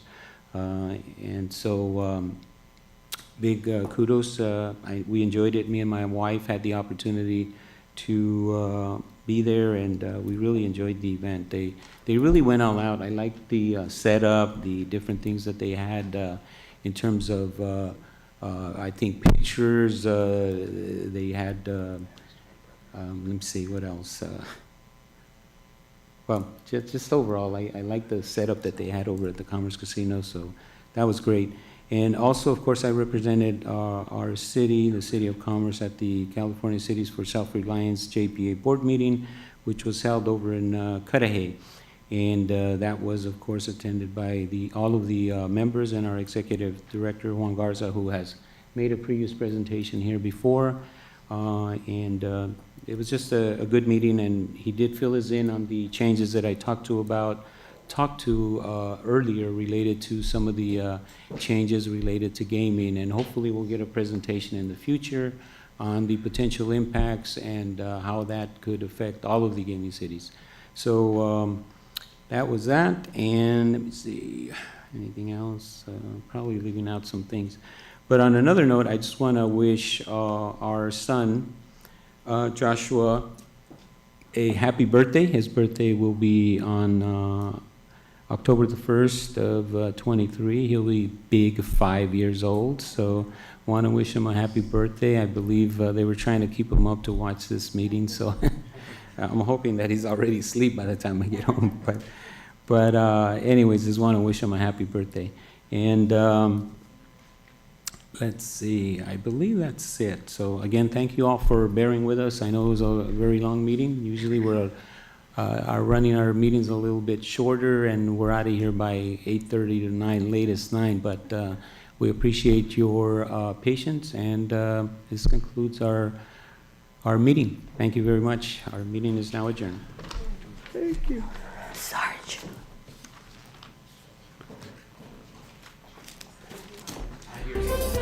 Big 5. Yeah, we gotta finish the planning for that now. Get everybody, line up some folks to come.